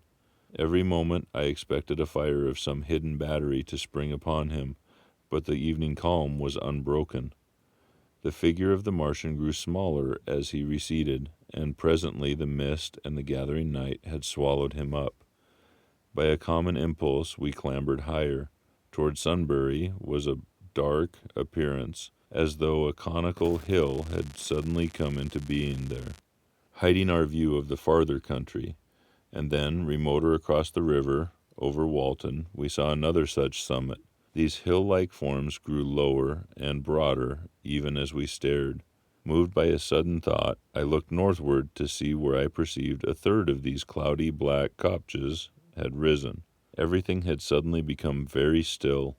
Far away to the southeast, marking the quiet, we heard the Martians hooting to one another, and then the air quivered again with the distant thud of their guns, but the earthly artillery made no reply. Now at that time we could not understand these things, but later I was to learn that meaning these ominous kopjes that gathered in the twilight, each of the Martians, standing in the great crescent I have described, had discharged by means of the gun-like tube he carried, a huge canister of whatever hill, copse, cluster of houses, or other possible cover for guns chanced to be in front of him. Some fired only one of these, some two, as in the case of the one we had seen. The one at Ripley is said to have discharged no fewer than 5 at that time. These canisters smashed on, striking the ground. They did not explode, and incontinently disengaged an enormous volume of heavy, inky vapor, coiling and pouring upward in huge and ebony cumulus cloud. A gaseous hill that sank and spread itself slowly over the surrounding country, and the touch of that vapor, the inhaling of its pungent wisp, was death to all that breathes. It was heavy, this vapor, heavier than the densest smoke, so that after the first tumultuous uprush and outflow of its impact, it sank down through the air, and poured over the ground in a manner rather liquid than gaseous, abandoning the hills, and streaming into the valleys and ditches and watercourses, even as I have heard the carbonic acid gas that pours from volcanic clefts is wont to do. And there it came upon water some chemical reaction occurred, and the surface would be instantly covered with a powdery scum that sank slowly and made way for more. The scum was absolutely insoluble, and it is a strange thing, seeing the instant effect of the gas, that one could drink without hurt the water from which it had been strained. The vapor did not diffuse as a true gas would do. It hung together in banks, flowing sluggishly down the slope of the land and driving reluctantly before the wind, and very slowly it combined with the mist and moisture of the air, sank to the earth in the form of dust. Save that an unknown element giving a group of 4 lines in the blue of the spectrum is concerned, we were still entirely ignorant of the nature of this substance.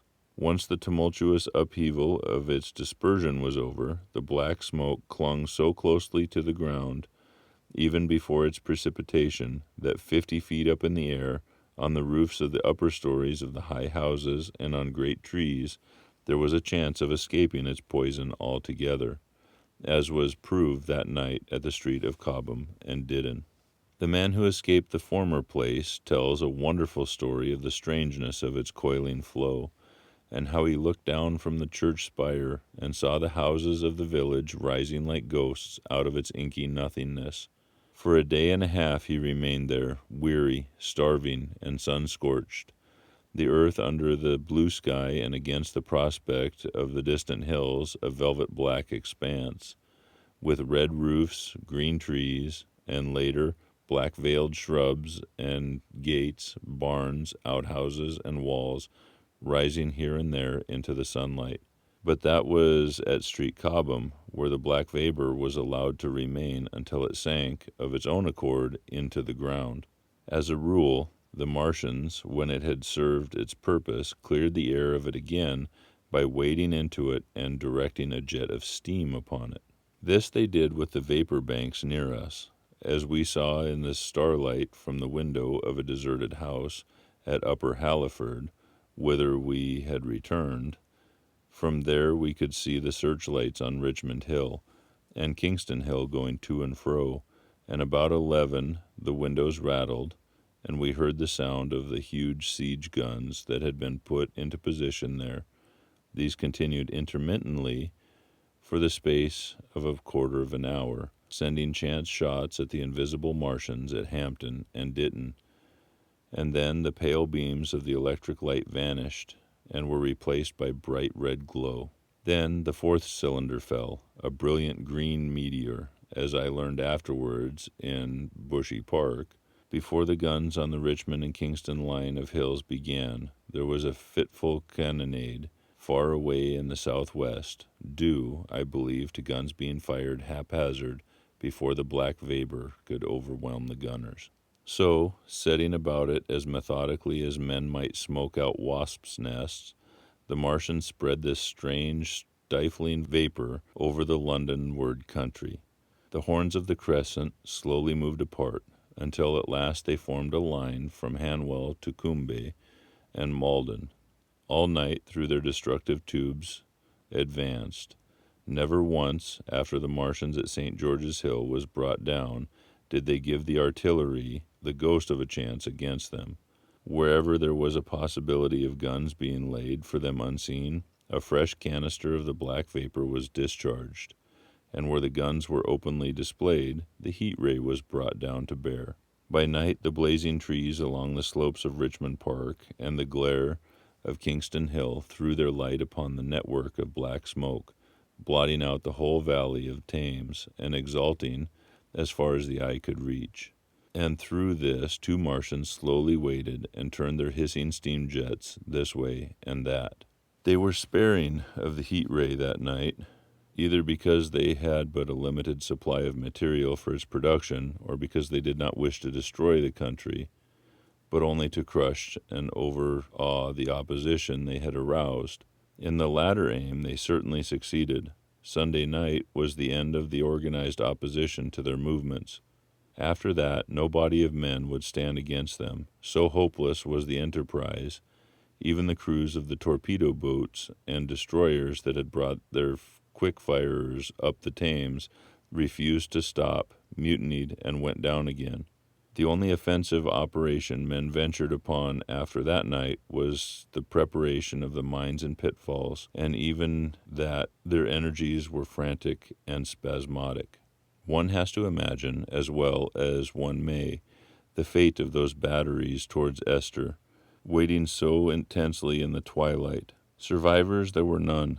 One may picture the orderly expectation, the officers alert and watchful, the gunners ready, the ammunition piled to hand, the limber gunners with their horses and wagons, the groups of civilian spectators standing as near as they were permitted, the evening stillness, the ambulances, the hospital tents with the burned and wounded from Weybrige, then the dull resonance of the shots of the Martians fired, and the clumsy projectile whirling over the trees and houses and smashing amid the neighboring fields. Bellyings of that blackness advancing headlong, towering heavenward, turning the twilight to palpable darkness, a strange and horrible antagonist of vapor striding upon its victims, men and horses near it dimly running, shrieking, falling headlong, shouts of dismay, the guns suddenly abandoned, men choking and writhing on the ground, and the swift broadening out of the opaque cone of smoke. And then night and extinction, nothing but a silent mass of impenetrable vapor hiding its dead. Before dawn, the black vapor was pouring through the streets of Richmond, and the disintegrating organism of government was, with the last expiring effort, rousing the population of London to the necessity of flight.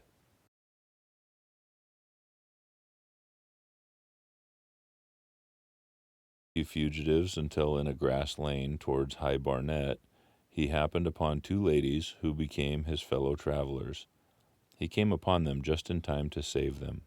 He heard their screams, and hurrying around the corner, saw a couple of men struggling to drag them out of the little pony chaise in which they had been driving, while a third, with difficulty, held the frightened pony's head.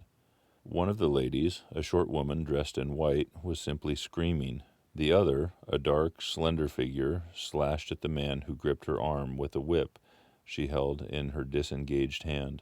My brother immediately grasped the situation, shouted, and hurried towards the struggle. One of the men desisted and turned towards him, and my brother, realizing from his antagonist's face that a fight was unavoidable, and, being an expert boxer, went into him forthwith and sent him down against the wheel of the chaise. It was no time for pugilistic chivalry, and my brother, laid him quiet with a kick, and gripped the collar of the man who pulled at the slender lady's arm. He heard the clatter of hoofs, the whip strung across his face. A third antagonist struck him between the eyes, and the man he held wrenched himself free and made off down the lane in the direction from which he had come. Partly stunned, he found himself facing the man who had held the horse's head, and became aware of the chase receding from him down the lane, swaying from side to side, and with the women in it looking back. The man before him, a burly rough, tried to close, and he stopped him with a blow in the face. Then, realizing that he was deserted, he dodged around and made off down the lane after the chase, with the sturdy man close behind him, and the fugitive, who had turned now, following remotely. Suddenly he stumbled and fell. His immediate pursuer went headlong, and he rose to his feet to find himself with a couple of antagonists again. He would have had little chance against them had not the slender lady very pluckily pulled up and returned to his help. It seems she had her revolver all this time, but it had been under the seat when she and her companion were attacked. She fired at 6 yards distance, narrowly missing my brother. The less courageous of the robbers made off, and his companion followed him, cursing his cowardice. They both stopped in sight down the lane, where the third man lay insensible. "Take this," said the slender lady, and she gave my brother her revolver. "Go back to the chase," said my brother, wiping the blood from his split lip. She turned without a word. They were both panting, and they went back to where the lady in white struggled to hold back the frightened pony. The robbers had evidently had enough of it. When my brother looked again, they were retreating. "I'll sit here," said my brother, "if I may," and he got upon the empty front seat. The lady looked over her shoulder. "Give me the reins," she said, and laid the whip along the pony's side. In another moment, a bend in the road hid the 3 men from my brother's eyes. So, quite unexpectedly, my brother found himself panting, with a cut mouth, a bruised jaw, and blood-stained knuckles, driving along an unknown lane with these 2 women. He learned they were the wife and the younger sister of a surgeon living at Stanmore, who had come in the small hours from a dangerous case at Piner, and heard at some railway station on his way of the Martian advance. He had hurried home, roused the women, their servant had left them 2 days before, packed some provisions, put his revolver under the seat, luckily for my brother, and told them to drive on to Edgware, with the idea of getting a train there. He stopped behind to tell the neighbors he would overtake them, he said, at about 4:30 in the morning, and now it was nearly 9, and they had seen nothing of him. They could not stop in Edgware because of the growing traffic through the place, and so they had come into this side lane. That was the story they told my brother in fragments, when presently they stopped again, nearer to New Barnet. He promised to stay with them, at least until they could determine what to do, or until the missing man arrived, and professed to be an expert shot with a revolver, a weapon strange to him, in order to give them confidence. They made a sort of encampment by the wayside, and the pony became happy in the hedge. He told them of his own escape out of London, and all that he knew of these Martians and their ways. The sun crept higher in the sky, and after a time their talk died out and gave place to an uneasy state of anticipation. Several wayfarers came along the lane, and of these my brother he could.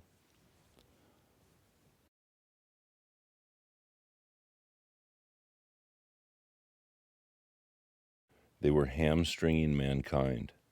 They seemed in no hurry to extend the field of their operations, and did not come beyond the central part of London all that day. It is possible that a very considerable number of people in London struck to their houses through Monday morning. Certain it is that many died at home suffocated by the black smoke. Until about midday, the Pool of London was an astonishing scene. Steamboats and shipping of all sorts lay there, tempted by the enormous sums of money offered by fugitives, and it is said that many who swam out to the vessels were thrust off with boat hooks and drowned. About 1 o'clock in the afternoon, the thinning remnant of a cloud of that black vapor appeared between the arches of Blackfriars Bridge. At that, the pool became a scene of mad confusion, fighting, and collision, and for some time a multitude of boats and barges jammed in the northern arch of the Tower Bridge, and the sailors and lighter men had to fight savagely against the people who swarmed upon them from the riverfront. People were actually clambering down the piers of the bridge from above. When an hour later a Martian appeared beyond the clock tower and waded down the river, nothing but wreckage floated above Limehouse. Of the falling of the fifth cylinder I have presently to tell. The sixth star fell at Wimbledon. My brother, keeping watch outside, the women in the chase in Meadow, saw the green flash of it far beyond the hills. On Tuesday, the little party, still set upon getting across the sea, made its way through the swarming country towards Colchester. The news that the Martians were now in possession of the whole of London was confirmed. They had been seen at Highgate, and even, it was said, at Neasden, but they did not come into my brother's view until the morrow. That day, the scattered multitudes began to realize the urgent need of provisions. As they grew hungry, the rights of property ceased to be regarded. Farmers were out to defend their cattle sheds, granaries, and ripening root crops with arms in their hands. A number of people now, like my brother, had their faces eastward, and there were some desperate souls even going back towards London to get food. These were chiefly people from the northern suburbs, whose knowledge of the black smoke came by hearsay. They heard that about half the members of the government had gathered at Birmingham, and that enormous quantities of high explosives were being prepared to be used in automatic mines across the Midland counties. He was also told that Midland Railway Company had replaced the desertions of the first day's panic, had resumed traffic, and was running northward trains from St. Albans to relieve the congestion of the home counties. There was also a placard in Chipping Ongar announcing that large stores of flour were available in the northern towns, and that within 24 hours bread would be distributed among the starving people in the neighborhood. But this intelligence did not deter him from the plan of escape he had formed, and the three pressed eastward all day, and heard no more of the bread distribution than this promise. Nor, as a matter of fact, did anyone else hear more of it. That night fell the seventh star, falling upon Primrose Hill. It fell while Miss Elphinstone was watching, for she took that duty alternately with my brother. She saw it. On Wednesday, the three fugitives, they had passed the night in a field of unripe wheat, reached Chelmsford, and there a body of the inhabitants, calling itself the Committee of Public Supply, seized the pony as provisions, and would give nothing in exchange for it but the promise of a share in it the next day. Here there were rumors of Martians at Epping, and news of the destruction at Waltham Abbey powder mills, in vain attempt to blow up one of the invaders. People were watching for Martians here from the church towers. My brother, very luckily for him as it chanced, preferred to push on at once to the coast rather than wait for food, although all three of them were very hungry. By midday they passed through Tillingham, which, strangely enough, seemed to be quite silent and deserted, save for a few furtive plunderers hunting for food. Near Tillingham they suddenly came in sight of the sea, and the most amazing crowd of shipping of all sorts that it is possible to imagine. For after the sailors could no longer come up from the Thames, they came on to Essex coast, to Hardwich and Walton and Clacton, and afterwards to Foulness and to Shoebury, to bring off the people. They lay in a huge sickle-shaped curve that vanished into the midst at last towards the Naze. Close inshore was a multitude of fishing smacks, English, Scotch, French, Dutch, and Swedish. Steam launches from the Thames, yachts, electric boats, and beyond were ships of large burden, a multitude of filthy colliers, trim merchantmen, cattle ships, passenger boats, petroleum tanks, ocean tramps, and an old white transport even, neat white and gray liners from the Southampton and Hamburg, and along the blue coast, across the Blackberry water, my brother could make out dimly a dense swarm of boats chaffering with the people at the beach, a swarm which also extended up the Blackwater almost to Malden. About a couple miles out lay an ironclad, very low in the water, almost to my brother's perception, like a waterlogged ship. This was the Thunder Child. It was the only warship in sight, but far away to the right over the smooth surface of the sea. For that day there was a dead calm, lay a serpent of black smoke to mark the next ironclads of the Channel's fleet, which hovered in an extended line, steam up and ready for action, across the Thames estuary during the course of the Martian conquest, vigilant and yet powerless to prevent it. At the sight of the sea, Mrs. Elphinstone, in spite of the assurances of her sister-in-law, gave way to panic. She had never been out of England before. She would rather die than trust herself friendless in a foreign country, and so forth. She seemed, poor woman, to imagine that the French and the Martians might prove very similar. She had been growing increasingly hysterical, fearful, and depressed during the 2 days' journeyings. Her great idea was to return to Stanmore. Things had always been well and safe at Stanmore. They could find George at Stanmore. It was with great difficulty they could get her down to the beach, where presently my brother succeeded in attracting the attention of some men on a paddle steamer from the Thames. They sent a boat and drove a bargain for £36 for the three. The steamer was going, these men said, to Ostend. It was about 2 o'clock when my brother, having paid their fares at the gangway, found himself safely aboard the steamboat with the charges.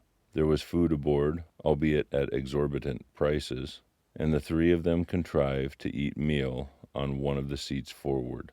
There were already a couple of score of passengers aboard, some of whom had expended their last money in securing a passage, but the captain lay off the Blackwater until 5 in the afternoon, picking up passengers until the seated decks were even dangerously crowded.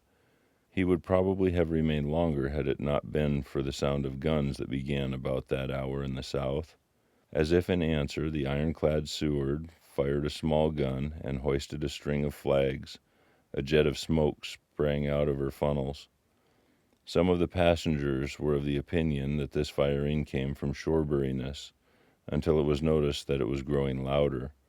At the same time, far away in the southeast, the masts and upper works of 3 ironclads rose one after the other out of the sea, beneath clouds of black smoke. But my brother's attention speedily reverted to the distant firing in the south. He fancied he saw a column of smoke rising out of the distant gray haze. The little steamer was already flapping her way eastward of the big crescent of shipping. The low Essex coast was growing blue and hazy when the Martian appeared, small and faint in the remote distance, advancing along the muddy coast from the direction of Foulness. At that, the captain on the bridge swore at the top of his voice with fear and anger at his own delay, and the paddle seemed infected with his terror.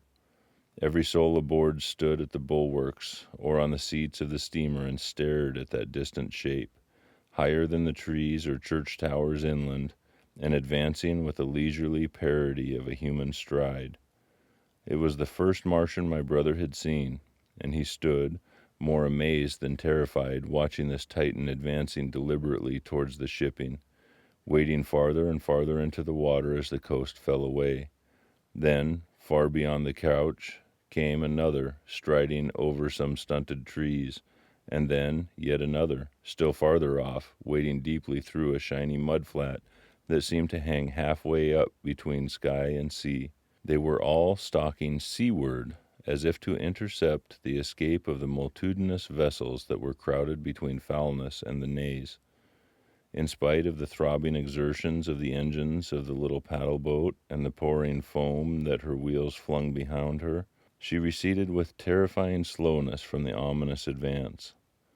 Glancing northwestward, my brother saw the large crescent of shipping already writhing with the approaching terror, one ship passing behind another coming around from broadside to end on, steamships whistling and giving off volumes of steam, sails being let out, launches rushing hither and thither. He was so fascinated by this and by the creeping danger away to the left that he had no eyes for anything seaward. and then a swift movement of the steamboat. She had suddenly come round to avoid being run down, flung him headlong from the seat which he was standing. There was a shouting all about him, a trampling of feet, and a cheer that seemed to be answered faintly.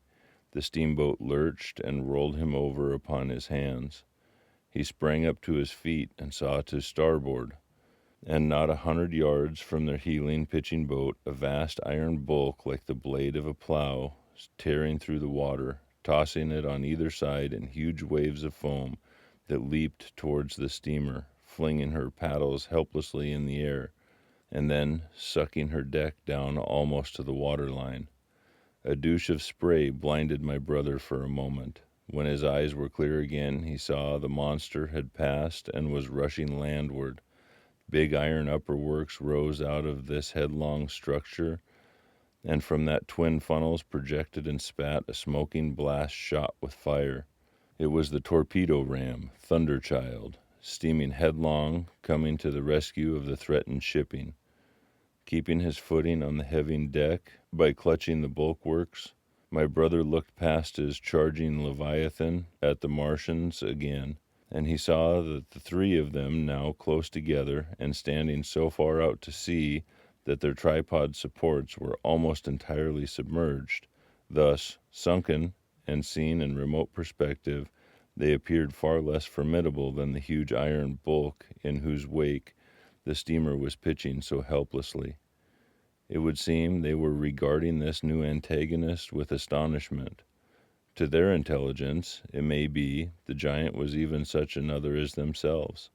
The Thunderchild fired no gun, but simply drove full speed towards them. It was probably her not firing that enabled her to get so near the enemy as she did. They did not know what to make of her. One shell, and they would have sent her to the bottom forthwith with the heat ray.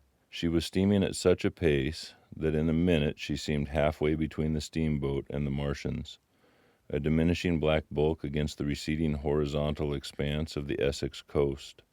Suddenly the foremost Martian lowered its tube and discharged a canister of the black gas at the ironclad.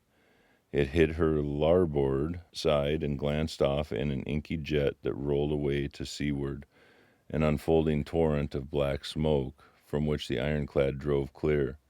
To the watchers from the steamer, low in the water and with the sun in their eyes, it seemed as though she were already among the Martians.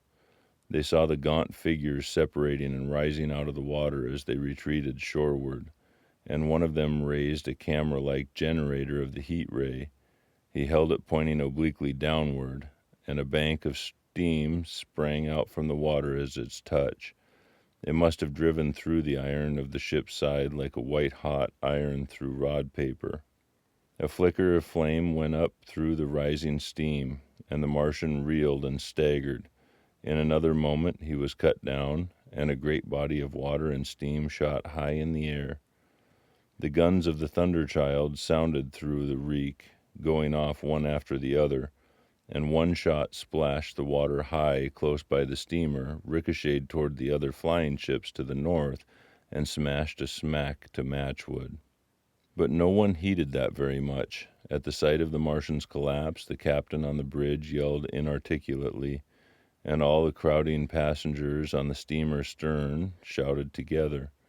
And then they yelled again, for surging out beyond the white tumult drove something long and black, the flames streaming from its middle parts, its ventilators and funnels spouting fire. She was alive still. The steering gear, it seems, was intact and her engines working. She headed straight for a second Martian, and it was within 100 yards of him when the heat ray came to bear. Then, with a violent thud, a blinding flash, her decks, her funnels leaped upward. The Martian staggered with the violence of her explosion, and in another moment the flaming wreckage, still driving forward with the impetus of its pace, had struck him and crumpled him up like a thing of cardboard. My brother shouted involuntarily. A boiling tumult of steam hit everything again. "Two!" yelled the captain. Everyone was shouting. The whole steamer, from end to end, rang with a frantic cheering that was taken up first by one and then by all in the crowding multitude of ships and boats that was driving out to sea. The steam hung upon the water for many minutes, hiding the third Martian and the coast together, and all this time the boat was paddling steadily out to sea and away from the fight. And when the last confusion cleared, the drifting bank of black vapor intervened, and nothing of the Thunderchild could be made out, nor could the third Martian be seen. But the ironclads to seaward were now quite close, and standing in toward shore past the steamboat.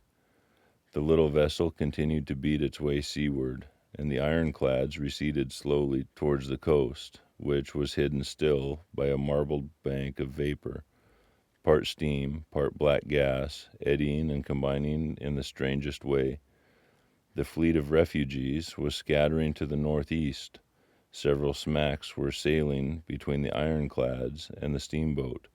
After a time, and before they reached the sinking cloud bank, the warships turned northward, and then abruptly went about and passed into the thickening haze of evening southward.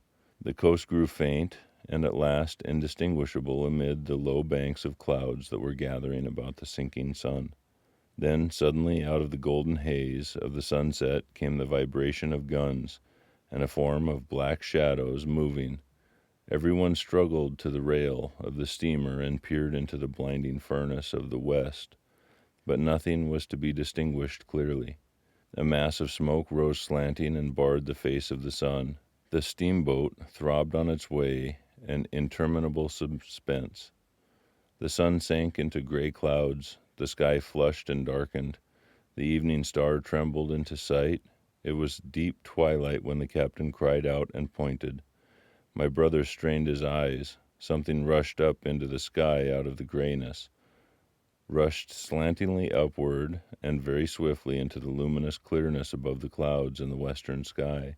Something flat and broad and very large that swept around in a vast curve, grew smaller, sank slowly, and vanished again into the gray mystery of the night. And as it flew, it rained down darkness upon the land. War of the Worlds by H.G. Wells, Book 2, The Earth Under the Martians, Chapter 1, Underfoot.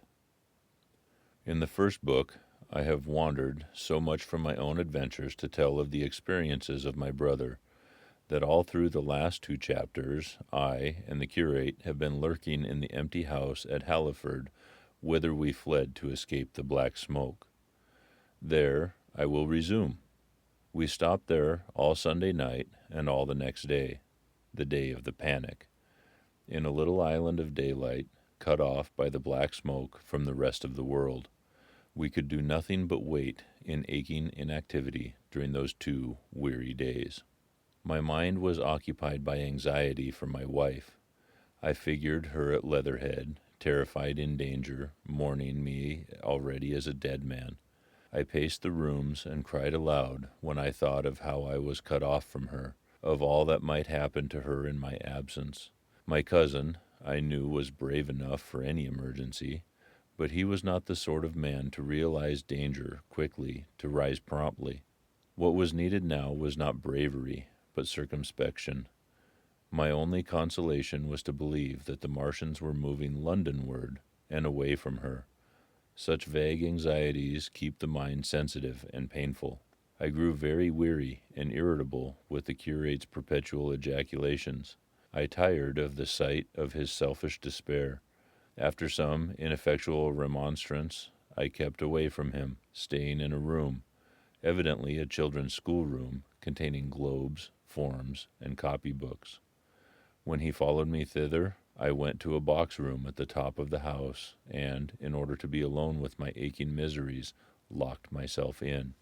We were hopelessly hemmed in by the black smoke all that day and in the morning of the next.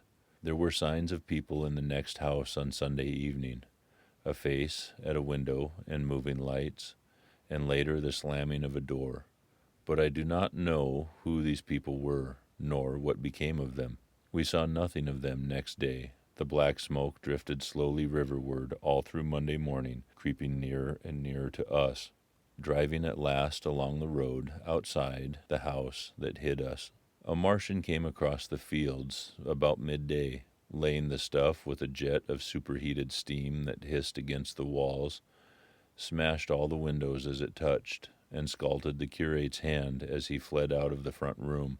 When at last we crept across the sodden rooms and looked out again, the country northward was as though a black snowstorm had passed over it. Looking towards the river, we were astonished to see an unaccountable redness mingling with the black of the scorched meadows. For a time we did not see how this change affected our position, save that we were relieved of our fear of the black smoke. But I later perceived that we were no longer hemmed in, that now we might get away. So soon as I realized that the way of escape was open, my dream of action returned. But the curate was lethargic, unreasonable. "We are safe here," he repeated. "Safe here."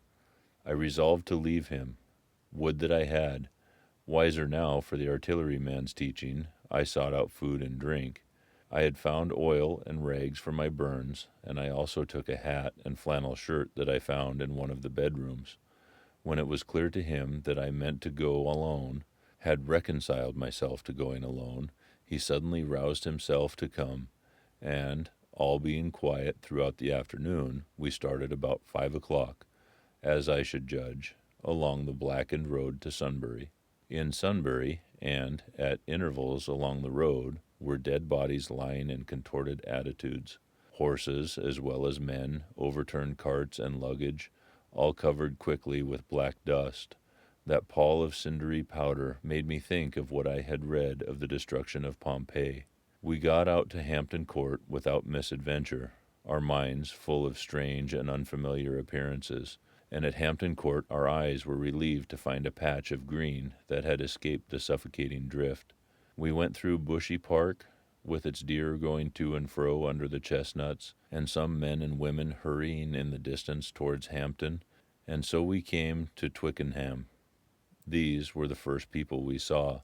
Away across the road, the woods beyond Ham and Petersham were still afire.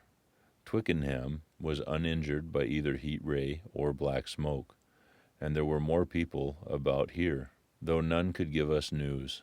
For the most part they were like ourselves, taking advantage of a lull to shift their quarters. I have an impression that many of the houses were still occupied by scared inhabitants, too frightened even for flight.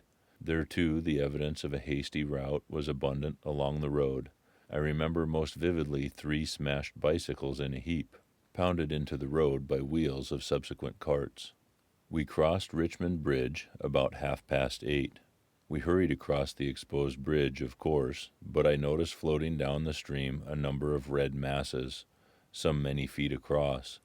I did not know what these were, for there was no time for scrutiny, and I put a more horrible interpretation on them than they deserved. Here again, on the Surrey side, were black dust that had once been smoke, and dead bodies, a heap near the approach to the station, but we had no glimpse of the Martians until we were some way towards Barnes. We saw in the blackened distance a group of 3 people running down a side street toward the river, but otherwise it seemed deserted. Up the hill, Richmond town was burning, briskly. About the town of Richmond there was no trace of the black smoke. Then, suddenly, as we approached Kew, came a number of people running, and the upper works of a Martian frightening machine loomed in sight over the housetops, not 100 yards away from us. We stood aghast at our danger, and had the Martian looked down, we must immediately have perished. We were so terrified that we dared not go on, but turned aside and hid in a shed in a garden. There the curate crouched, weeping silently and refusing to stir again. But my fixed idea of reaching Leatherhead would not let me rest, and in the twilight I ventured out again.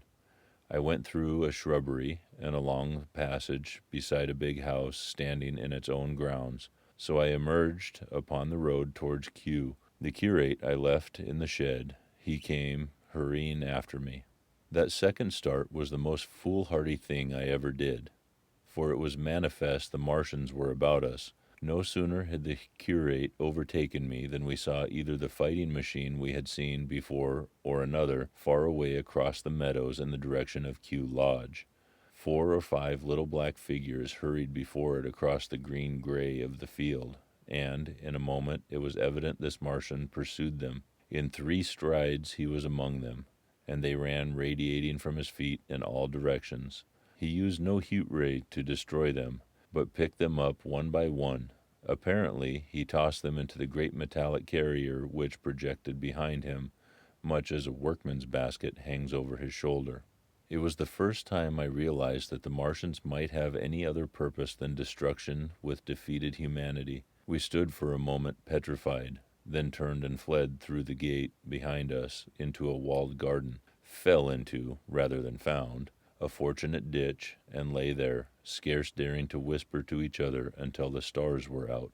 I suppose it was nearly 11 o'clock before we gathered courage to start again, no longer venturing into the road, but sneaking along hedgerows and through plantations, and watching keenly through the darkness, he on the right and I on the left, for the Martians, who seemed to be all about us, in one place were blundered upon a scorched and blackened sea, now cooling and ashen, and a number of scattered dead bodies of men burned horribly about the heads and trunks, but with their legs and boots mostly intact, and of dead horses 50 feet, perhaps, behind a line of 4 ripped guns and smashed gun carriages. Sheen, it seemed, had escaped destruction, but the place was silent and deserted. Here we happened on no dead, though the night was too dark for us to see into the side roads of the place. In Sheen, my companion suddenly complained of faintness and thirst, and we decided to try one of the houses. The first house we entered, after a little difficulty, with the window, was a small semi-detached villa, and I found nothing edible left in the place but some moldy cheese. There was, however, water to drink, and I took a hatchet, which promised to be useful in our next housebreaking. We then crossed to a place where the road turns towards Mortlake. Here there stood a white house within a walled garden, and in the pantry of this domicile we found a store of food: 2 loaves of bread in a pan, an uncooked steak, and half of a ham.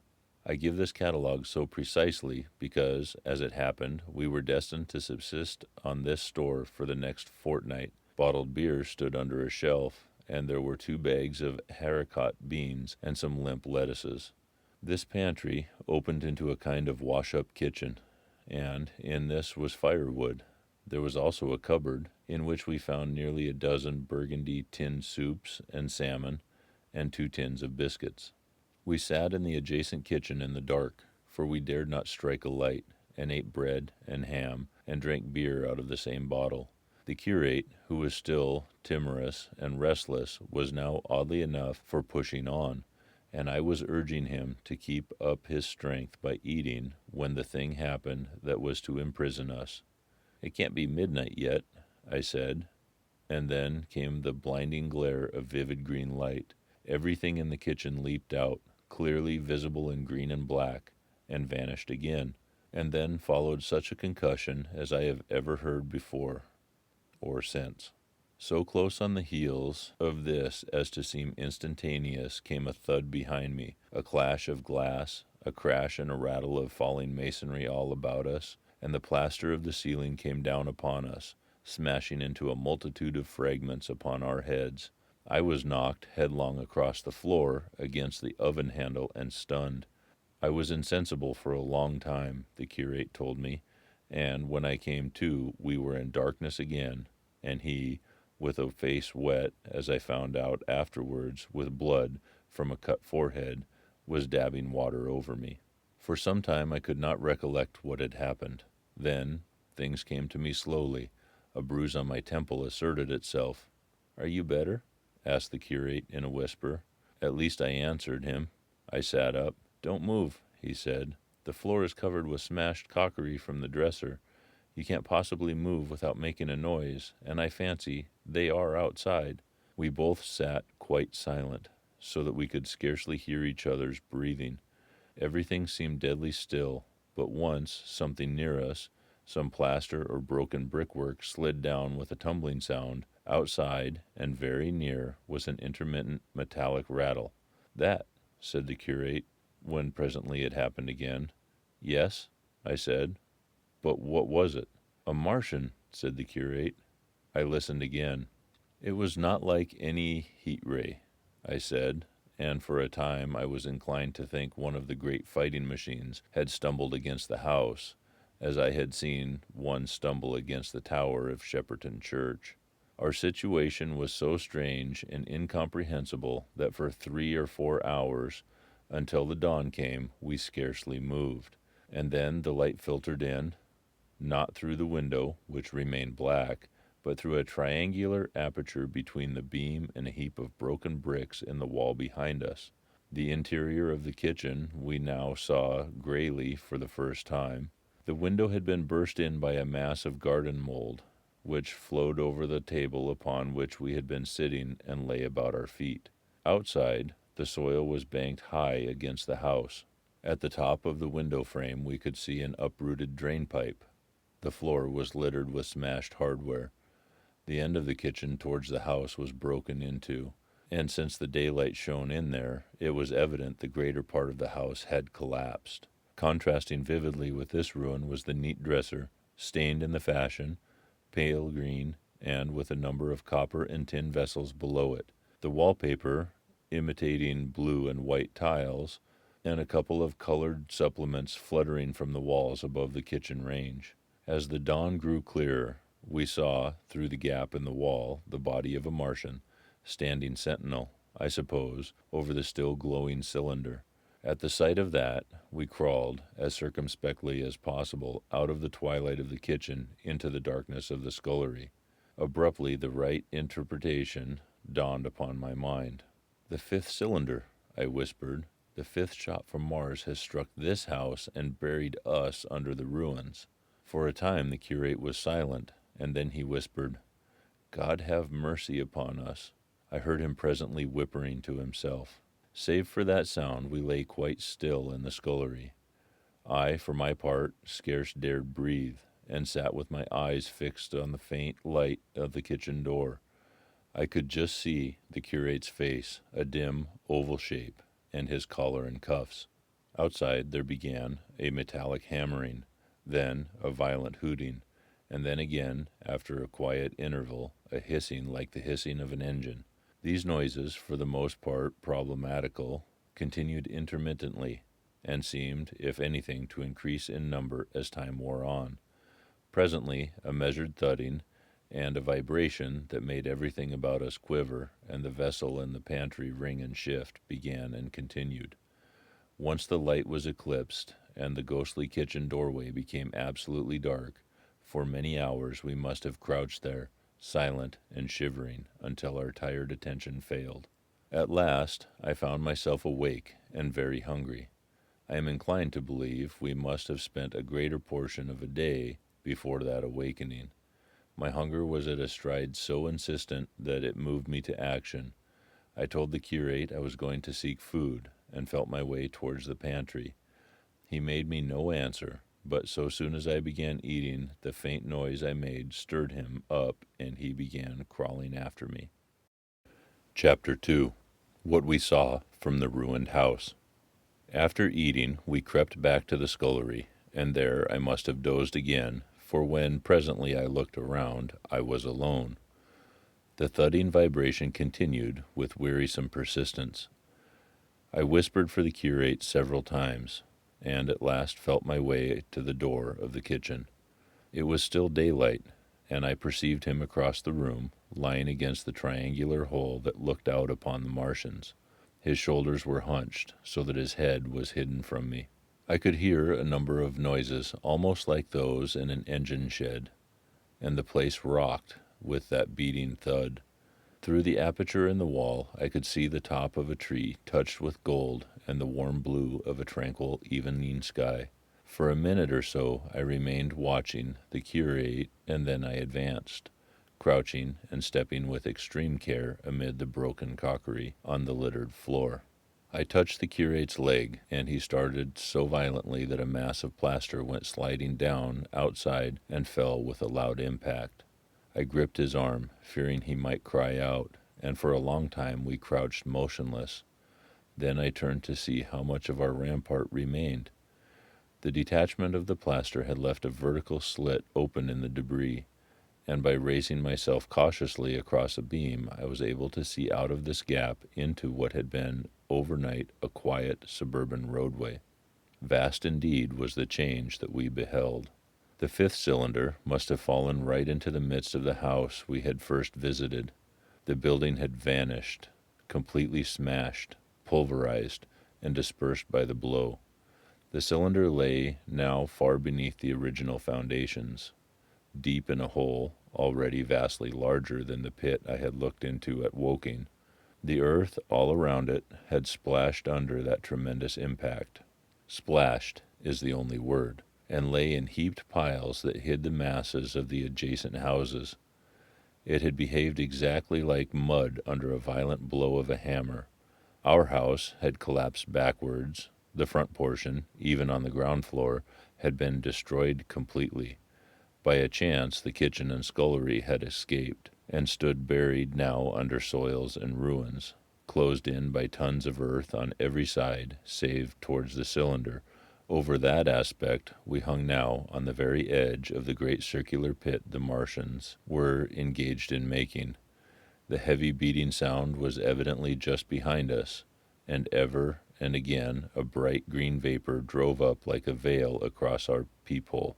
The cylinder was already opened in the center of the pit, and on the farther edge of the pit, amid the smashed and gravel-heaped shrubbery, one of the great fighting machines, deserted by its occupant, stood stiff and tall against the sky. At first I scarcely noticed the pit and the cylinder, although it has been convenient to describe them first, on account of the extraordinary glittering mechanism I saw busy in the excavation, and on account of the strange creatures that were crawling slowly and painfully across the heaped mold near it.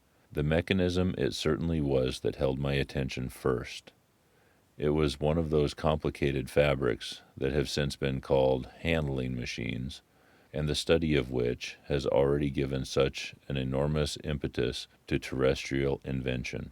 As it dawned upon me first, it presented a sort of metallic spider with 5 jointed, agile legs, and with an extraordinary number of jointed levers, bars, and reaching and cluttering tentacles about its body. Most of its arms were retracted, but with 3 long tentacles it was fishing out a number of rods, plates, and bars which lined the covering and apparently strengthened the walls of the cylinder. These, as it extracted them, were lifted out and deposited upon a level surface of earth behind it.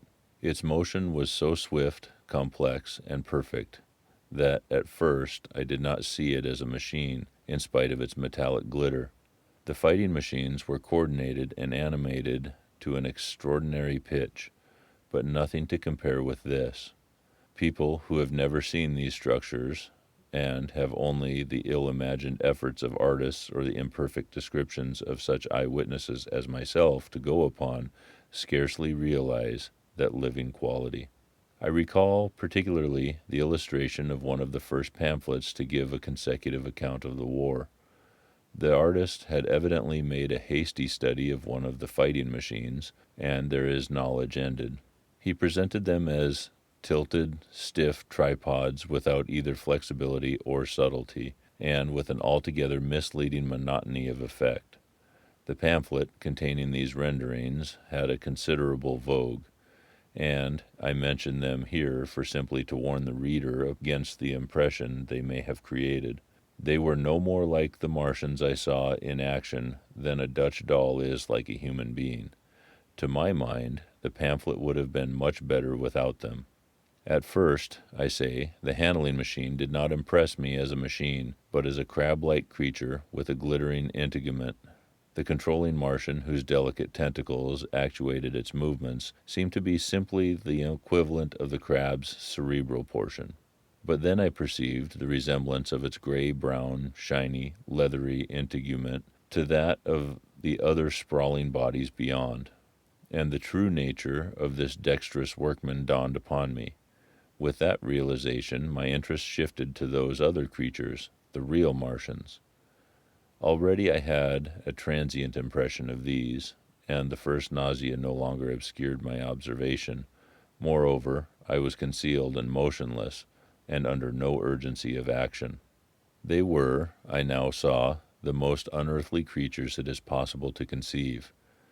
They were huge round bodies, or rather heads, about 4 feet in diameter, each body having in front of it a face. This face had no nostrils. Indeed, the Martians do not seem to have any sense of smell, but it had a pair of very large, dark-colored eyes, and just beneath this, a kind of fleshy beak. In the back of its head or body, I scarcely know how to speak of it, was the single tight tympanic surface, since known to be anatomically an ear, though it must have been almost useless in our dense air. In a group around the mouth were 16 slender, almost whip-like tentacles, arranged in 2 bunches of 8 each. These bunches have since been named rather aptly by that distinguished autonomous Professor Howes, the hands. Even as I saw these Martians for the first time, they seemed to be endeavoring to raise themselves on these hands, but of course, with the increased weight of terrestrial conditions, this was impossible. There is reason to suppose that on Mars they may have progressed upon them with some facility. The internal anatomy, I may remark here, as dissection has since shown, as almost equally simple. The greater part of the structure was the brain, sending enormous nerves to the eyes, ear, and tactile tentacles. Besides this were bulky lungs, into which the mouth opened, and the heart and its vessels. The pulmonary distress caused by the denser atmosphere and greater gravitational attraction was only too evident in the conclusive movements of the outer skin. And this was the sum of the Martian organs. Strange as it may seem to a human being, all the complex apparatus of digestion, which makes up the bulk of our bodies, did not exist in the Martians. They were heads, merely heads. Entrails they had none. They did not eat, much less digest. Instead, they took the fresh, living blood of other creatures and injected it into their own veins. I have myself seen this being done, as I shall mention in its place, but squeamish as I may seem, I cannot bring myself to describe what I could not endure even to continue watching. Let it suffice to say, blood obtained from a still living animal, in most cases from a human being, was run directly by means of a little pipette into the recipient canal. The bare idea of this is no doubt horribly repulsive to us, but at the same time I think that we should remember how repulsive our carnivorous habits would seem to an intelligent rabbit. The physiological advantage of the practice of injection are undeniable. If one thinks of the tremendous waste of human time and energy occasioned by eating and the digestive process, our bodies are half made up of glands and tubes and organs occupied in turning heterogeneous food into blood. The digestive process and their reaction upon the nervous system sap our strength and color our minds. Men go happy or miserable as they have healthy or unhealthy livers, or sound gastric glands. But the Martians were lifted above all these organic fluctuations of mood and emotion. Their undeniable preference for men as their source of nourishment is partly explained by the nature of the remains of the victims they had brought with them as provisions from Mars. These creatures, to judge from the shriveled remains that have fallen into human hands, were bipeds with flimsy, siliceous skeletons, almost like those of the siliceous sponges, and feeble musculature, standing about 6 feet high and having round, erect heads and large eyes in flinty sockets. 2 or 3 of these seem to have been brought in each cylinder, and all were killed before Earth was reached. It was just as well for them, for the mere attempt to stand upright upon our planet would have broken every bone in their bodies. And while I am engaged in this description, I may add, in this place, certain further details which, although they were not all evident to us at the time, will enable the reader who is unacquainted with them to form a clearer picture of these offensive creatures. In 3 other points their physiology differed strangely from ours. Their organism did not sleep any more than the heart of man sleeps. Since they had no extensive muscular mechanism to recuperate, that periodical extinction was unknown to them. They had little or no sense of fatigue, it would seem. On Earth they could never have moved without effort, Yet even to the last they kept in action. In 24 hours they did 24 hours of work, as even on Earth is perhaps the case with the ants. In the next place, wonderful as it seems, in the sexual world, the Martians were absolutely without sex, and therefore without any of the tumultuous emotions that arise from that difference among men. A young Martian, there can now be no dispute, was really born upon Earth during the war, and it was found attached to its parent, partially budded off, just as a young lily bulbs bud off, or like the young animals of the freshwater polyp. In man, in all the higher terrestrial animals, such a method of increase has disappeared, but even on this earth it was certainly the primitive method. Among the lower animals, up even to those first cousins of the vertebrated animals, the tunicates, the two processes occur side by side, but finally the sexual method superseded its competitor altogether. On Mars, however, just the reverse has apparently been the case. It is worthy of remark that a certain speculative writer of quasi-scientific repute, writing long before the Martian invasion, did forecast for man a final structure not unlike the actual Martian condition. His prophecy, I remember, appeared in November or December 1893 in a long-defunct publication, the Pall Mall Budget, and I recall a caricature of it in a pre-Martian periodical called Punch. He pointed out, writing in a foolish, facetious tone, that the perfection of mechanical appliances must ultimately supersede limbs, the perfection of chemical devices, digestion, that such organs as hair, external nose, teeth, ears, and chin were no longer essential parts of the human being, and that the tendency of natural selection would lie in the direction of their steady diminution through the coming ages. The brain alone remained a cardinal necessity. Only one other part of the body had a strong case for survival. That was the hand, teacher and agent of the brain, while the rest of the body dwindled, and the hands would grow larger. There is many a true word written in jest, and here in the Martians we have beyond dispute the actual accomplishment of such a suppression of the animal side of the organism by the intelligence. To me it is quite credible that the Martians may be descended from beings not unlike ourselves, by a gradual development of brain and hands, the latter giving rise to the two bunches of delicate tentacles at last, at the expense of the rest of the body. Without the body, the brain would, of course, become a mere selfish intelligence, without any of the emotional substratum of the human being. The last salient point in which the systems of these creatures differed from ours was in what one might have thought a very trivial particular: microorganisms, which cause so much disease and pain on Earth, have either never appeared on Mars, or Martian sanitary science eliminated them ages ago. 100 diseases, all the fevers and contagions of human life, consumption, cancers, tumors, and such morbidities, never enter the scheme of their life. And, speaking of the difference between the life on Mars and terrestrial life, I may allude here to the curious suggestion of the red weed. Apparently the vegetable kingdom in Mars, instead of having green for a dominant color, is of a vivid blood-red tint.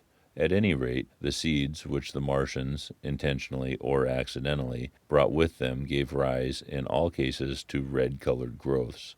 Only that known popularly as the red weed, however, gained any footing in competition with terrestrial forms. The red creeper was quite a transitory growth, and few people have seen it growing. For a time, however, the red weed grew with astonishing vigor and luxuriance. It spread up the sides of the pit by the third or fourth day of our imprisonment, and its cactus-like branches formed a carmine fringe to the edges of our triangular window. And afterwards I found it broadcast through the country, and especially wherever there was a stream of water.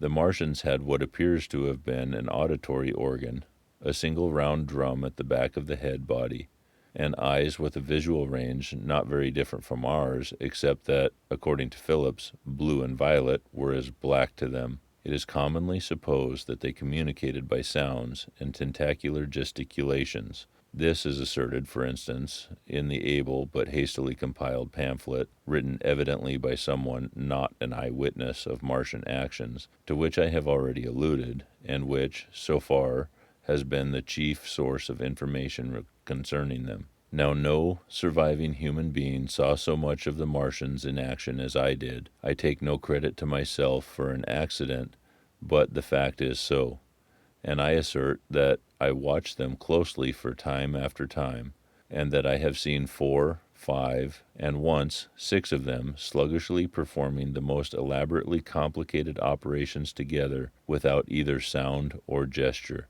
Their peculiar hooting invariably preceded feeding. It had no modulation, and was, I believe, in no sense a signal, but merely the expiration of air preparatory to the suctional operation.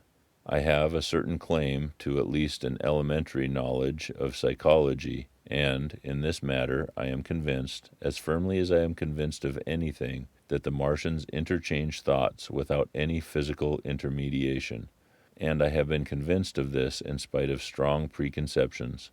Before the Martian invasion, as an occasional reader here or there may remember, I had written with some little vehemence against the telepathic theory. The Martians wore no clothing. Their conceptions of ornament and decorum were necessarily different from ours, and not only were they evidently much less sensible of changes of temperature than we are, but changes of pressure do not seem to have affected their health at all seriously. Yet, though they wore no clothing, it was in the other artificial additions to their bodily resources that their great superiority over man lay. We men, with our bicycles and road skates, our Lilienthal soaring machines, our guns and sticks and so forth, are just in the beginning of the evolution that the Martians have worked out. They have become practically mere brains, wearing different bodies according to their needs, just as men wear suits of clothes and take a bicycle in a hurry or an umbrella in the wet. And of their appliances, perhaps nothing is more wonderful to a man than the curious fact that what is the dominant feature of almost all human devices in mechanism is absent. The wheel is absent. Among all things they brought to earth, there is no trace or suggestion of their use of wheels. One would have at least expected it in locomotion. And in this connection, it is curious to remark that even on this earth nature has never hit upon the wheel, or has preferred other expedients to its development. And not only did the Martians either not know of, which is incredible, or abstain from the wheel, but in their apparatus singularly little is made of the fixed pivot, or relatively fixed pivot, with a circular motion thereabout confined to one plane. Almost all the joints of the machinery present a complicated system of sliding parts moving over but beautifully curved friction bearings. And while upon this matter of detail, it is remarkable that the long leverages of their machines are in most cases actuated by a sort of sham musculature of the discs in an elastic sheath, these discs become polarized and drawn closely and powerfully together when traversed by a current of electricity. In this way, the curious parallelism to animal motions, which is so striking and disturbing to the human beholder, is attained. Such quasi-muscles abounded in the crab-like handling machine which, on my first peeping out of the slit, I watched unpacking the cylinder. It seemed infinitely more alive than the actual Martians laying beyond in the sunset light, panting, stirring, ineffectual tentacles, and moving feebly over their vast journey across space. While I was still watching their sluggish motions in the moonlight, and noting each strange detail of their form, the curate reminded me of his presence by pulling violently on my arm. I turned to a scowling face and silent, eloquent lips. He wanted the slit, which permitted only one of us to peep through, and so I had to forego watching them for a time while he enjoyed that privilege. When I looked again, the busy handling machine had already put together several of the pieces of apparatus it had taken out of the cylinder into a shape having an unmistakable likeness to its own, and down on the left a busy little digging mechanism had come into view, emitting jets of green vapor and working its way around the pit, excavating and embanking in methodical and discriminating manner. This it was which had caused the regular beating noise, and the rhythmic shocks that had kept our ominous refuge quivering. It piped and whistled as it worked. So far as I could see, the thing was without a directing Martian at all. Chapter 3. The Days of Imprisonment. The arrival of a second fighting machine drove us from our peephole into the scullery, for we feared that from his elevation the Martian might see down upon us from behind our barrier. At a later date we began to feel less in danger of their eyes, for to an eye in the dazzle of the sunlight outside our refuge must have been blank blackness. But at first the slightest suggestion of approach drove us into the scullery in heart-throbbing retreat. Yet terrible as was the danger we incurred, the attraction of peeping was for both of us irresistible. And I recall now, with a sort of wonder, that in spite of the infinite danger in which we were between starvation and still more terrible death, we could yet struggle bitterly for that horrible privilege of sight. We would race across the kitchen in a grotesque way between eagerness and the dread of making a noise, and strike each other and thrust and kick within a few inches of exposure. The fact is that we had absolutely incompatible dispositions and habits of thought and action, and our danger and isolation only accentuated the incompatibility. At Halliford, I had already come to hate the curate's trick of helpless exclamation, his stupid rigidity of mind, his endless muttering monologue vitiated every effort I made to think out a line of action, and drove me at times, thus pent up and intensified, almost to the verge of craziness. He was as lacking in restraint as a silly woman. He would weep for hours together, and I verily believe that to the very end this spoiled child of life thought his weak tears in some way efficacious. And I would sit in the darkness, unable to keep my mind off him by reason of his importunities. He ate more than I did, and it was in vain I pointed out that our only chance of life was to stop in the house until the Martians had gone from their pit, that in that long patience a time might presently come when we should need food. He ate and drank impulsively with heavy meals at long intervals. He slept little. As the days wore on, his utter carelessness of any consideration so intensified our distress and danger that I had, much as I loathed doing it, to resort to threats, and at last to blows. That brought him to reason for a time, but he was one of those weak creatures, void of pride, timorous, anemic, hateful souls, full of shifty cunning, who face neither God nor man, who face not even themselves.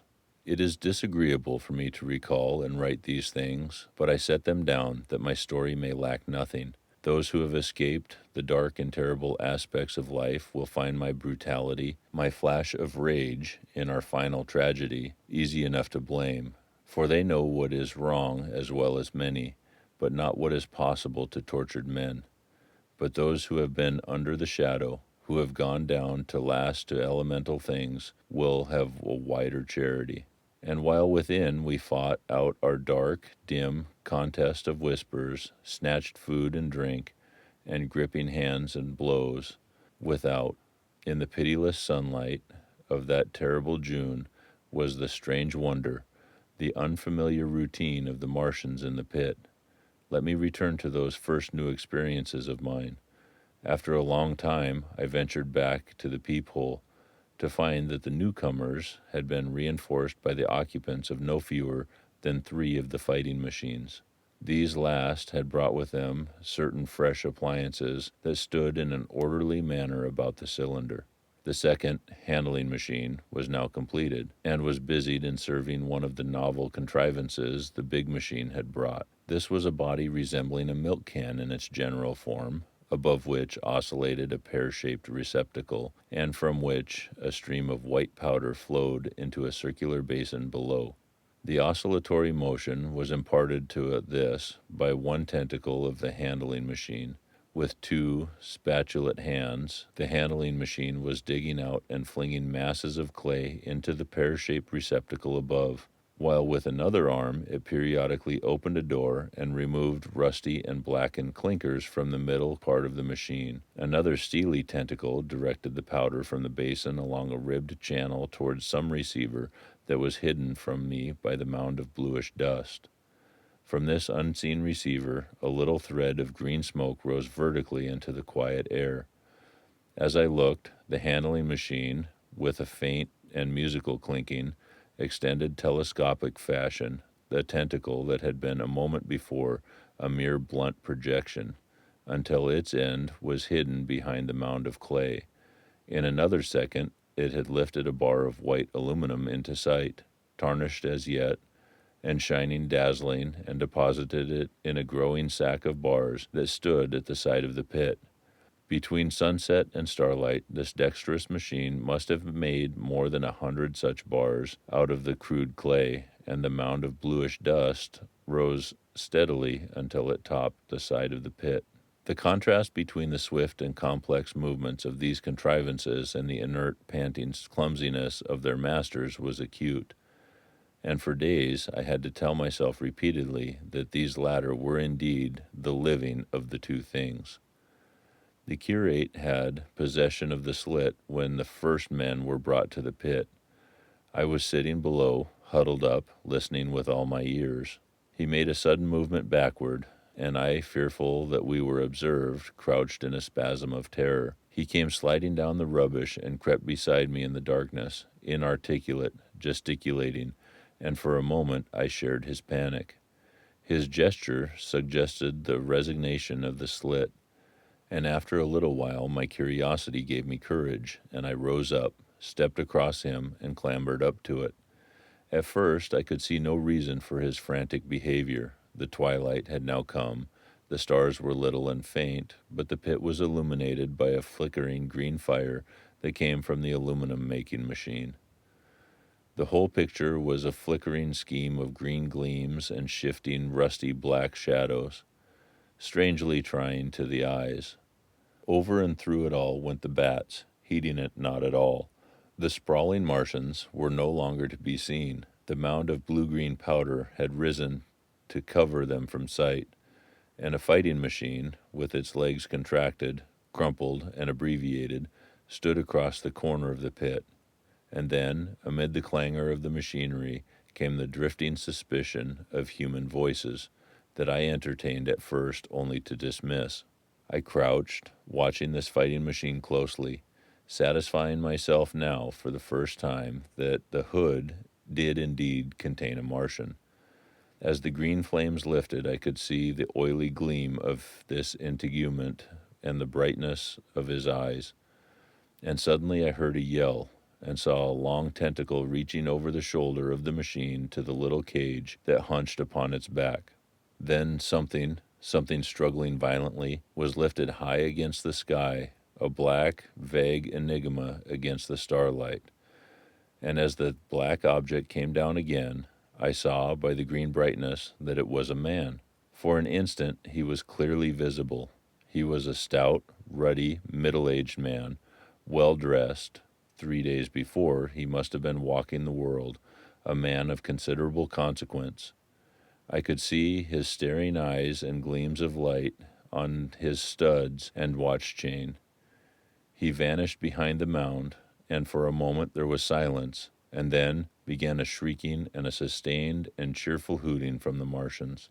I slid down the rubbish, struggled to my feet, clapped my hands over my ears, and bolted into the scullery.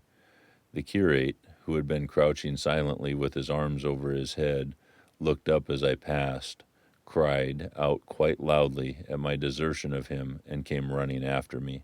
That night, as we lurked in the scullery, balanced between our horror and the terrible fascination this peeping had, although I felt an urgent need of action, I tried in vain to conceive some plan of escape.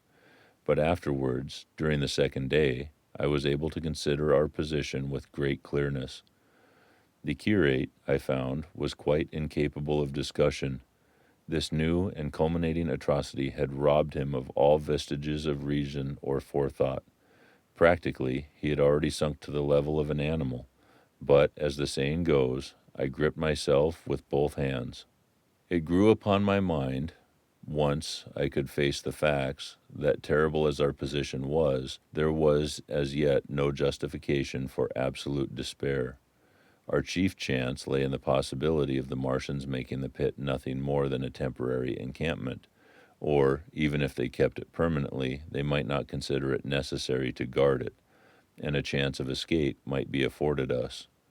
I also weighed very carefully the possibility of our digging a way out in a direction away from the pit, but the chances of our emerging within sight of some sentinel fighting machine seemed, at first, too great, and I should have had to do all the digging myself. The curate would certainly have failed me. It was on the third day, if my memory serves me right, that I saw the lad killed. It was the only occasion on which I actually saw the Martians feed. After that experience, I avoided the hole in the wall for the better part of a day. I went into the scullery, removed the door, and spent some hours digging with my hatchet as silently as possible. But when I had made a hole about a couple of feet deep, the loose earth collapsed noisily, and I did not dare continue. I lost heart and lay down on the scullery floor for a long time, having no spirit even to move, and after that I abandoned altogether the idea of escaping by excavation. It says much for the impression the Martians had made upon me that at first I entertained little or no hope of our escape being brought about by their overthrow through any human effort, but on the fourth or fifth night I heard a sound like heavy guns. It was very late in the night, and the moon was shining brightly. The Martians had taken away the excavating machine, and, save for a fighting machine that stood in the remoter bank of the pit, and a handling machine that was buried out of my sight in a corner of the pit, immediately beneath my peephole, the place was deserted by them, except for the pale glow from the handling machine, and the bars and patches of white moonlight. The pit was in a darkness, except for the clinking of the handling machine, quite still. That night was a beautiful serenity, save for one planet. The moon seemed to have the sky to herself. I heard a dog howling, and that familiar sound it was that made me listen. Then I heard quite distinctly a booming exactly like the sound of great guns. 6 distinct reports I counted, and after a long interval, 6 again, and that was all. Chapter 4. The Death of the Curate. It was on the 6th day of our imprisonment that I peeped for the last time, and presently found myself alone. Instead of keeping close to me and trying to oust me from the slit, the curate had gone back into the scullery. I was struck by a sudden thought, and went back quickly and quietly into the scullery. In the darkness I heard the curate drinking. I snatched in the darkness, and my fingers caught a bottle of Burgundy. For a few minutes there was a tussle. The bottle struck the floor and broke, and I desisted and rose. We stood panting and threatening each other. In the end, I planted myself between him and the food, and told him of my determination to begin a discipline. I divided the food in the pantry into rations to last us 10 days. I would not let him eat any more that day. In the afternoon he made a feeble effort to get at the food. I had been dozing, but in an instant I was awake. All day and all night we sat face to face, I weary but resolute, and he weeping and complaining of his immediate hunger. It was, I know, a night and a day, but to me it seems now, an interminable length of time. And so our widened incompatibility ended at last in open conflict. For 2 vast days we struggled in undertones and wrestling contests. There were times when I beat and kicked him madly, times when I cajoled and persuaded him, and once I tried to bribe him with the last bottle of Burgundy. For there was a rain-water pump from which I could get water, but neither force nor kindness availed. He was indeed beyond reason. He would neither desist from his attacks on the food, nor from his noisy babbling to himself. The rudimentary precautions to keep our imprisonment endurable he would not observe. Slowly I began to realize the complete overthrow of his intelligence, to perceive that my sole companion in this close and sickly darkness was a man insane. From certain vague memories, I am inclined to think my own mind wandered at times. I had strange and hideous dreams whenever I slept. It sounds paradoxical, but I am inclined to think that the weakness and insanity of the curate warned me, braced me, and kept me a sane man. On the 8th day he began to talk aloud instead of whispering, and nothing I could do would moderate his speech. "It is just, O God," he would say over and over again. "It is just. On me and mine be the punishment laid. We have sinned, we have fallen short. There was poverty, sorrow, the poor were trodden in the dust, and I held my peace. I preached acceptable folly. My God, what folly, when I should have stood up, though I died for it, and called upon them to repent, repent, oppressors of the poor and needy, the winepress of God." Then he would suddenly revert to the matter of the food I withheld from him, praying, begging, weeping, at last threatening. He began to raise his voice. I prayed him not to. He perceived a hold on me. He threatened he would shout and bring the Martians upon us. For a time that scared me, but any concession would have shortened our chance of escape beyond estimating. I defied him, although I felt no assurance that he might not do this thing, but that day, at any rate, he did not. He talked with his voice rising slowly through the greater part of the 8th and 9th days. Threats, entreaties, mingled with a torrent of half-sane and always frothy repentance for his vacant sham of God's service, such as made me pity him. Then he slept a while, and began again, with renewed strength, so loudly that I needs make him desist. "Be still," I implored. He rose to his knees, for he had been sitting in the darkness near the copper. "I have been still too long," he said, in a tone that must have reached the pit. "And now I must bear witness. Woe unto this unfaithful city! Woe, woe, woe, woe, woe to the inhabitants of the earth by reason of the other voices of the trumpet." "Shut up," I said, rising to my feet, and in a terror lest the Martians should hear us. "For God's sake—" "Nay," shouted the curate at the top of his voice, standing likewise and extending his arms. "Speak, the word of the Lord is upon me." In 3 strides he was at the door leading to the kitchen. "I must bear witness. I go. It has already been too long delayed." I put out my hand and felt the meat chopper hanging behind the wall. In a flash I was after him. I was fierce with fear.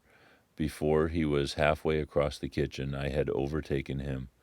With one last touch of humanity, I turned the blade back and struck him with the butt. He went headlong forward and lay stretched on the ground. I stumbled over him and stood panting. He lay still. Suddenly I heard a noise without, the run and smash of slippery plaster. The triangular aperture in the wall was darkened. I looked up and saw the lower surface of the handling machine coming slowly across the hole. It was gripping limbs curled amid the debris. Another limb appeared, feeling its way over the fallen beams. I stood petrified, staring. Then I saw through a sort of glass plate near the edge of the body of the face, as we may call it, and the large dark eyes of a Martian peering, and then a long metallic snake of a tentacle came feeling slowly through the hole. I turned by an effort, stumbled over the curate, and stopped at the scullery door. The tentacle was now some way, 2 yards or more, in the room, and twisting and turning, with queer sudden movements, this way and that. For a while I stood fascinated by that slow, fitful advance. Then, with a faint, coarse cry, I forced myself across the scullery. I trembled violently. I could scarcely stand upright. I opened the door of the coal cellar and stood there in the darkness, staring at the faintly lit doorway into the kitchen, and listening. Had the Martian seen me? What was it doing now? Something was moving to and fro there, very quietly. Every now and then it tapped against the wall, or started on its movements with a faint metallic ringing, like the movements of keys on a split ring. Then a heavy body, I knew all too well what, was dragged across the floor of the kitchen towards the opening. Irresistibly attracted, I crept to the door and peeped into the kitchen. In the triangle of bright outer sunlight I saw the Martian, in its Berarius of a handling machine, scrutinizing the curate's head. I thought at once it would infer my presence from the mark of the blow I had given him. I crept back to the coal cellar, shut the door, and began to cover myself up as much as I could and as noiselessly as possible in the darkness, among the firewood and coal therein. Every now and then I paused, rigid, to hear if the Martian had thrust its tentacles through the opening again. Then the faint metallic jingle returned. I traced it slowly, feeling over the kitchen. Presently I heard it nearer, in the scullery, as I judged. I thought that its length might be insufficient to reach me. I prayed copiously. It passed, scraping faintly across the cellar door. An age of almost intolerable suspense intervened. Then I heard it fumbling at the latch. It had found the door. The Martians understood doors. It worried at the catch for a moment, perhaps. Then the door opened. In the darkness, I could just see the thing, like an elephant's trunk more than anything else, waving towards me and touching and examining the wall, coals, wood, and ceiling. It was like a black worm swaying its blind head to and fro. Once even, it touched the heel of my foot. I was on the verge of screaming. I bit my hand. For a time, the tentacle was silent. I could have fancied it had been withdrawn. Presently, with an abrupt click, it gripped something. I thought it had me, and seemed to go out of the cellar again. For a minute, I was not sure. Apparently, it had taken a lump of coal to examine. I seized the opportunity of slightly shifting my position, which had become cramped, and then listened. I whispered passionate prayers for safety. Then I heard the slow, deliberate sound creeping towards me again. Slowly it drew near, scratching against the walls and tapping the furniture. While I was still doubtful, it rapped smartly against the cellar door and closed it. I heard it go into the pantry, and the biscuit tins rattled and a bottle smashed. Then came a heavy bump against the cellar door. Then silence that passed into infinity of suspense. Had it gone? At last I decided that it had. It came to the scullery no more, but I lay all the 10th day in the close darkness, buried among the coals and firewood, not daring even to crawl out for the drink for which I craved. It was the 11th day before I ventured so far from my security. Chapter 5. The Stillness. My first act, before I went into the pantry, was to fasten the door between the kitchen and the scullery. But the pantry was empty. Every scrap of food had gone. Apparently, the Martian had taken it all on the previous day. At that discovery, I despaired for the first time. I took no food or no drink neither on the 11th or the 12th day. At first, my mouth and throat were parched, and my strength ebbed sensibly. I sat about in the darkness of the scullery, in a state of despondent wretchedness. My mind ran on eating. I thought I had become deaf, for the noises of movement I had been accustomed to hear from the pit had ceased absolutely. I did not feel strong enough to crawl noiselessly to the peephole, or I would have gone there. On the 12th day, my throat was so painful that, taking the chance of alarming the Martians, I attacked the creaking rainwater pump that stood by the sink and got a couple of glassfuls of blackened and tainted rainwater. I was greatly refreshed by this, and emboldened by the fact that no inquiring tentacle followed the noise of my pumping. During these days, in a rambling, inconclusive way, I thought much of the curate and of the manner of his death. On the 13th day, I drank some more water, and dozed and thought disjointedly of eating and of vague, impossible plans of escape. Whenever I dozed, I dreamt of horrible phantasms, of the death of the curate, or the sumptuous dinners, but, asleep or awake, I felt a keen pain that urged me to drink again and again. The light that came into the scullery was no longer gray, but red. To my disordered imagination, it seemed the color of blood. On the 14th day, I went into the kitchen, and I was surprised to find that the fronds of the red weed had grown right across the hole in the wall, turning the half-light of the place into a crimson-colored obscurity. It was early on the 15th day that I heard a curious, familiar sequence of sounds in the kitchen, and listening, identified it as the snuffing and scratching of a dog. Going into the kitchen, I saw a dog's nose peering in through the break among the ruddy fronds. This greatly surprised me. At the scent of me, he barked shortly. I thought if I could induce him to come into the place quietly, I should be able, perhaps, to kill and eat him, and in any case, it would be advisable to kill him, lest his actions attracted the attention of the Martians.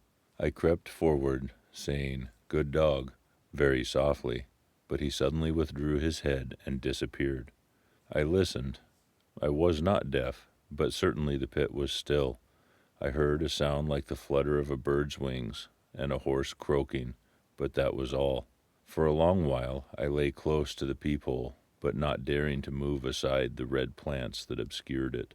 Once or twice I heard a faint pitter-patter like the feet of a dog going thither and hither on the sand far below me, and there were more bird-like sounds, but that was all.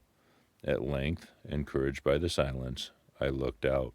Except in the corner, where a multitude of crows hopped and fought over the skeletons of the dead the Martians had consumed, there was not a living thing in the pit. I stared about me, scarcely believing my eyes. All the machinery had gone, save for the big mound of grayish-blue powder in the corner, certain bars of aluminum in another, and blackbirds, the skeletons of the killed. The place was merely an empty circular pit in the sand. Slowly I thrust myself out through the red weed and stood upon the mound of rubble. I could see in any direction save behind me, to the north, and neither the Martians nor sign of the Martians were to be seen. The pit dropped sheerly from my feet, but a little way along the rubbish afforded a practicable slope to the summit of the ruins. My chance to escape had come. I began to tremble. I hesitated for some time, and then a gust of desperate resolution, and with a heart that throbbed violently, I scrambled to the top of the mound in which I had been buried so long. I looked about again. To the northward, too, no Martian was visible. When I had last seen this part of Sheen in the daylight, it had been a straggling street of comfortable white and red houses, interspersed with abundant shady trees. Now I stood on a mound of washed brickwork, clay and gravel, over which spread a multitude of red cactus-shaped plants, knee-high, without a solitary terrestrial growth to dispute their footing. The trees near me were dead and brown, but further on a network of red thread scaled the still living stems. The neighboring houses had all been wrecked, but none had been burned. Their walls stood, sometimes to the second story, with smashed windows and shattered doors. The red weed grew tumultuously in their roofless rooms. Below me was the great pit, with the crows struggling for its refuse. A number of other birds hopped about among the ruins. Far away, I saw a gaunt cat slink crouchingly along a wall, but traces of men there were none. The day seemed, by contrast with my recent confinement, dazzlingly bright. The sky a glowing blue. A gentle breeze kept the red weed that covered every scrap of unoccupied ground gently swaying, and oh, the sweetness of the air. Chapter 6. The Work of 15 Days. For some time I stood tottering on the mound, regardless of my safety. Within that noisome den from which I had emerged, I had thought with a narrow intensity only of our immediate security. I had not realized what had been happening to the world, had not anticipated this startling vision of unfamiliar things. I had expected to see Sheen in ruins. I found about me the landscape, weird and lurid, of another planet. For that moment I touched an emotion beyond the common range of men, yet one that the poor brutes we dominate know only too well. I felt as a rabbit might feel returning to its burrow and suddenly confronted by the work of a dozen busy navvies digging the foundations of a house. I felt the first inkling of a thing that presently grew quite clear in my mind, that oppressed me for many days, a sense of dethronement, a persuasion that I was no longer a master, but an animal among the animals under the Martian heel. With us it would be as with them, to lurk and watch, to run and hide. The fear and empire of man had passed away. But so soon as this strangeness had been realized, it passed, and my dominant motive became the hunger of my long and dismal fast. In the direction away from the pit, I saw, beyond a red-covered wall, a patch of garden ground unburied. This gave me a hint, and I went knee-deep and sometimes neck-deep into the red weed. The density of the weed gave me a reassuring sense of hiding. The wall was some 6 feet high, and when I attempted to clamber it, I found I could not lift my feet to the crest. So I went along by the side of it and came to a corner of a rockwork that enabled me to get to the top and tumble into the garden I coveted. Here I found some young onions, a couple of gladiolus bulbs, and a quantity of immature carrots, all of which I secured, and scrambling over a ruined wall, went on my way through scarlet and crimson trees toward Kew. It was like walking through an avenue of gigantic blood drops, possessed with 2 ideas, to get more food and to limp, as soon and as far as my strength permitted, out of this accursed unearthly region of the pit. Some way farther, in a grassy place, was a group of mushrooms, which I also devoured, and then I came upon a brown sheet of flowing shallow water, where meadows used to be. These fragments of nourishment served only to whet my hunger. At first I was surprised at this flood in a hot, dry summer, but afterwards I discovered that it was caused by the tropical exuberance of the red weed.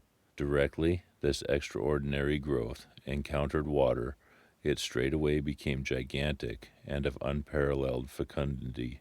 Its seeds were simply poured down into the water of the Wey and Thames, and its swiftly growing and titanic water fronds speedily choked both those rivers. At Putney, as I afterwards saw, the bridge was almost lost in a tangle of this weed, and at Richmond too. The Thames water poured out on a broad and shallow stream across the meadows of Hampton and Twickenham. As the water spread, the weed followed them, until the ruined villas of the Thames Valley were for a time lost in this red swamp, whose margin I explored, and much of the desolation the Martians had caused was concealed. In the end, the red weed succumbed almost as quickly as it had spread, a cankering disease due, it is believed, to the action of a certain bacteria presently seized upon it. Now, by the action of natural selection, all terrestrial plants have acquired a resisting power against bacterial diseases. They never succumb without a severe struggle, but the red weed rotted like a thing already dead. The fronds became bleached and then shriveled and brittle. They broke off at the least touch, and the waters that had stimulated their early growth carried their last vestiges out to sea. My first act on coming to this water was, of course, to slake my thirst. I drank a great deal of it, and moved by an impulse, gnawed some of the fronds of red weed, but they were watery and had a sickly metallic taste. I found the water was sufficiently shallow for me to wade securely, although the red weed impeded my feet a little. But the flood evidently got deeper towards the river, and I turned back to Mortlake.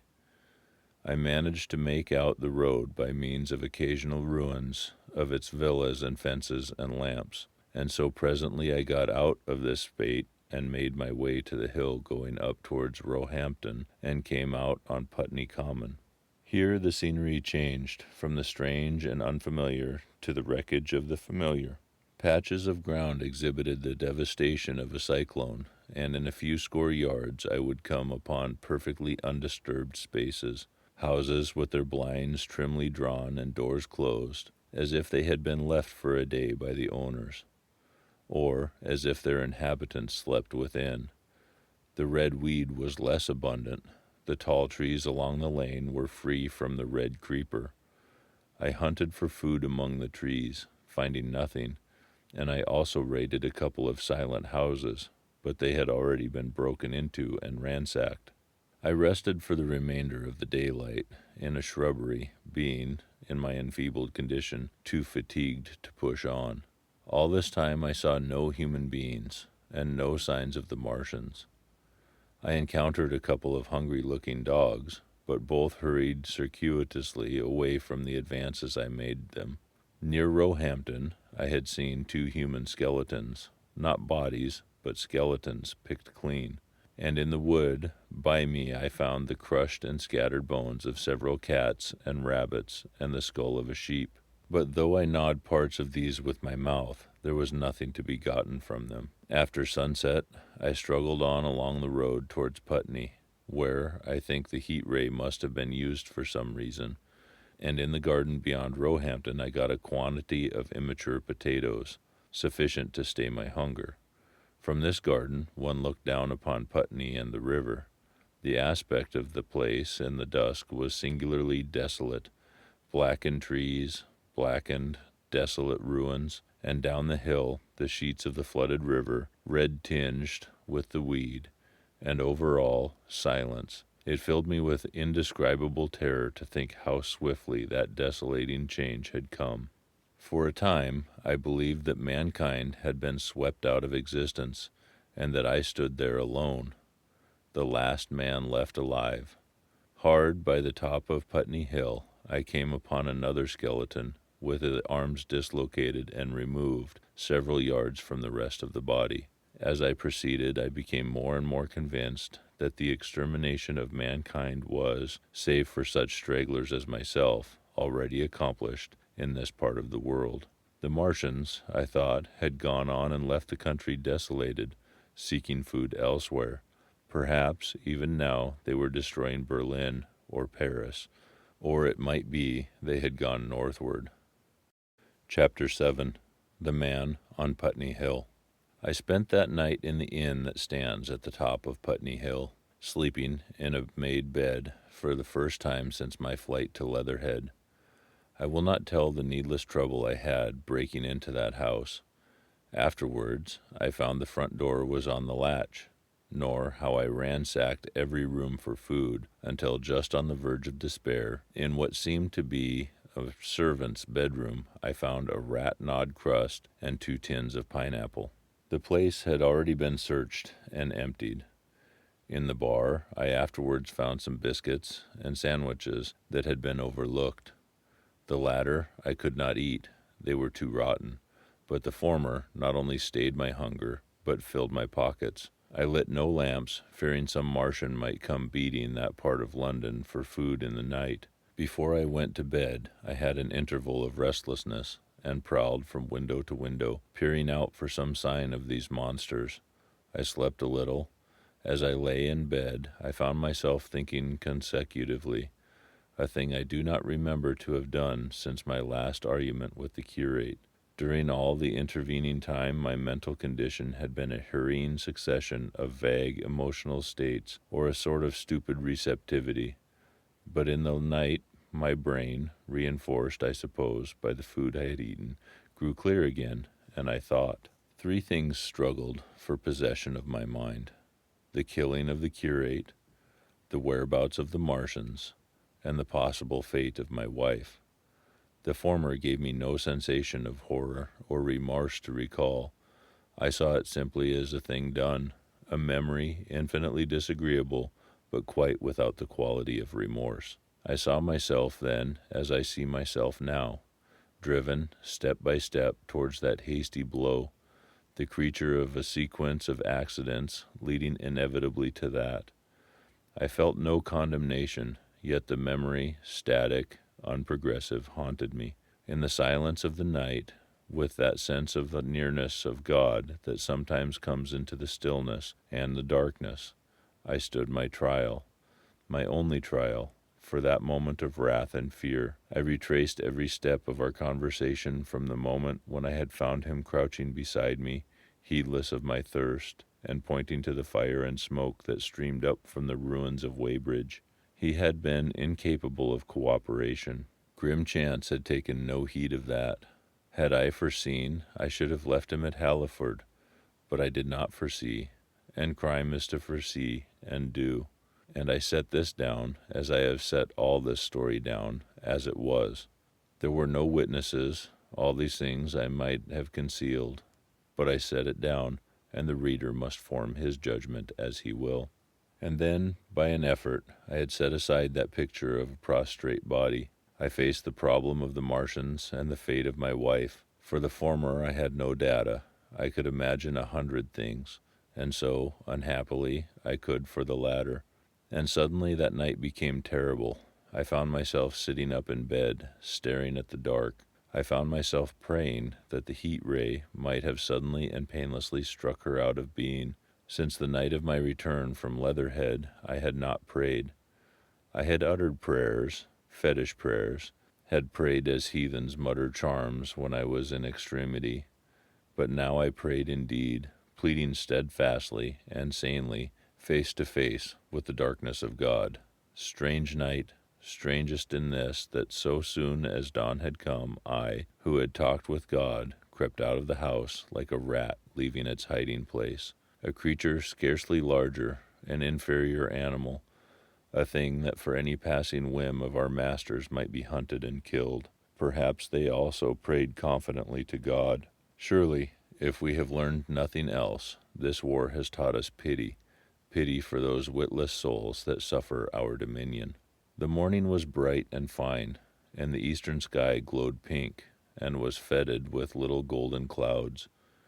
In the road that runs from the top of Putney Hill to Wimbledon was a number of poor vestiges of the panicked torrent that must have poured Londonward on the Sunday night after the fighting began. There was a little two-wheeled cart, inscribed with the name of Thomas Lobb, greengrocer, New Malden, with a smashed wheel and an abandoned tin trunk.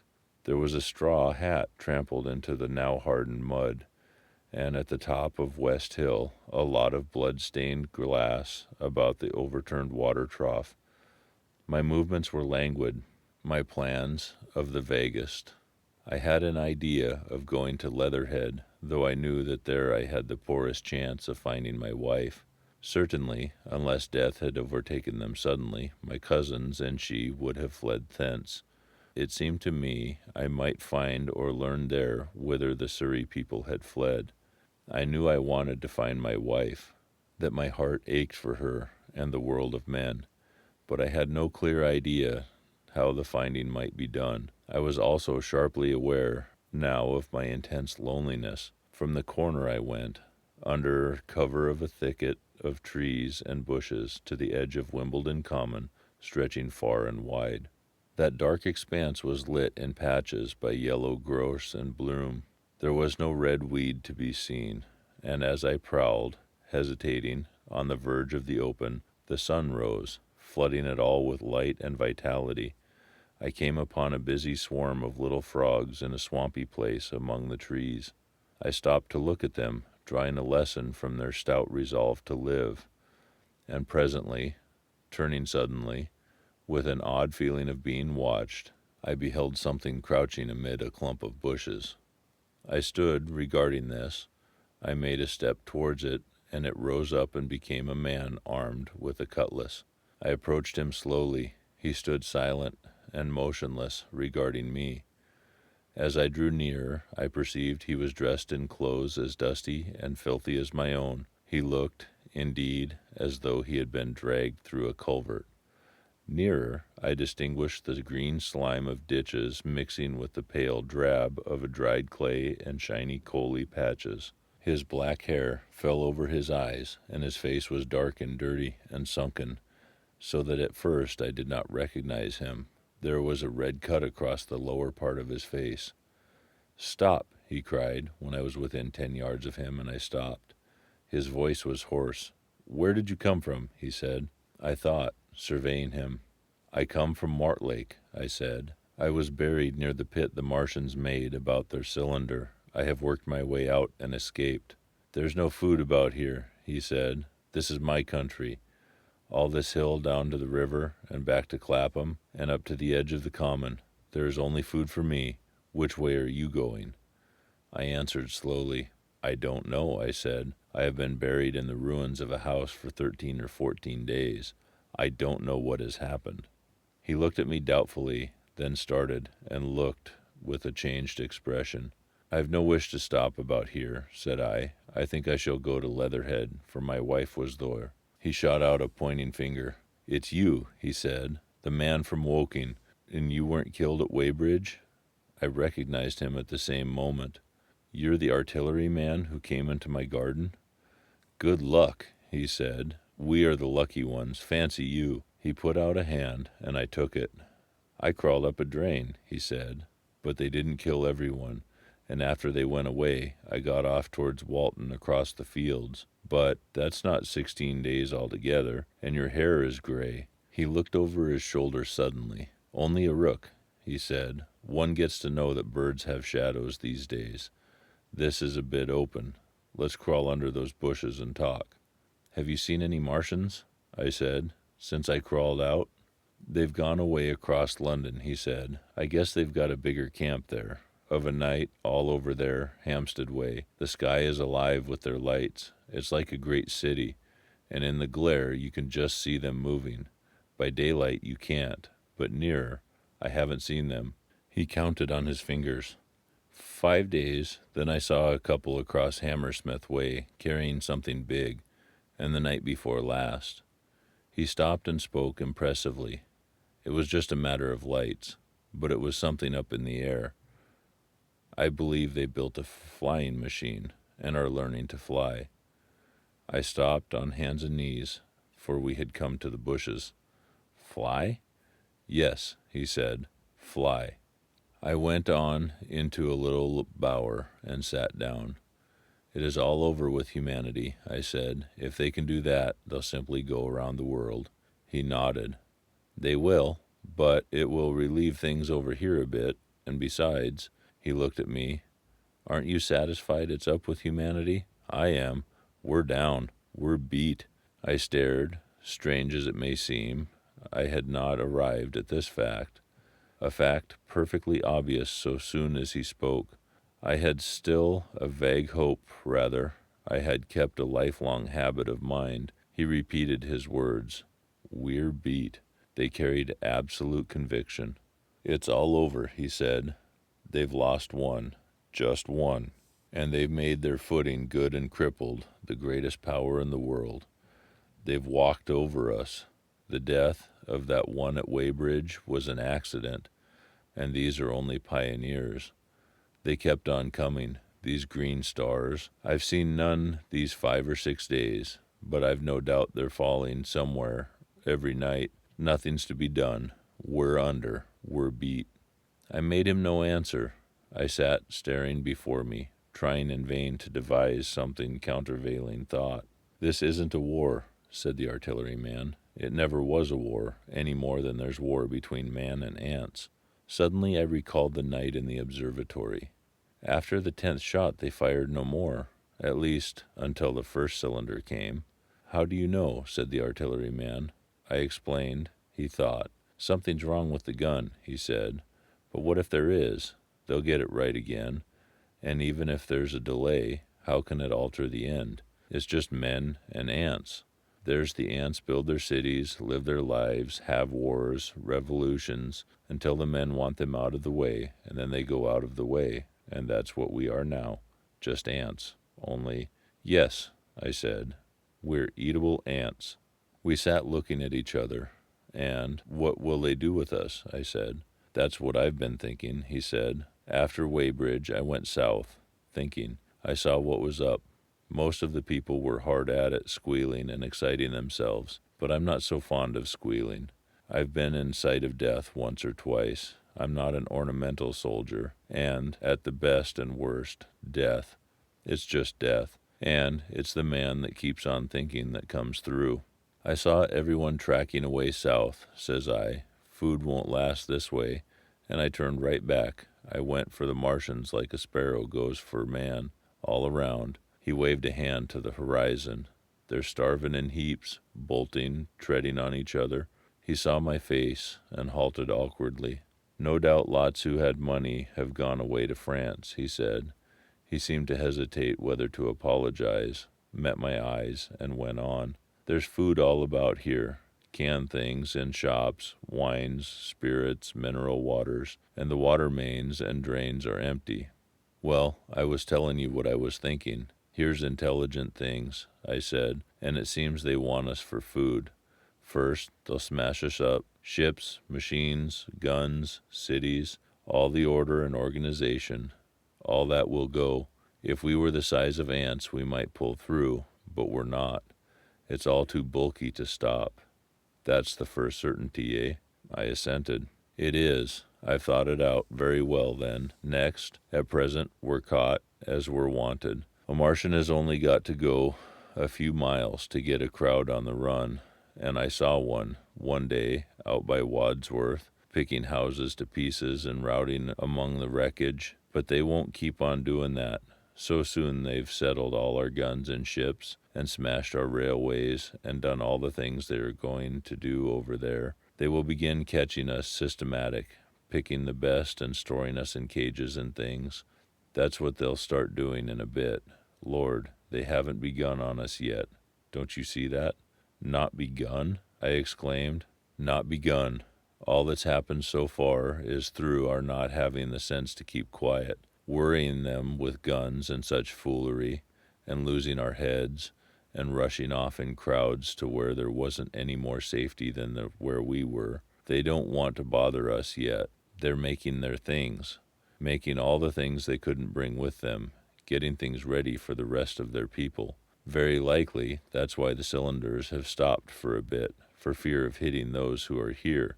And instead of our rushing about blind on the bowl, or getting dynamite on the chance of busting them up, we've got to fix ourselves up according to the new state of affairs. That's how I figure it out. It isn't quite according to what man wants for his species, but it's about what the facts point to, and that's the principle I acted upon. Cities, nations, civilization, progress, it's all over. The game's up. We're beat. But if that's so, what is there to live for? The artillerymen looked at me for a moment. There won't be any more blessed concerts for 1,000,000 years or so. There won't be any Royal Academy of Arts, and no nice little feeds at restaurants. If it's amusement you're after, I reckon the game is up.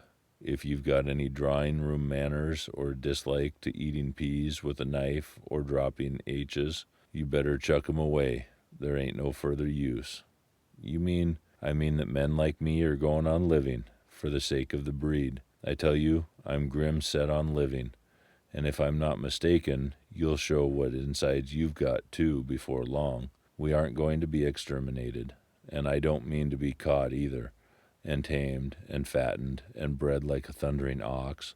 Ugh, fancy those brown creepers. You don't mean to say... I do. I'm going on under their feet. I've got it planned. I've thought it out. We men, we're beat. We don't know enough. We've got to learn before we've got a chance. And we've got to live and keep independent while we learn, see? That's what has to be done. I stared, astonished, and stirred profoundly by the man's resolution. Great God, I cried, but you are a man indeed. And suddenly I gripped his hand. Hey, he said, with his eyes shining, I've thought it out, eh? Go on, I said. Well, those who mean to escape their catching must get ready. I'm getting ready, mind you. It isn't all of us that are made for wild beasts, and that's what it's got to be. That's why I watched you. I had my doubts. You're slender. I didn't know that it was you see, or just how you'd been buried. All these, the sort of people that lived in these houses, and all those damn little clerks that used to live down that way, they'd be no good. They haven't any spirit in them, no proud dreams, no proud lusts, and a man who hasn't one or the other, Lord, what is he if but funk and precautions? They just used to skedaddle off to work. I've seen hundreds of 'em, bit of a breakfast in hand, running wild and shining to catch their little season ticket train, for fear they'd get dismissed if they didn't, working at businesses they are afraid to take to the trouble to understand, skedaddling back for fear they wouldn't be in time for dinner, keeping indoors after dinner for fear of the back streets, and sleeping with the wives they married, not because they wanted them, but because they had a bit of money that would make for a safety in their little miserable skedaddle through the world. Lives insured and a bit invested for fear of accidents, and on Sundays, fear of the hereafter, as if hell was built for rabbits. Well, the Martians will be just a godsend to these. Nice, roomy cages, fattening food, careful breeding, no worry. After a week or so, chasing about the fields and lands on empty stomachs, they'll come and be caught cheerful. They'll be quite glad after a bit. They'll wonder what the people did before there were Martians to take care of them. And the bar loafers and smashers and singers, I can imagine them. I can imagine them, he said, with a sort of somber gratification. There'll be any amount of sentiment and religion loose among them. There's hundreds of things I saw with my eyes that I've only begun to see clearly these last few days. There's lots will take things as they are, fat and stupid, and lots will be worried by a sort of feeling that it's all wrong, and that they ought to be doing something.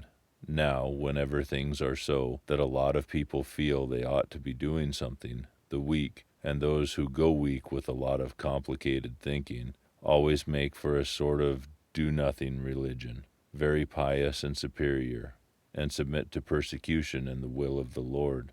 Very likely you've seen the same thing.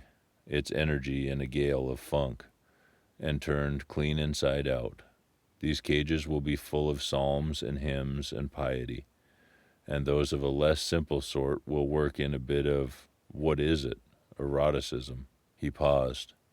Very likely these Martians will make pets of some of them, train them to do tricks. Who knows? Get sentimental over the pet boy who grew up and had to be killed, and some maybe they will train to hunt us. No, I cried, that's impossible. No human being. What's the good of going on with such lies, said the artillerymen. There's men who do it cheerful. What nonsense to pretend there isn't. And I succumbed to his conviction. If they come after me, he said, Lord, if they come after me, and subsided to a grim meditation. I sat contemplating these things. I could find nothing to bring against this man's reasoning. In the days before the invasion, no one would have questioned my intellectual superiority to his. I, a professed and recognized writer on philosophical themes, and he, a common soldier, and yet he had already formulated a situation that I had scarcely realized. What are you doing? I said presently. What plans have you made? He hesitated. Well, it's like this, he said. What have we to do? We have to invent a sort of life where men can live and breed and be sufficiently secure to bring the children up. Yes, wait a bit, and I'll make it clear what I think ought to be done. The tame ones will go like all tame beasts. In a few generations they'll be big, beautiful, rich-blooded, stupid rubbish. The risk is that we who keep the wild will go savage, degenerate into a sort of big, savage rat. You see, how I mean to live is underground. I've been thinking about the drains. Of course, those who don't know drains think horrible things, but under this London are miles and miles, hundreds of miles, and a few days' rain, and London empty will leave them sweet and clean. The main drains are big enough and airy enough for anyone, and there's cellars, vaults, stores, from which bolting passages may be made to the drains. And the railway tunnels and subways, eh? You begin to see, and we form a band, idle-bodied, clean-minded men. We're not going to pick up any rubbish that drifts in. Weaklings go out again. As you meant me to go? Well, I parlayed, didn't I? We won't quarrel about that. Go on. Those who stop obey orders. Able-bodied, clean-minded women we want also, mothers and teachers. No lackadaisical ladies. No blasted rolling eyes. We can't have any weak or silly. Life is real again, and the useless and cumbersome and mischievous have to die. They ought to die. They ought to be willing to die. It's a sort of disloyalty, after all, to live and taint the race. And they can't be happy. Moreover, dying's none so dreadful. It's the funking makes it bad. And in all those places we shall gather. Our district will be London, and we may even be able to keep a watch and run about in the open when the Martians keep away. Play cricket, perhaps. That's how we shall save the race, eh? It's a possible thing. But saving the race is nothing in itself. As I say, that's only being rats. It's saving our knowledge, and adding to it, it's the thing. There, men like you come in. There's books, there's models. We must make great safe places down deep and get all the books we can. Not novels and poetry swipes, but ideas, science books. That's where men like you come in. We must go to the British Museum and pick all those books through. Especially we must keep up our science, learn more. We must watch these Martians. Some of us must go as spies. When it's all working, perhaps I will. Get caught, I mean. And the great thing is, we must leave the Martians alone. We mustn't even steal. If we get in their way, we clear out. We must show them we mean no harm. But they're intelligent things, and they won't hunt us down if they have all they want and think we're just harmless vermin. The artilleryman paused and laid a brown hand on my arm. After all, it may not be so much we have to learn before. Just imagine this, 4 or 5 of their fighting machines suddenly starting off, heat rays right and left, and not a Martian in 'em. Not a Martian in 'em, but men who have learned the way how. And it may be in my time, even, those men, fancying having one of them lovely things with its heat ray wide and free, fancy having it in control. What would it matter if you smashed to smithereens at the end of the run, after a bust like that? I reckon the Martians'll open their beautiful eyes. Can't you see them, man? Can't you see them hurrying, puffing and blowing and hooting to their other mechanical affairs? Something out of gear in every case.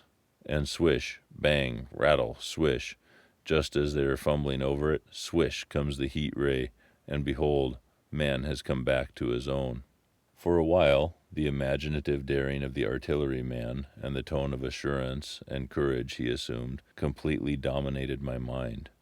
I believed unhesitatingly both in his forecast of human destiny and in the practicability of his astonishing scheme. And the reader who thinks me susceptible and foolish must contrast his position, reading steadily, with all his thoughts about this subject and mine, crouching fearfully in the bushes and listening distracted by apprehension.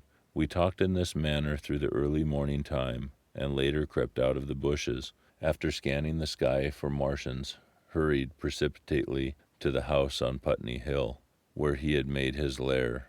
It was the coal cellar of the place, and when I saw the work he had spent a week upon, it was a burrow scarcely 10 yards long, which he designed to reach the main drain on Putney Hill. I had my first inkling of the gulf between his dreams and his powers. Such a hole I could have dug in a day, but I believed in him sufficiently to work with him all that morning, until past midday at his digging.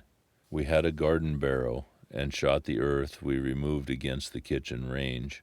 We refreshed ourselves with a tin of mock turtle soup and wine from the neighboring pantry.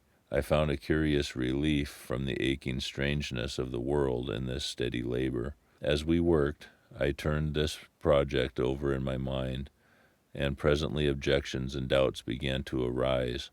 But I worked there all the morning, so glad I was to find myself with a purpose again. After working an hour, I began to speculate on the distance one had to go before the cloaca was reached, the chances we had of missing it altogether. My immediate trouble was why we should dig this long tunnel, when it was possible to get into the drain at once down one of the manholes and work back to the house. It seemed to me, too, that the house was inconveniently chosen and required a needless length of tunnel. And just as I was beginning to face these things, the artilleryman stopped digging and looked at me. "We're working well," he said. He put down his spade. "Let us knock off a bit," he said. "I think it's time we reconnoitered from the roof of the house." I was for going on, and after a little hesitation he resumed his spade, and then suddenly I was struck by a thought. I stopped, and so did he at once. "Why were you walking about the common," I said, "instead of being here?" "Taking the air," he said. "I was coming back. It's safer by night." "But the work?" "Oh, one can't always work," he said, and in a flash I saw the man plain. He hesitated, holding his spade. "We ought to reconnoiter now," he said, "because if any come near they may hear the spades and drop upon us unawares." I was no longer disposed to object. We went together to the roof and stood on a ladder, peeping out of the roof door. No Martians were to be seen, and we ventured out on the tiles and slipped down under the shelter of the parapet. From this position, a shrubbery hid the greater portion of Putney, but we could see the river below, a bubbly mass of red weed, and the low parts of Lambeth flooded in red. The red creepers swarmed up the streets about the old palace, and their branches stretched gaunt and dead, and set with shriveled leaves from amid its clusters. It was strange how entirely dependent both these things were upon flowing water for their propagation. About us, neither had gained a footing. Laburnums, pink maize, snowballs, and trees of arbor vitae rose out of laurels and hydrangeas, green and brilliant, into the sunlight. Beyond Kensington, dense smoke was rising, and that of blue haze hid the hills northward. The artilleryman began to tell me of the sort of people who still remained in London. One night last week, he said, some fools got the electric light in order, and there was all Regent Street and Circus ablaze, crowded with painted and ragged drunkards, men and women dancing and shouting till dawn. A man who was there told me, and as the day came they became aware of a fighting machine standing nearby in Langham and looking down at them. Heaven knows how long he had been there. It must have given some of them a nasty turn. He came down the road towards them and picked up nearly 100, too drunk or frightened to run away. Grotesque gleam of a time no history will ever fully describe. From that, in answer to my questions, he came around to his grandiose plans again. He grew enthusiastic. He talked so eloquently of the possibility of capturing a fighting machine that I more than half believed in him again. But now that I was beginning to understand something of his quality, I could divine the stress he laid on doing nothing precipitately. And I noted that now there was no question that he personally was to capture and fight the great machine. After a time, we went down to the cellar. Neither of us seemed disposed to resume digging, and he was suggesting a meal. I was nothing loath. He became suddenly very generous, and when he had eaten, he went away and returned with some excellent cigars. We lit these, and his optimism glowed.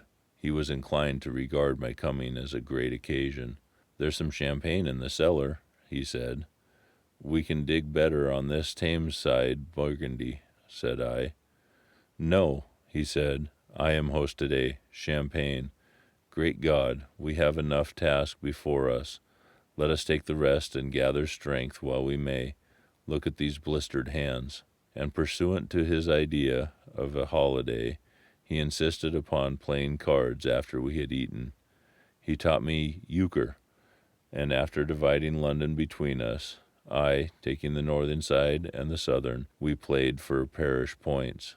Grotesque and foolish as this will seem to the sober reader, it is absolutely true, and what is more remarkable, I found the card game and several others we played extremely interesting.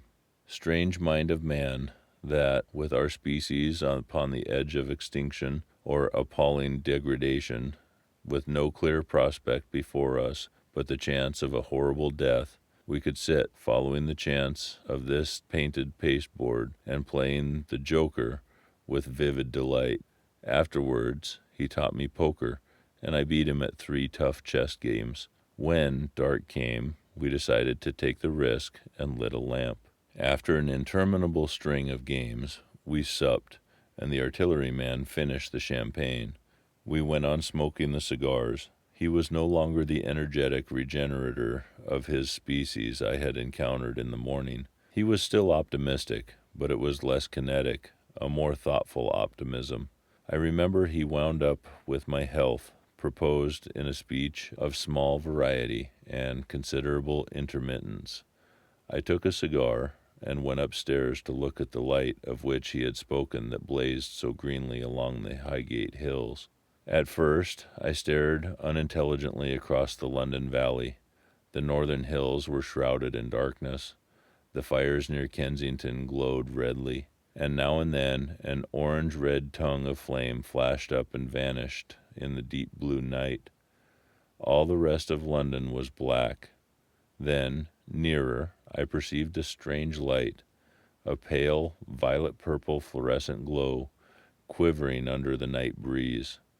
For a space I could not understand it, and then I knew that it must be the red weed from which this faint irradiation proceeded. With that realization, my dormant sense of wonder, my sense of the proportion of things, awoke again. I glanced from that to Mars, red and clear, glowing high in the west, and then gazed along and earnestly at the darkness of the Hampstead and Highgate. I remained a very long time on the roof, wondering at the grotesque changes of the day. I recalled my mental states, from the midnight prayer to the foolish card-playing. I had a violent revulsion of feeling. I remember I flung away the cigar with a certain wasteful symbolism. My folly came to me with glaring exaggeration. I seemed a traitor to my wife and to my kind. I was filled with remorse. I resolved to leave this strange, undisciplined dreamer of great things to his drink and gluttony, and go on into London. There, it seemed to me, I had the best chance of learning what the Martians and my fellowmen were doing. I was still upon the roof when the late moon rose. Chapter 8. Dead London. After I had parted from the artilleryman, I went down the hill, and by the street across the bridge Fulham. The red weed was tumultuous at that time, and nearly choked the bridge roadway, but its fronds were already whitened in patches by the spreading disease that presently removed it so swiftly. At the corner of the lane that runs to Putney Bridge station, I found a man lying. He was as black as a sweep with a black dust, alive, but helplessly and speechlessly drunk. I could get nothing from him but curses and furious lunges at my head. I think I should have stayed by him but for the brutal expression of his face. There was black dust along the roadway from the bridge onwards, and it grew thicker in Fulham. The streets were horribly quiet. I got food, sour, hard, and moldy, but quite eatable, in a baker's shop there. Some way towards Walham Green the streets became clear of powder, and I passed a white terrace of houses on fire. The noise of the burning was an absolute relief. Going on towards Brompton, the streets were quiet again. Here I came once more upon the black powder in the streets and upon dead bodies. I saw altogether about a dozen in the length of Fulham Road, and they had been dead many days, so that I hurried quickly past them. The black powder covered them over and softened their outlines. One or two had been disturbed by dogs. Where there was no black powder, it was curiously like a Sunday in the city, with closed shops, the houses locked up and the blinds drawn, the desertion and the stillness. In some places plunderers had been at work, but rarely at other than the provision of wine shops. A jeweler's window had been broken open in one place, but apparently the thief had been disturbed, and a number of gold chains and a watch lay scattered on the pavement. I did not trouble to touch them. Farther on was a tattered woman in a heap on a doorstep. The hand that hung over her knee was gashed and bled down her rusty brown dress, and smashed a magnum of champagne formed a pool across the pavement. She seemed asleep, but she was dead. The farther I penetrated into London, the profounder grew the stillness. But it was not so much the stillness of death. It was the stillness of suspense, of expectation. At any time, the destruction that had already singed the northern borders of the metropolis and had annihilated Ealing and Kilburn might strike among these houses and leave them smoking ruins. It was a city condemned and derelict. In South Kensington, the streets were clear of dead and of black powder. It was near South Kensington that I first heard the howling. It crept almost imperceptibly upon my senses. It was a sobbing alternation of two notes, oola, oola, oola, oola, keeping on perpetually. When I passed streets that ran northward, it grew in volume, and houses and buildings seemed to deaden and cut it off again.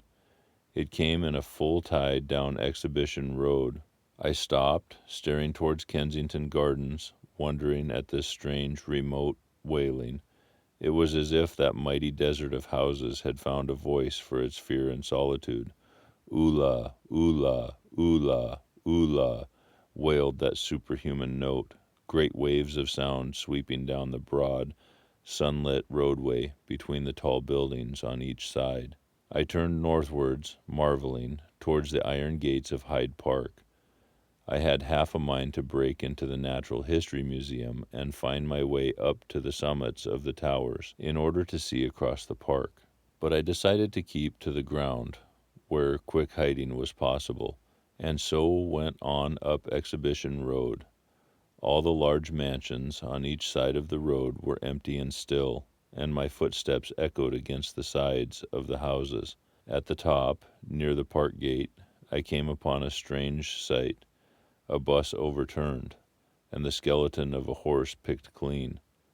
I puzzled over this for a time, and then went on to the bridge over the Serpentine.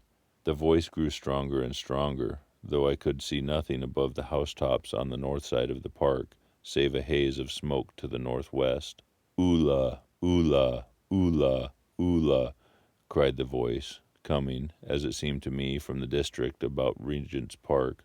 The desolating cry worked upon my mind. The mood that had sustained me passed. The wailing took possession of me. I found I was intensely weary, footsore, and now again hungry and thirsty. It was already past noon. Why was I wandering alone in the city of the dead?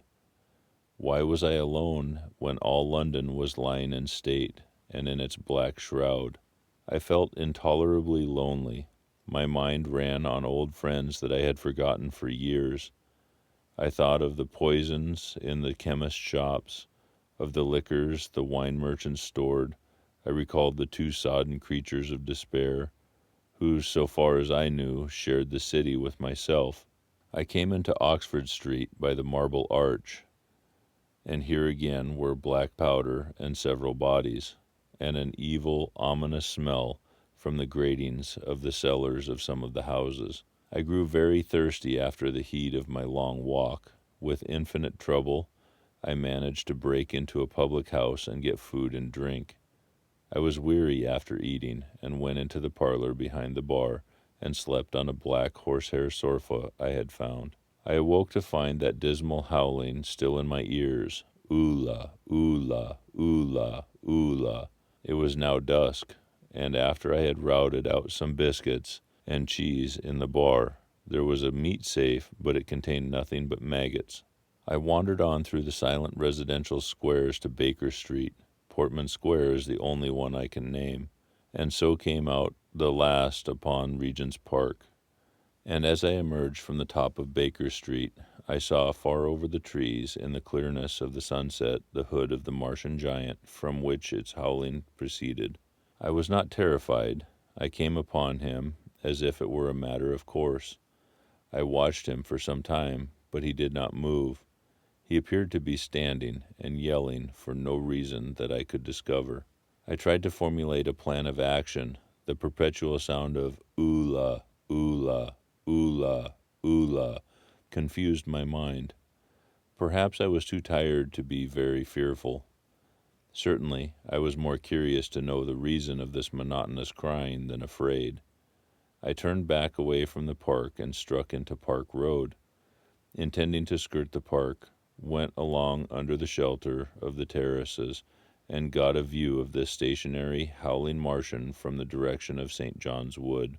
A couple of 100 yards out of Baker Street, I heard a yelping chorus, and saw, first a dog with a piece of putrescent red meat in its jaws coming headlong towards me, and then a pack of starving mongrels in pursuit of him. He made a wide curve to avoid me, as though he feared I might prove a fresh competitor.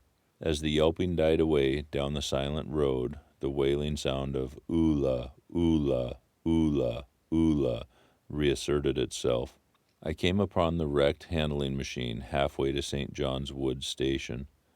At first I thought a house had fallen across the road. It was only as I clambered among the ruins that I saw, with a start, this mechanical Samson lying, with its tentacles bent and smashed and twisted among the ruins it had made. The forepart was shattered. It seemed as if it had driven blindly straight into the house, and had been overwhelmed in its overthrow. It seemed to me that this might have happened by a handling machine escaping from the guidance of its Martian. I could not clamber among the ruins to see it, and the twilight was so far advanced that the blood with which its seat was smeared, and the gnawed gristle of the Martian that the dogs had left, were invisible to me. Wondering still more at all that I had seen, I pushed on towards Primrose Hill. Far away, through a gap in the trees, I saw a second Martian, as motionless as the first, standing in the park of the Zoological Gardens. A little beyond the ruins, about the smashed handling machine, I came upon the red weed again, and found the Regent's Canal a spongy mass of dark red vegetation. As I crossed the bridge, the sound of oola, oola, oola, oola ceased. It was, as it were, cut off. The silence came like a thunderclap. The dusky houses about me stood faint and tall and dim. The trees towards the park were growing black. All about me the red weed clambered among the ruins, writhing to get above me in the dimness. Night, the mother of fear and mystery, was coming upon me. While that voice sounded, the solitude, the desolation, had been endurable by virtue of it. London had still seemed alive, and the sense of life about me had upheld me.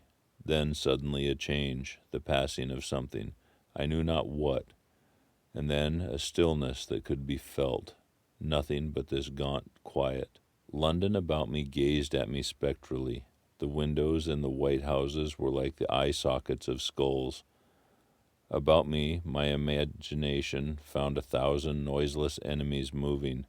Terror seized me, a horror of my temerity. In front of me the road became pitchy black, as though it was tarred, and I saw a contorted shape lying across the pathway. I could not bring myself to go on. I turned down St. John's Wood Road and ran headlong from this unendurable stillness towards Kilburn. I hid from the night and the silence until long after midnight in a cabman's shelter in Harrow Road. But before the dawn my courage returned, and while the stars were still in the sky, I turned once more towards Regent's Park. I missed my way along the streets, and presently saw down a long avenue, in the half-light of the early dawn, the curve of Primrose Hill. On the summit, towering up to the fading stars, was a third Martian, erect and motionless like the others. An insane resolve possessed me. I would die and end it. I would save myself even the trouble of killing myself. I marched on recklessly towards this Titan, and then, as I drew nearer, the light grew. I saw that a multitude of blackbirds was circling and clustering about the hood. At that my heart gave a bound, and I began running along the road.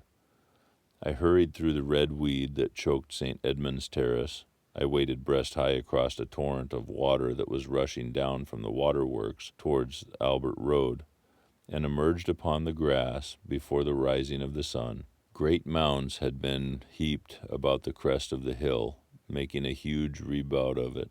It was the final and largest place the Martians had made, and from behind these heaps there rose a thin smoke against the sky. Against the sky line an eager dog ran and disappeared. The thought that had flashed into my mind grew real, grew credible. I felt no fear, only a wild, trembling exultation. As I ran up the hill towards the motionless monster, out of the hood hung lank shreds of brown, at which the hungry birds pecked and tore.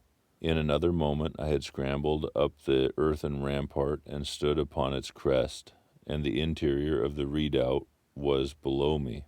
A mighty space it was, with gigantic machines here and there within it, huge mounds of material and strange shelter places, and scattered about it, some in their overturned war machines, some in the now rigid handling machines, and a dozen of them, stark and silent, and laid in a row, were the Martians, dead. slain by the putrefactive and disease bacteria against which their systems were unprepared, slain as the red weed was being slain, slain after all man's devices had failed by the humblest things that God, in his wisdom, has put upon this earth. For so it had come out, as indeed I and many men might have foreseen, had not terror and disaster blinded our minds. These germs of disease had taken toll of humanity since the beginning of things, taken toll of our prehuman ancestors since life began here. By virtue of this natural selection of our kind, we have developed resisting power. To no germs do we succumb without a struggle, and to many, those that cause putrefaction, in dead matter for instance, our living frames are altogether immune. But there are no bacteria in Mars, and directly these invaders arrived, directly they drank and fed, our microscopic allies began to work their overthrow.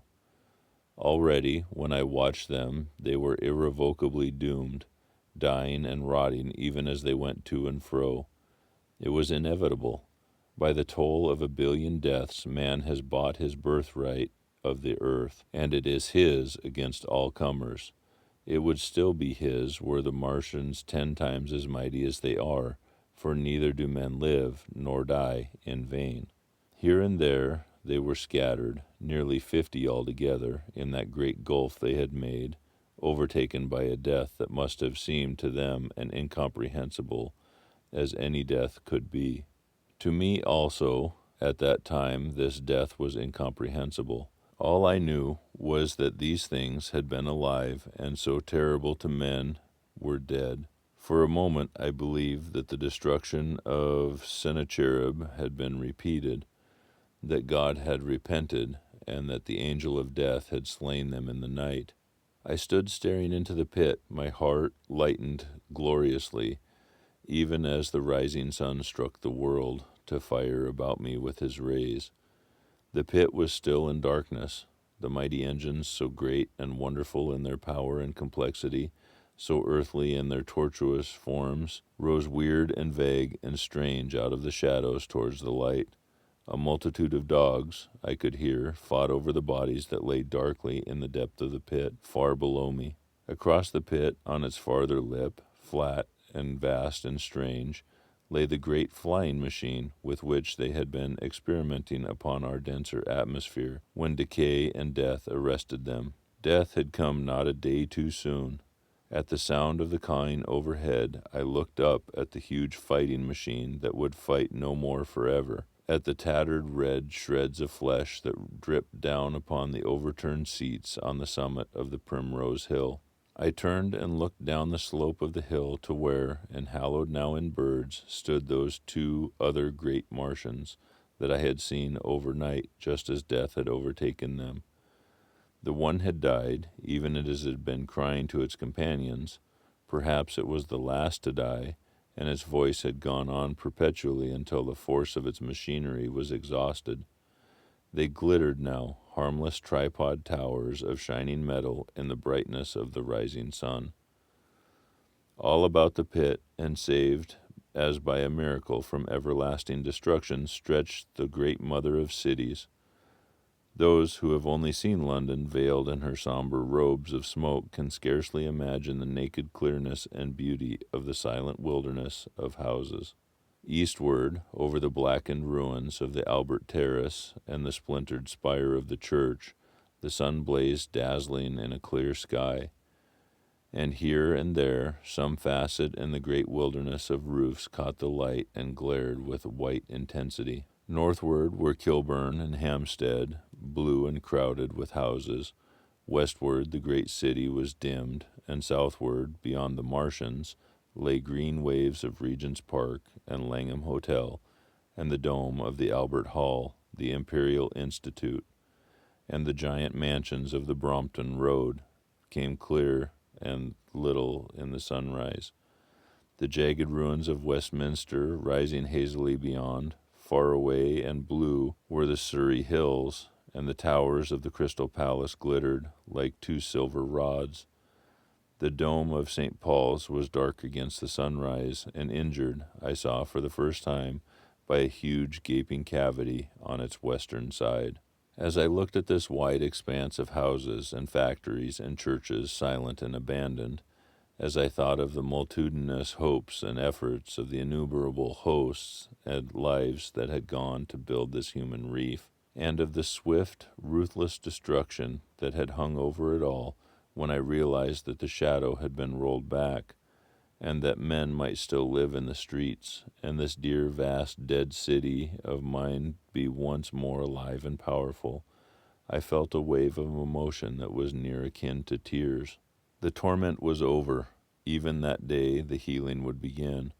The survivors of the people scattered over the country, leaderless, lawless, foodless, like sheep without a shepherd, like thousands who had fled by the sea, would begin to return. The pulse of life, growing stronger and stronger, would beat again in the empty streets and pour across the vacant squares. Whatever destruction was done, the hand of the destroyer was stayed. All the gaunt wrecks, the blackened skeletons of houses that stared so dismally at the sunlit grass on the hill, would presently be echoing with the hammers of the restorers and ringing with the tapping of their towels. At the thought, I extended my hands toward the sky and began thanking God. In a year, thought I, in a year. With overwhelming force came the thought of myself, of my wife, and the old life of hope and tender helpfulness that had ceased forever. Chapter 9. Wreckage. And now comes the strangest thing in my story, yet perhaps it's not altogether strange. I remember clearly and coldly and vividly all that I did that day until the time that I stood weeping and praising God upon the summit of Primrose Hill, and then I forget.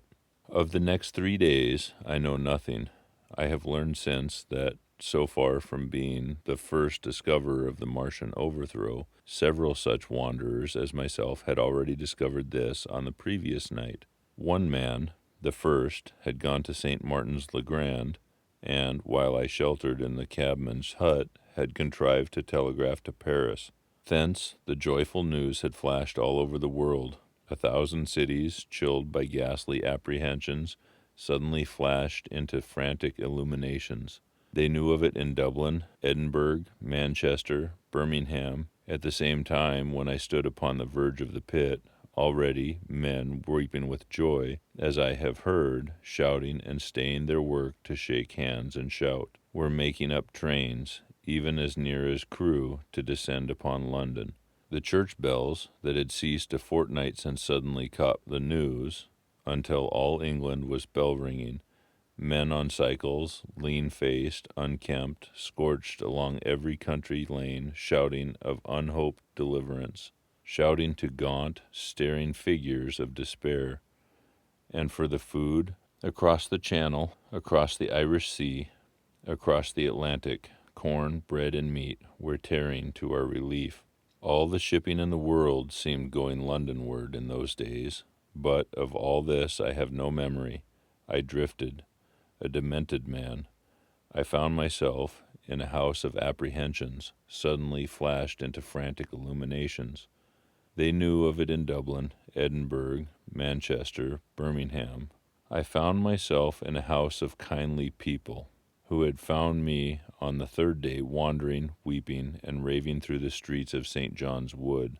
They have told me since that I was singing some insane doggerel about the last man left alive, hurrah, the last man left alive. Troubled as they were with their own affairs, these people, whose name, such as I would like to express my gratitude to them, I may not even give here, nevertheless, cumbered themselves with me, sheltered me, and protected me from myself. Apparently they had learned something of my story from me during the days of my lapse. Very gently, when my mind was assured again, did they break to me what they had learned of the fate of Leatherhead. 2 days after I was imprisoned, it had been destroyed, with every soul in it, by a Martian. He had swept it out of existence, as it seemed, without any provocation, as a boy might crush an ant-hill in the mere wantonness of power. I was a lonely man, and they were very kind to me. I was a lonely man and a sad one, and they bore with me. I remained with them 4 days after my recovery.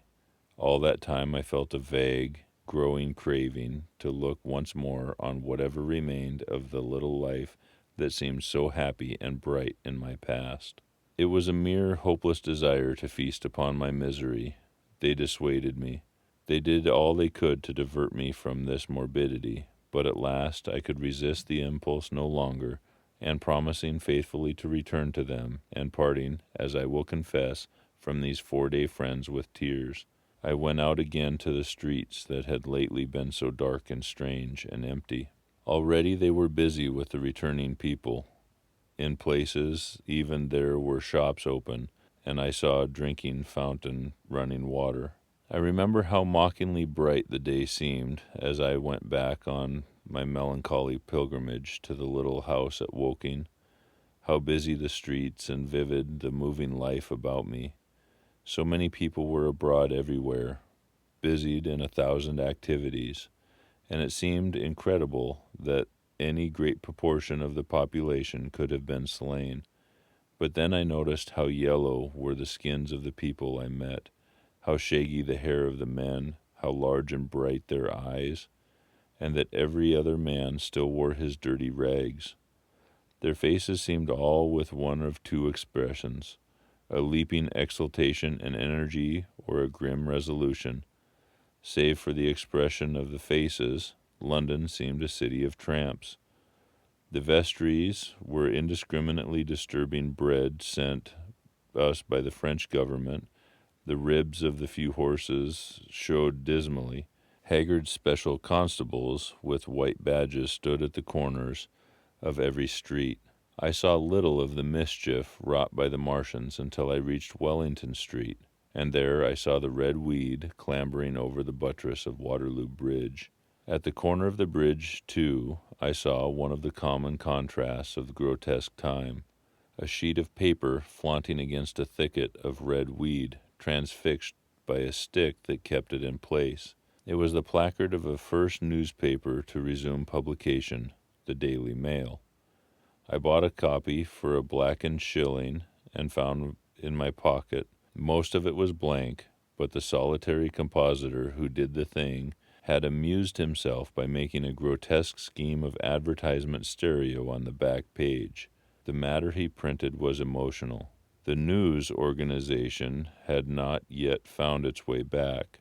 I learned nothing fresh except that already in 1 week the examination of the Martian mechanisms had yielded astonishing results. Among other things, the article assured me what I did not believe at the time, that the secret of flying was discovered. At Waterloo, I found the free trains that were taking people to their homes. The first rush was already over. There were few people in the train, and I was in no mood for casual conversation. I got a compartment to myself and sat with folded arms, looking grayly at the sunlit devastation that flowed past the windows. And just outside the terminus, the train jolted over temporary rails, and on either side of the railway the houses were blackened ruins. To Clapham Junction, the face of London was grimy with powder of the black smoke. In spite of 2 days of thunderstorms and rain, and at Clapham Junction the line had been wrecked again, there were hundreds of out-of-work clerks and shopmen working side by side with the customary navvies, and we were jolted over a hasty relaying. All down the line from there the aspect of the country was gaunt and unfamiliar. Wimbledon particularly had suffered. Walton, by virtue of its unburned pine woods, seemed the least burnt of any place along the line. The Wandle, the Mole, and every little stream was heaped mass of red weed, in appearance between butcher's meat and pickled cabbage. The Surrey pine woods were too dry, however, for the festoons of the red climber beyond Wimbledon. Within sight of the line, in certain nursery grounds, were the heaped masses of earth about the 6th cylinder. A number of people were standing about it, and some sappers were busy in the midst of it. Over it flaunted a Union Jack, flapping cheerfully in the morning breeze. The nursery grounds were everywhere crimson with the weed, a wide expanse of livid color cut with purple shadows and very painful to the eye. One's gaze went with infinite relief from the scorched grays and sullen reds of the foreground to the blue-green softness of the eastward hills. The line on the London side of Woking Station was still undergoing repair, so I descended at Byfleet Station and took the road to Maybury, past the place where I and the artilleryman had talked to the hussars, and on by the spot where the Martian had appeared to me in the thunderstorm. Here, moved by curiosity, I turned aside to find among a tangle of red fronds the warped and broken dog-cart with the whitened bones of the horse scattered and gnawed. For a time I stood regarding these vestiges. Then I returned through the pine wood, neck-high with red weed here and there, to find the landlord of the Spotted Dog had already found burial, and so came home past the College Arms. A man standing at an open cottage door greeted me by name as I passed. I looked at my house with a quick flash of hope that faded immediately. The door had been forced. It was unfast and was opening slowly as I approached. It slammed again. The curtains of my study fluttered out of the open window from which I and the artilleryman had watched the dawn. No one had closed it since. The smashed bushes were just as I had left them nearly 4 weeks ago. I stumbled into the hall, and the house felt empty, and the stair carpet was ruffled and discolored, where I had crouched, soaked to the skin from the thunderstorm the night of the catastrophe. Our muddy footsteps, I saw, still went up the stairs. I followed them to my study, and found, lying on my writing table still, with the selenite paperweight upon it, the sheet of work I had left on the afternoon of the opening of the cylinder. For a space, I stood reading over my abandoned arguments. It was a paper on the probable development of moral ideas with the development of the civilization process, and the last sentence was the opening of a prophecy.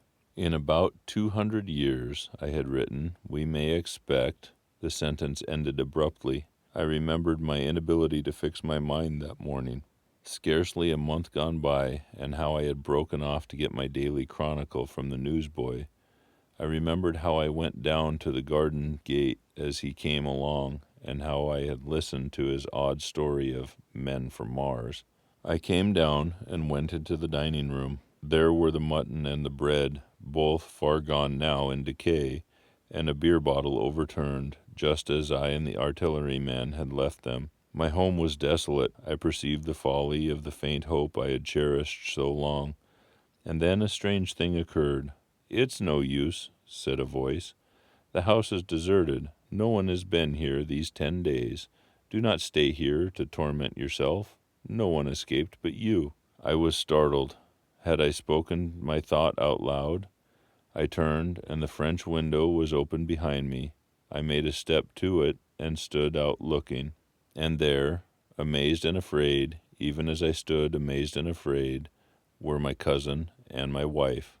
My wife, white and tearless. She gave a faint cry. "I came," she said. I knew. I knew." She put her hand to her throat, swayed, and made a step forward, and I caught her in my arms.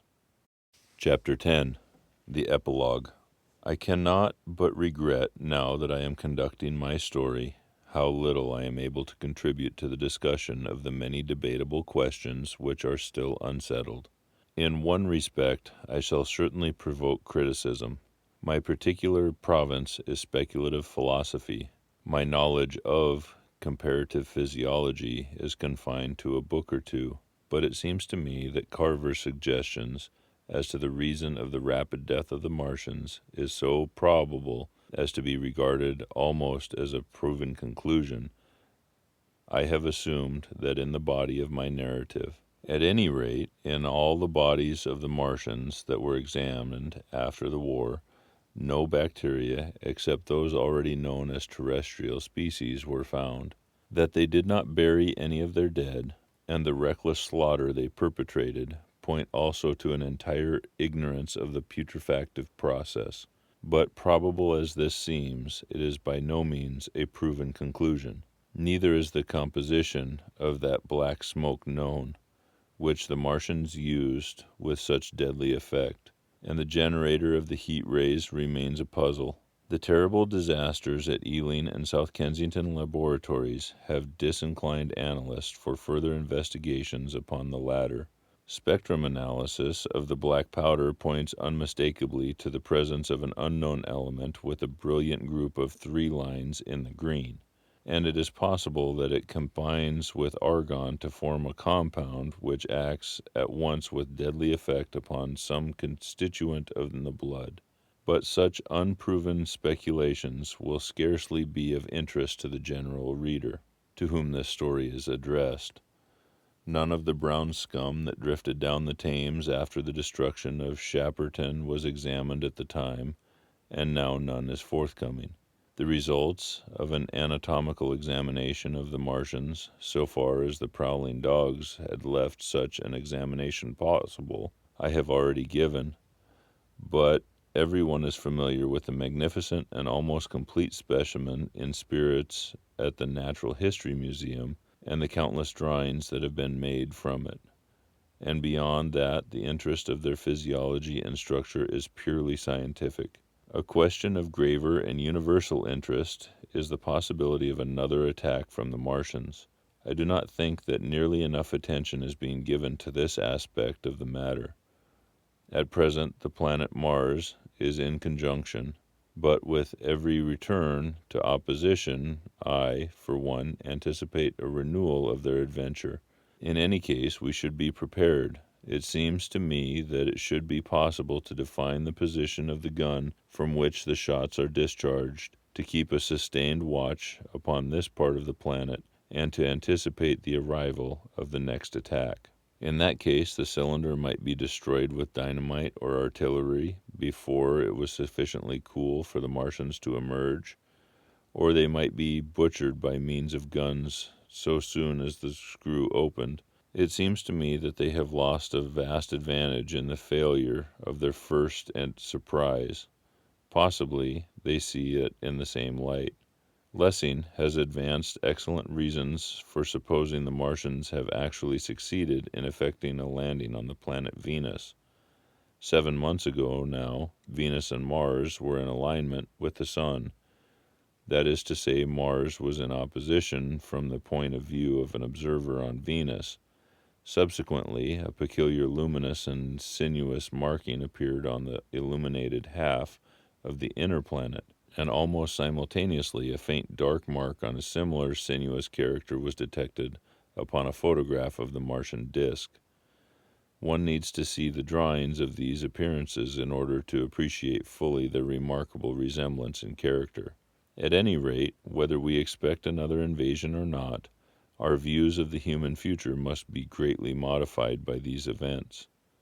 We have learned now that we cannot regard this planet as being fenced in and secure abiding place for man. We can never anticipate the unseen good or evil that may come upon us suddenly out of space. It may be that in the larger design of the universe, this invasion from Mars is not without its ultimate benefit for men. It has robbed us of that serene confidence in the future which is the most fruitful source of decadence. The gifts to human science it has brought are enormous, and it has done so much to promote the conception of the common weal of mankind. It may be that across the immensity of space the Martians have watched the fate of these pioneers of theirs and learned their lesson, and that on the planet Venus they may have found a secure settlement. Be that as it may, for many years yet there will certainly be no relaxation of the eager scrutiny of the Martian disk, and of those fiery darts in the sky. The shooting stars will bring with them as they fall an unavoidable apprehension to all the sons of men. The broadening of men's views that has resulted can scarcely be exaggerated. Before the cylinder fell, there was a great general persuasion that through all the deep of space no life existed beyond the petty surface of our minute sphere. Now we see further. If the Martians can reach Venus, there is no reason to suppose that the thing is impossible for men. And when the slow cooling of the sun makes this earth uninhabitable, as at last it must do, it may be that the thread of life that has begun here will have streamed out and caught our sister planet within its toils.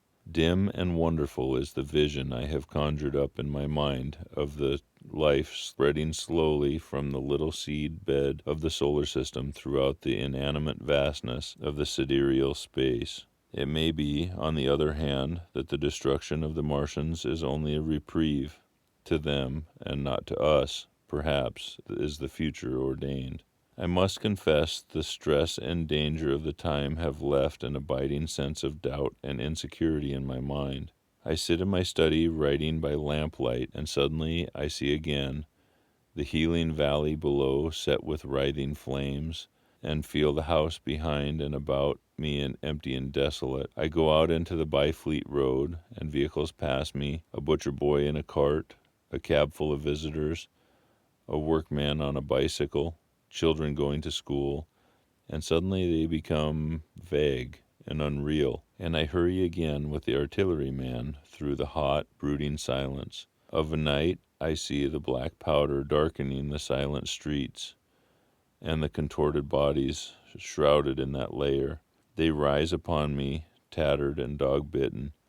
They gibber and grow fiercer, paler, uglier, mad distortions of humanity at the last, and I wake, cold and wretched, in the darkness of the night.